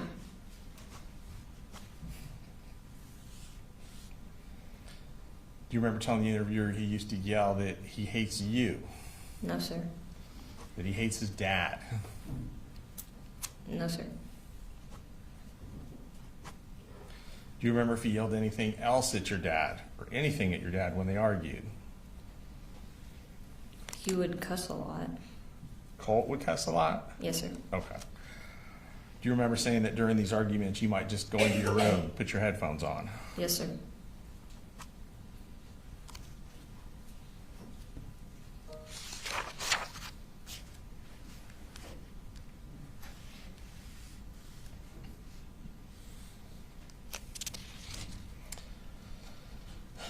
Do you remember whether or not you told the interviewer that Colt had threatened your dad? No, sir.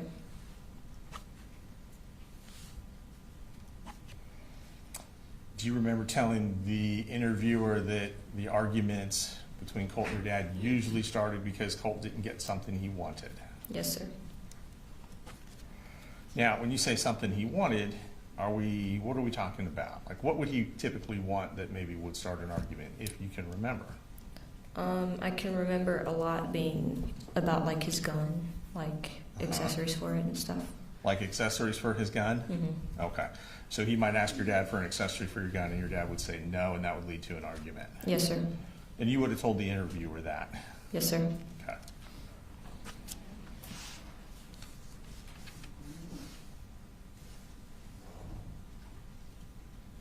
Do you remember what kind of accessories they would argue about? No, sir.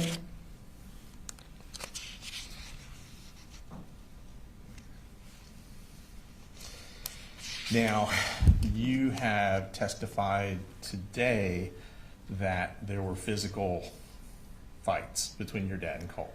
Yes, sir. Is that correct? And did Colt ever charge at your father? Yes, sir. And what would happen when he did that? He would fight back. Like, What would your dad do in response? he would fight back. Your dad would fight back? How? Yeah. Specifically? He would just try to get him to stop, like, you know, push him to the ground, stuff like that. Okay. Would he ever put him in a bear hug? Yes, sir. Grab and hold him until he calmed down? Yes, sir.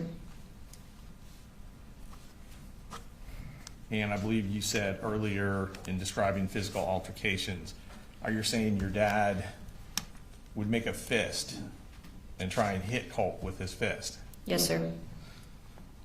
And you would have told that to the interviewer when they asked that question in September of 2004, right? If I can remember. Okay.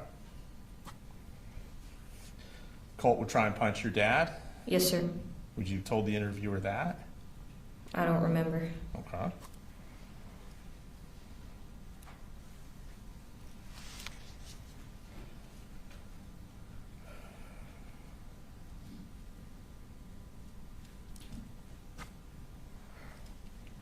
What would happen when your dad made a fist and swung at Colt? Would he hit him? What do you mean? Well, you said your dad would make a fist, right? Yeah. And that they would punch at each other, right? Yes. So sir. what would happen when that happened? What did you see? I don't remember. Okay.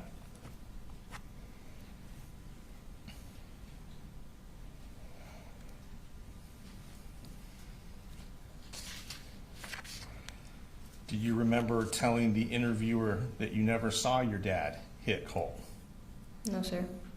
That you never saw your dad kick Colt? No, sir. That you never saw your dad choke Colt? No, sir.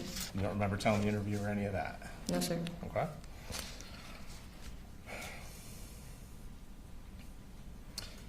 Do you remember telling the interviewer that in these altercations, once Colt would calm down, typically he would end up throwing something? No, sir.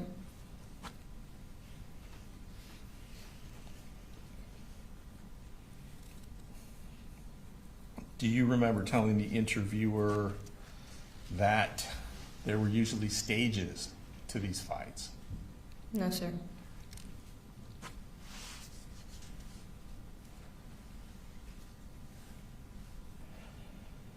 Do you remember telling the interviewer there was a fight about a month before school started between your dad and Colt? No, sir.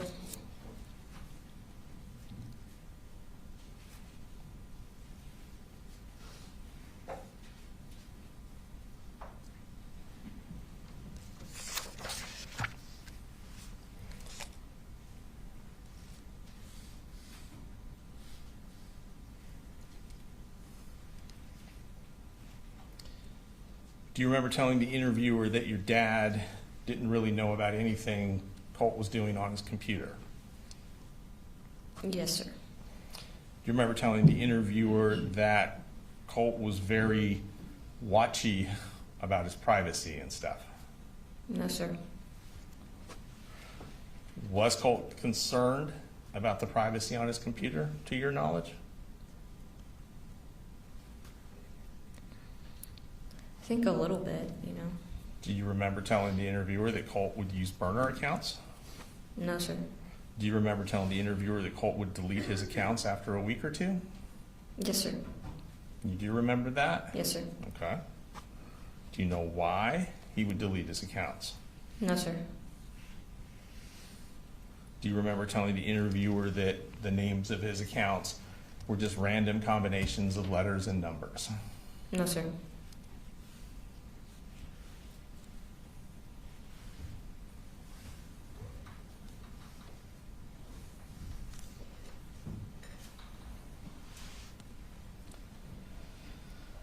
Do you remember telling the interviewer that Colt would be on websites like Tumblr, No, sir. websites like YouTube, No, sir.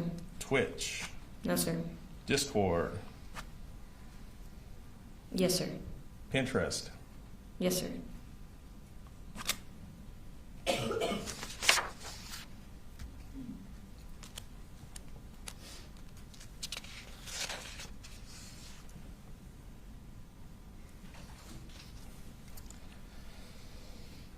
Do you remember telling the interviewer on Pinterest Colt would make boards about like inspiration and vibes? No, sir. People that he looked up to? Yes, sir. Aesthetics? No, sir. Do you know who some of the people would be on his Pinterest board? Not by name, no.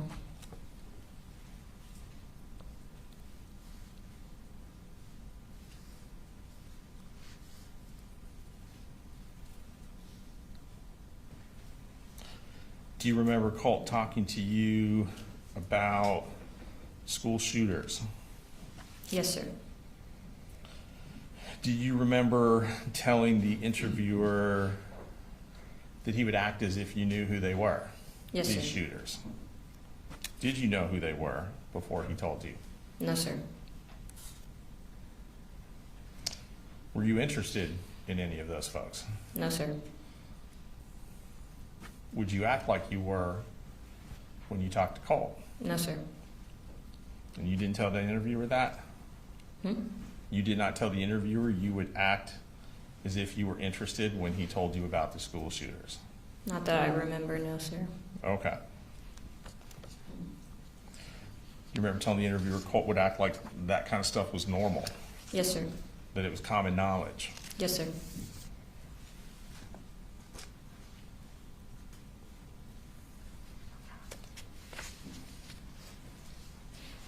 You would say that some of the stuff that he would put on the Pinterest boards, did you tell the interviewer he would also print out photos of them Yes, sir. or print out articles Yes, sir. and stuff like that and put it on the walls? Yes, sir. Would your dad ever go into Colt's room? Yes, sir. Would your dad ever go into the computer room? Yes, sir. Do you remember telling the interviewer that your dad usually never goes in there? Yes, sir.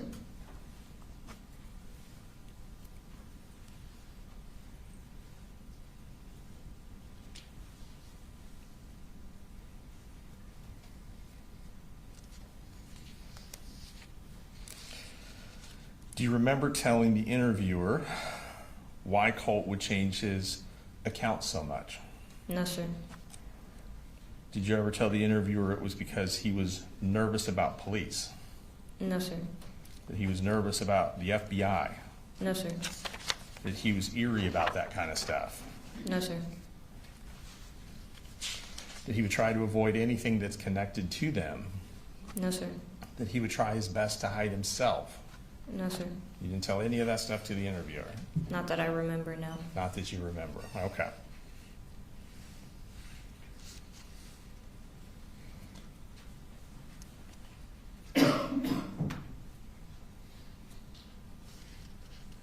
Do you remember telling the interviewer that the account names were just clusters of numbers and letters and stuff that Colt used? No, sir. That his usernames or account names were just random sequences of these different letters and numbers? No, sir. You don't remember telling them that? No, sir. Okay.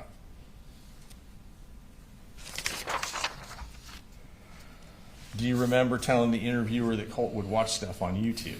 No, sir. You don't remember telling him that he would watch court videos? No, sir. You don't remember telling the interviewer he would watch footage of other people? No, sir. You don't remember telling the interviewer Colt would watch videos of people he looked up to? Yes, sir. Do you remember telling the interviewer what he would watch on Twitch? No, sir. Do you remember telling the interviewer that he would talk to you, Colt would talk to you on Discord? No, sir. Do you remember telling the interviewer that Discord was one of those that he routinely changed his name very quickly, his username? No, sir.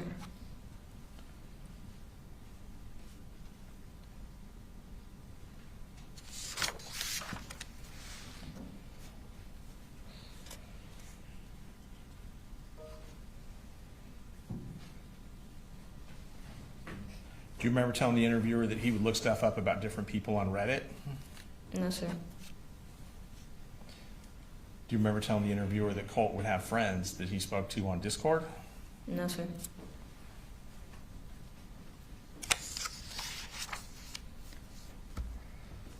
Do you remember telling the interviewer on the morning of the shooter that Colt was acting kind of different? Yes, sir.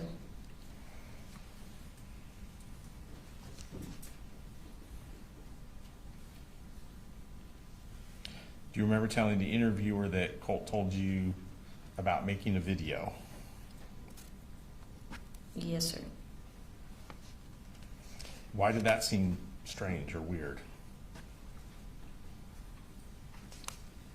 I forgot, sir. Do you remember when Colt left for school that morning? Yes, sir. Do you remember seeing his backpack? Yes, sir. Do you remember seeing a big piece of poster board sticking out of his backpack? Yes, sir. Was it wrapped up, the poster board? Yes, sir. Was there a hat on top of the poster board? I don't remember.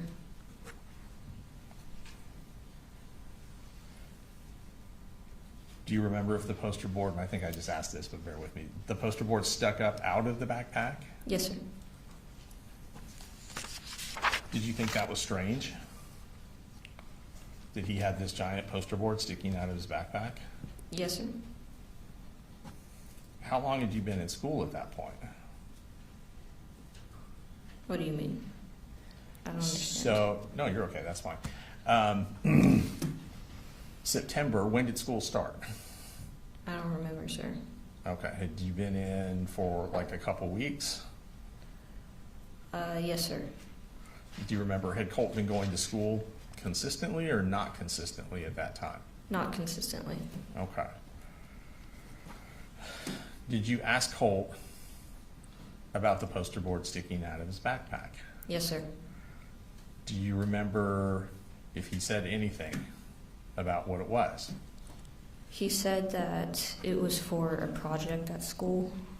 Did that seem strange to you? Not at the moment, no.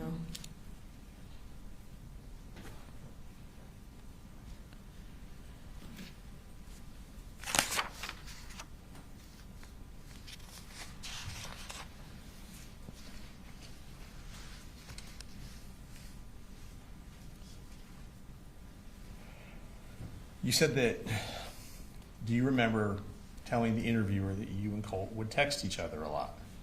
No, sir. Did you guys text each other a lot? And a lot's one of those weird words that can be different. Did you guys text? Yes, sir. How often would you text each other? Per day. Let's just use one day as an example. We wouldn't text every day, but when we did, it wasn't like long conversations, I don't think. Okay. Did he ever text you any memes? Yes, sir. Do you remember any specific ones? No, sir.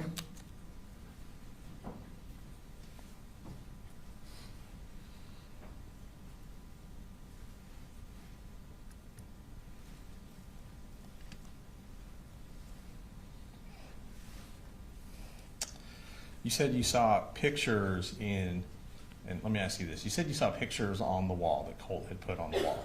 Yes, sir. What room was that in?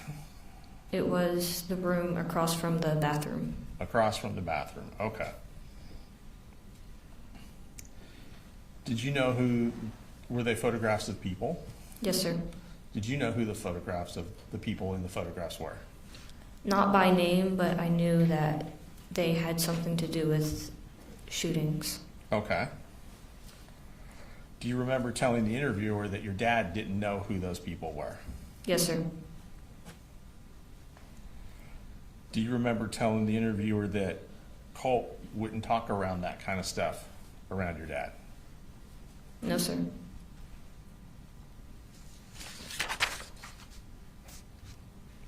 Do you remember telling the interviewer that Colt was allowed to be around guns? Yes, sir. You remember telling the interviewer that Colt and his dad would go to the shooting range sometimes? Yes, sir. Do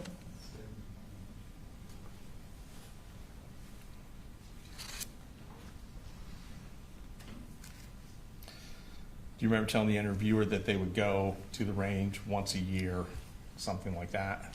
No, sir. Do you think it was more often? I don't know, sir. Okay.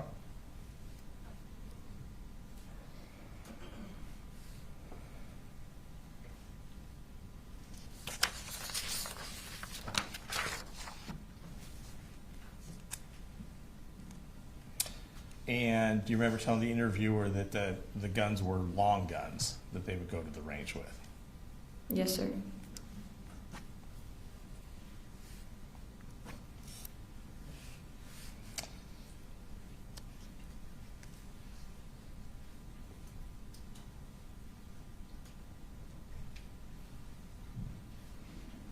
Do you remember telling the interviewer that when Colt would get into these arguments or fights with your dad, he never had the gun?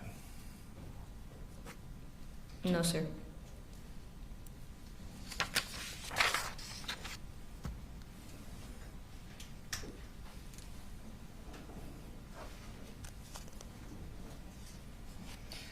Do you remember telling the interviewer that you and your dad had had a conversation about Colt having anger issues? Yes, sir. And is that when you were talking to your dad about trying to find him a therapist? Yes, sir. Do you remember telling the interviewer that your dad was very close to having a therapist or counselor set up for Colt? No, sir.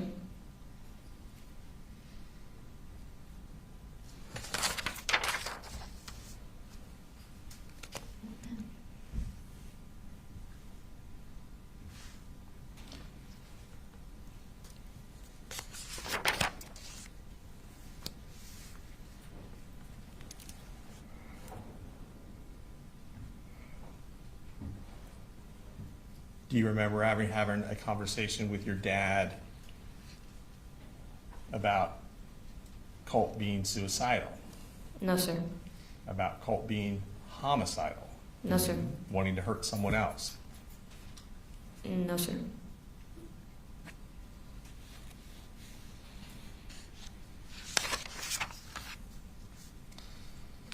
Do you remember having conversations with your dad where he said he was worried about Colt? Yes, sir. Were you ever nervous around Colt? Yes, sir. Do you remember telling the interviewer you were nervous after arguments with Colt? No, sir.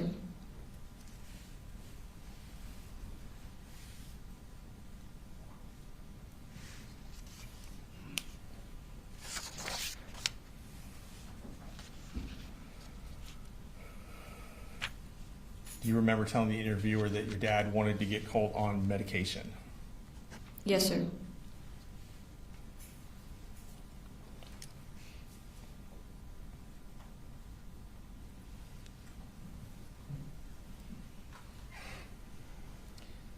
Did do you remember telling the interviewer that Colt would talk to you about looking up these people he looked up to? No, sir. You remember telling the interviewer that Colt tried to be discreet about it? No, sir.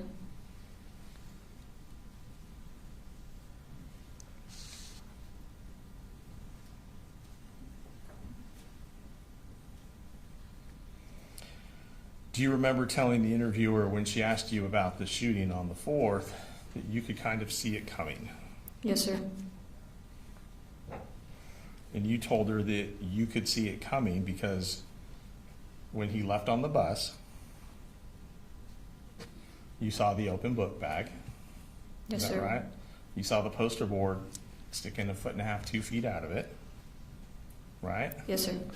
He had had a weird attitude that morning. Yes, sir. And then after he left, you told the interviewer that you went into his room, right? I don't remember, sir. Do you remember telling the interviewer that after Colt left, you went into his room and didn't see his guns anywhere? I don't remember, sir. Okay.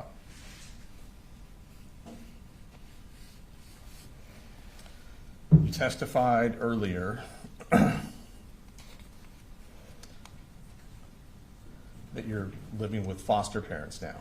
Yes, And sir. I don't want you to tell me any information about them or where or anything like that, okay? Yes, sir. All right. You said the state asked you to compare your home life now to your home life then, right? Yes, sir. You said that your home life now is more loving. Yes, sir. You said it's more stable. Yes, sir. You said it's more family oriented. Yes, sir. You're in therapy or counseling now. Yes, sir. You said that you're not in contact at all with your old family. Yes, sir. That includes your dad, right? Yes, sir. Your mom, Yes, sir. your grandparents. Yes, sir.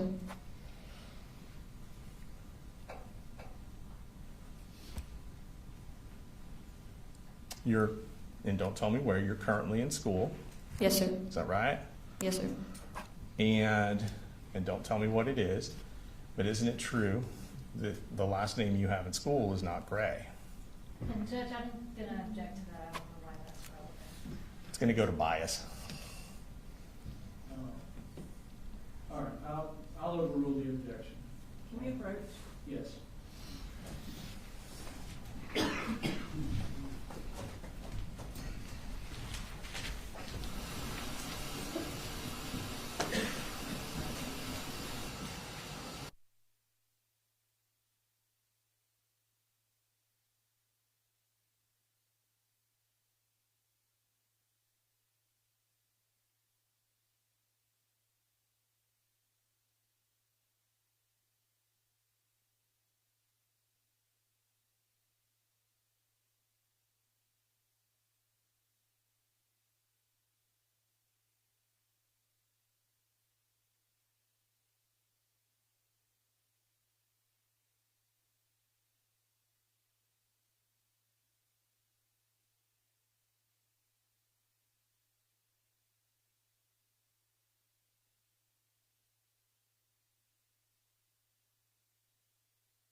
talk about.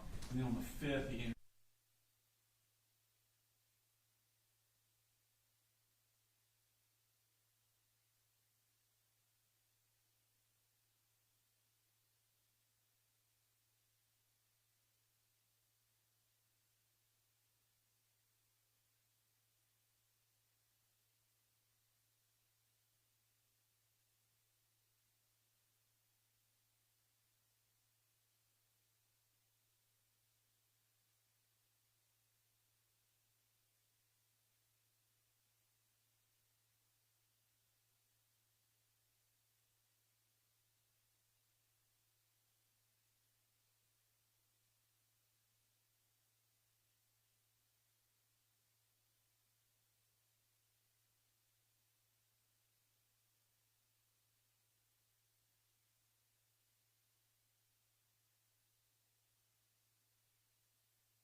Thank you, Judge. All right, I'm almost done. So, just to kind of recap where we were, you do not remember telling the interviewer that after Colt left, and this is going back to that September 5th, 2025 interviewer with Miss Chandler, you do not remember telling her that after Colt left, you went into his room and didn't see the gun anywhere. I do not remember, sir. Okay. Have you spoken to the district attorney about this case before today? Yes, sir. How many times do you think? I don't know, sir. Okay, more than once? Yes, sir. Okay. Have you discussed this case with other court officials? I don't know, sir. Okay. I don't think so.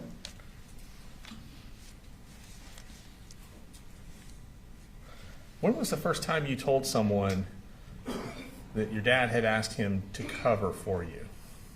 I don't remember, sir. Okay.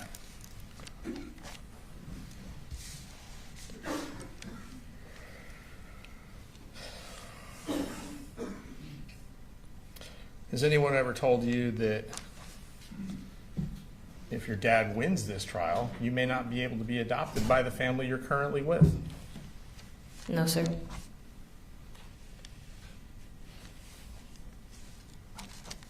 Do you hope to stay with the family you're currently with?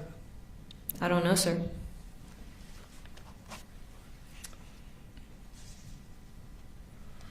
Are you saying today that you lied to that interviewer in September of 2024? What do you mean? When you gave that interview in September of 2024 to Miss Chandler, did you lie? Yes, sir. Okay. And when was the first time you told someone that you lied? I don't remember, sir. Okay. All right. So you're currently in a situation where you have a more stable family life. Yes, sir. It's more loving. Yes, sir. It's more family oriented, I think you discovered. You Yes, sir. described it. Yes, sir.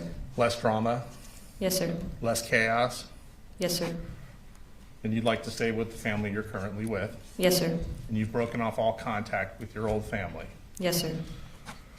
And you certainly don't want to go through life known as the sister of the school shooter. Yes, sir. Or the sister who knew that he had taken his gun to school and didn't tell anyone. And yeah, I'm gonna object to that. Specifically, what's the objection? I mean, I think he's badgering the witness. I don't know that it's relevant. It's just an inappropriate question. It goes to bias. It's overruled. And staying in your current situation, that's all a lot easier if your dad's convicted at trial, isn't it? Yes, sir. Thank you. No, sir. That's what this speaks to. She can leave, but as I mentioned earlier, she'll remain under subpoena until, for now. You're free to go today.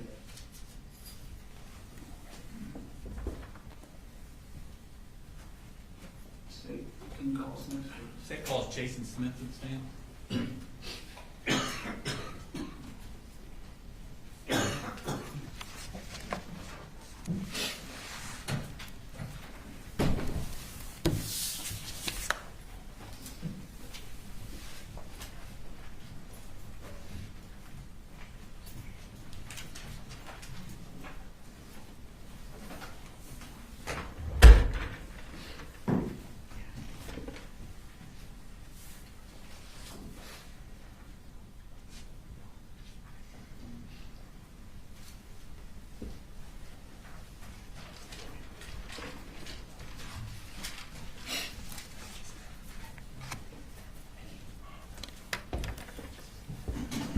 You raise your right hand, please. Swear the testimony you give matter now pending before this court will be the truth, the whole truth, nothing but the truth? Yes, I do. All right, have a seat, please. And if you could introduce yourself to the jury. My name is Jason Smith. Thank you. Could you spell that last name for the court reporter? It's S-M-I-T-H. What? Could you tell us what you do for a living? Yes, I'm a criminal investigator with the Barrow County Sheriff's Office. And how long have you worked there? Almost 16 years now. Okay. And what are your duties? What do you do there? So we are assigned. It can be anything from responding to the actual scene when something first occurs to being assigned a case much after patrol has gone. So we have a thing called a queue, and our cases are most typically assigned to us. But if it's a big case, we'll respond to scene. Okay. I want to take your attention to September 4th, 2024. Were you working that day? Yes, sir. Okay. And what were you doing that morning? That morning we were just coming in and doing like we normally do, just come in, review our emails, go through phone calls, begin working our cases, calling people when we received a call of an active.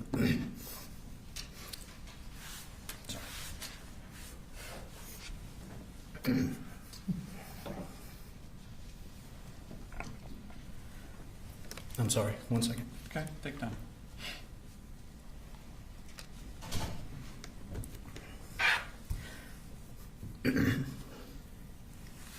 When we received a call of an active shooter.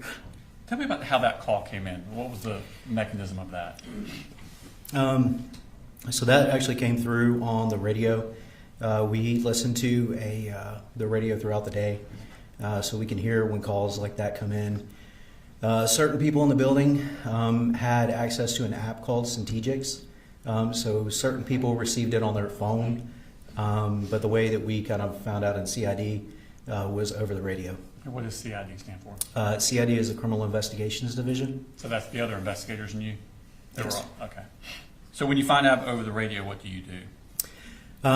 We immediately left there, ran lights and sirens to Apalachee High School, which is approximately 5 miles from the office. Okay. And what did you see when you arrived at the school? So when I arrived at the school, there was a large number of people.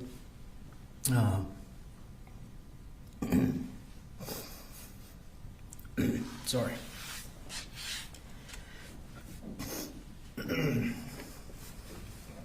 Were you one of the first to arrive? Would you? People have referred to like waves. Yeah, so I would say that I was in the second or third wave of people that arrived. There was a large number of patrol cars. Where did you park your vehicle? There was a large number of patrol cars going in the school, and I didn't want to wait to get up to the school.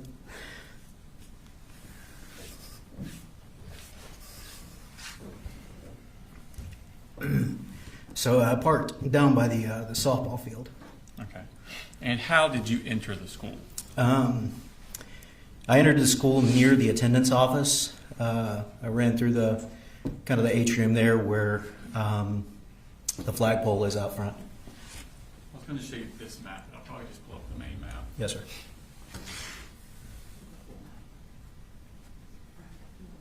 Yeah, full one.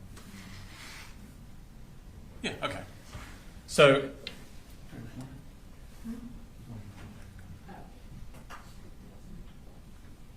I'm going to get you a pointer real quick. Okay.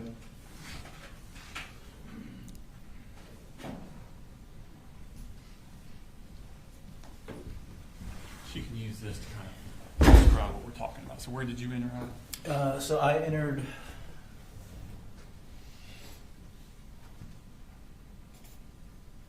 I believe the attendance office is somewhere in this area, so I would have entered right around here. Okay.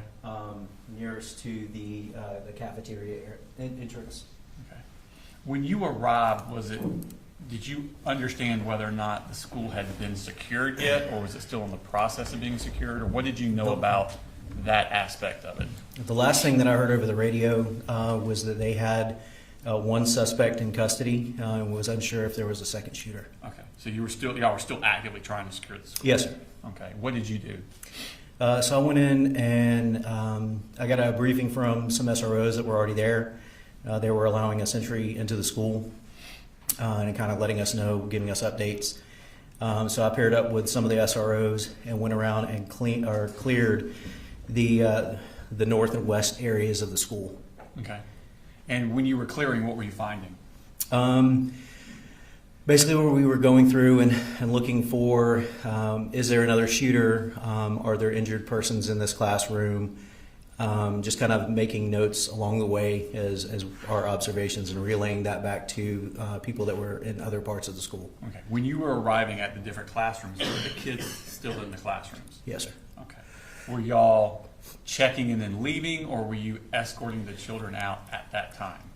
At that time, we were just mainly kind of in a secure mode, making sure that there was not another active shooter, and just clearing the classrooms, making sure that no one had barricaded themselves in a classroom with the children. Okay. At some point, were you approached and asked to do something else? Yes, sir. And tell me about that. I was approached by my supervisor, Lieutenant Jason Wilkerson, and he asked if I would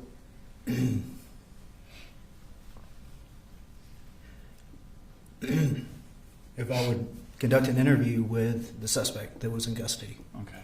And where was he located at on that map? The suspect was located back on what's referred to as J Hall, which is in this area right here. And I believe the classroom was 2.139, and this is the area that we conducted the interview in. Okay. How was he dressed when you saw him? I believe he had on a white shirt, a pair of khaki pants, one shoe, and he had blonde hair. Okay. And where did you do this interview with him? We did this in a nearby classroom, the classroom that was closest to him. Okay. When you spoke with him, did he give you his address? He did. Okay. Did you relay that to other people? I did. Okay. And did you notice at that time any scarring on his arm? Not at that time, no, sir. Okay. After interviewing the suspect, where did you do that, Tom? After interviewing the suspect, I went to the command center, which had been set up in the media center of Apalachee High School. Okay. And did you tell the people there what had been told to you by the suspect? Yes, sir. I spoke with the GBI, the sheriff's office, and the FBI. Okay. What did you do at that point? At that point, I left the area. I went back to the area of J Hall, which is on the back portion of the school. And I went through and I conducted a walkthrough of the crime scene with Special Agent Daniela Stewart of the GBI. Okay. And what did you do after that? After that, I went to a nearby classroom and reviewed video surveillance footage of the shooting itself. Okay. So after talking to the suspect, walking through the crime scene, and then reviewing the video footage of the crime, what did you do at that point? At that point, I left, came here to the Barrow County Courthouse, and secured 4 warrants for the arrest of Colt Gray. Okay. And what were those warrants for? Felony murder. Okay. Did you do a follow-up interview with Colt Gray later? Yes, sir. And where was that interview located at? That was done at our Criminal Investigations Division at 233 East Broad Street. Okay. Is he now in different clothing than when you saw him before? Yes, sir. And what is he wearing now? Now he is wearing a gray and white striped jumpsuit, which would be indicative of someone who had been booked into a county jail. Okay. At this point, had y'all gotten hold of a cell phone that belonged to him? Yes, sir. Okay. And by y'all, I mean law enforcement? Yes, okay. Correct. Did you ask him for the passcode for that cell phone? I did. And did he provide it to you? Yes, sir, he did. Okay. And did you provide that information to other investigators? Yes, sir, I did. Okay. At this point, did you notice anything about his physical wellness? I guess the best way to put it. During this interview, I noticed that he had, I believe it was 4 horizontal lacerations that had healed on his left arm. Okay. Did he say where he got these from or where it came from? Yes. Okay. I'm going to show you some more Exhibit 184. He didn't give an answer. The answer would be hearsay. so you can recognize what that is.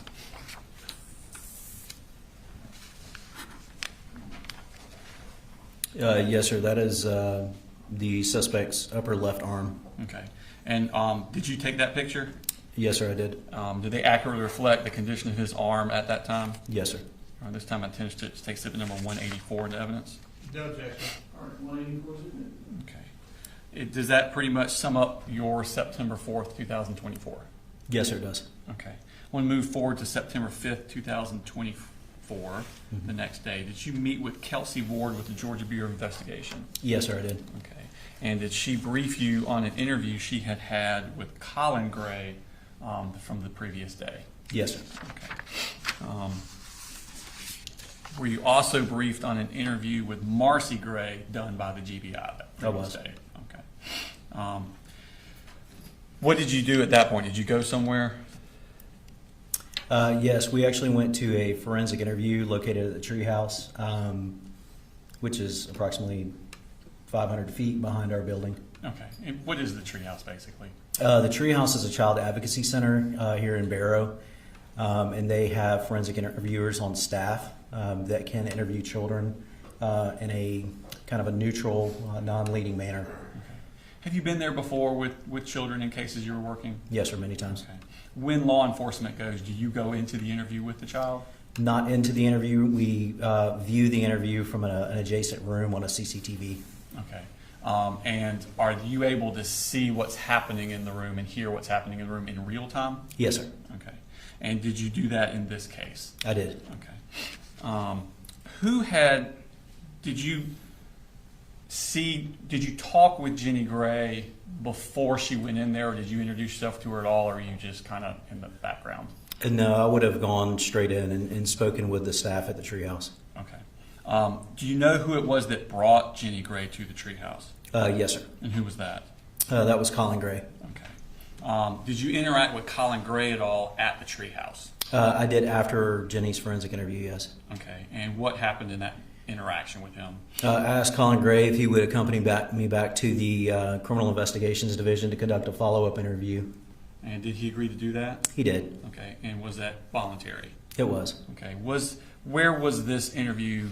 Where did it take place? So it took place in an interview room within the Criminal Investigations Division. It's an audio and video recorded environment, and it has soundproof walls. And there's a couple of chairs and a desk. Okay. And who was in the interview with him? Myself and Colin Gray. Was there anyone else in there? Not inside that room. There were other individuals that were viewing the interview from another room at CID on a closed circuit television. So kind of like the same concept as at the treehouse? Yes, sir. Okay. And did he agree to speak with you? He did. Okay. And did he do that voluntarily? Yes, sir. Did you give him any hope of benefit for speaking with you? No, sir. Did you give him any sort of fear of injury if he did not? No, sir. Okay. In your honor, at this time,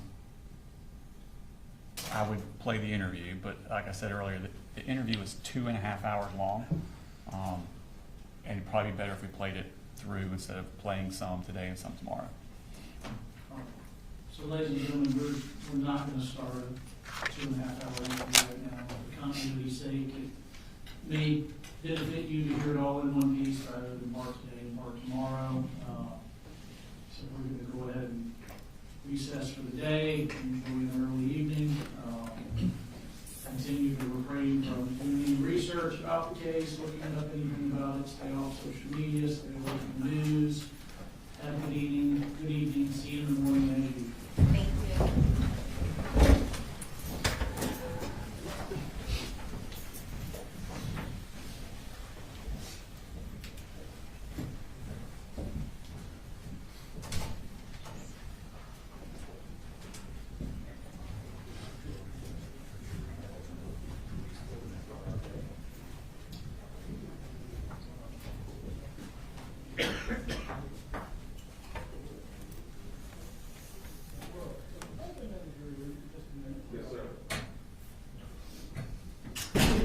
Big notebooks and needing some time to go through any objections. What day are we talking about for that? It should be tomorrow, but a lot of that depends on how long Investigator Smith takes. I I assume we'll start tomorrow, though. We may not finish. Okay. Have y'all gone through them? Are we able to take up any of that presently? No, we've gone through part of Colin's, we've gone through all of Marcy's. Colin had 3 though. And Was there, were there other ones besides those 2 parties? and there was Colt's and Jenny's, but I think to expedite it, I'm Jenny's going fast. to, right now, I have the exact text messages that we're introducing, we've been kind of cut down. Okay. That would be helpful. And the exact website searches that I can give them today and talk through, what other stuff we plan on getting into, so they know what, if anything to object to. How much time do you think we need to sort through the objections and the rulings? Just trying to avoid dead time with the jury here tomorrow. I mean, just for, most of the text messages that are not with the defendant have already been introduced through other parties, and we may reference them here, but I think the majority of the messages are with the defendant, so I don't think there will be much objection to that. There are searches of the defendants, there are phone call logs, Marcy's searches that we've already gotten into with her, and then Ms. Gilliland is also gonna go, or Investigator Gilliland is also gonna go through some of the financial records that we just introduced through Investigator Hyatt. So a lot of it, I think, is not, I'm not the defense, but I don't anticipate there being a large number of objections, so, but I won't speak for them. And I realize they don't know exactly what all we're talking about necessarily. Do you think a 30-minute delay is sufficient? Like if I told the jury 9:30? meet at 9 so that we would start court at 9:30? I think that should be fine. Like I said, I can talk through with them. I mean, just the thing's 2.5 hours, but he'll probably go through lunch till lunch, don't you think? I think so too. Yeah. We could do it, give him a long lunch After, I don't know that long lunch benefits them a whole lot. because he can't go anywhere. No. Yeah. yeah, I think, I think 30 minutes in the morning will be fine, and then if there's anything that we do need to take up, we can also take up at lunch, unless you want longer. no, I was gonna suggest it might be better for the jurors, because I do anticipate, Investigator Smith did quite a lot on this case. So his cross may be a bit longer if it's a 2.5-hour video. Plus the rest of the direct, that kind of gets us closer to lunch, meaning the cross is gonna go into the afternoon. It might be better, the juror might like to get out early as opposed to coming in later, I guess is what I'm getting at. Now, it depends on how much stuff they're going to give us. And I think after today, there's gonna be some text messages from Jenny that we're gonna wanna try and get into, but we have to discuss that after. Here's what we'll do. I'm gonna go ahead and tell the jury, instead of meeting at 8:30, meet at 9. So y'all are meeting 30 minutes later. We're gonna start court at 9:30 is the plan as far as the jurors go. So have them meet at 9. We'll meet at 9 o'clock, understanding the jurors will probably be here at 9:30. Y'all can spend a little time this afternoon, maybe get through some of it. Right. And then we'll just go from there. But that'll at least give us some lead time to work through it. Maybe all of it, maybe Sure. not. But, okay? So, have them meet at 9, Brooks. Yes, sir. Can you only start this tomorrow? No, I'm gonna get it tonight, Okay. unless they have a ton of stuff and keep us here all night. Okay. It sounds like they don't, but who knows after today. All right. Anything else for us to do for officially? I realize y'all have to talk and look at things. No, sir. Okay. No, All sir. right. We'll adjourn. We'll start at 9, work through any objections, start the trial at 9:30.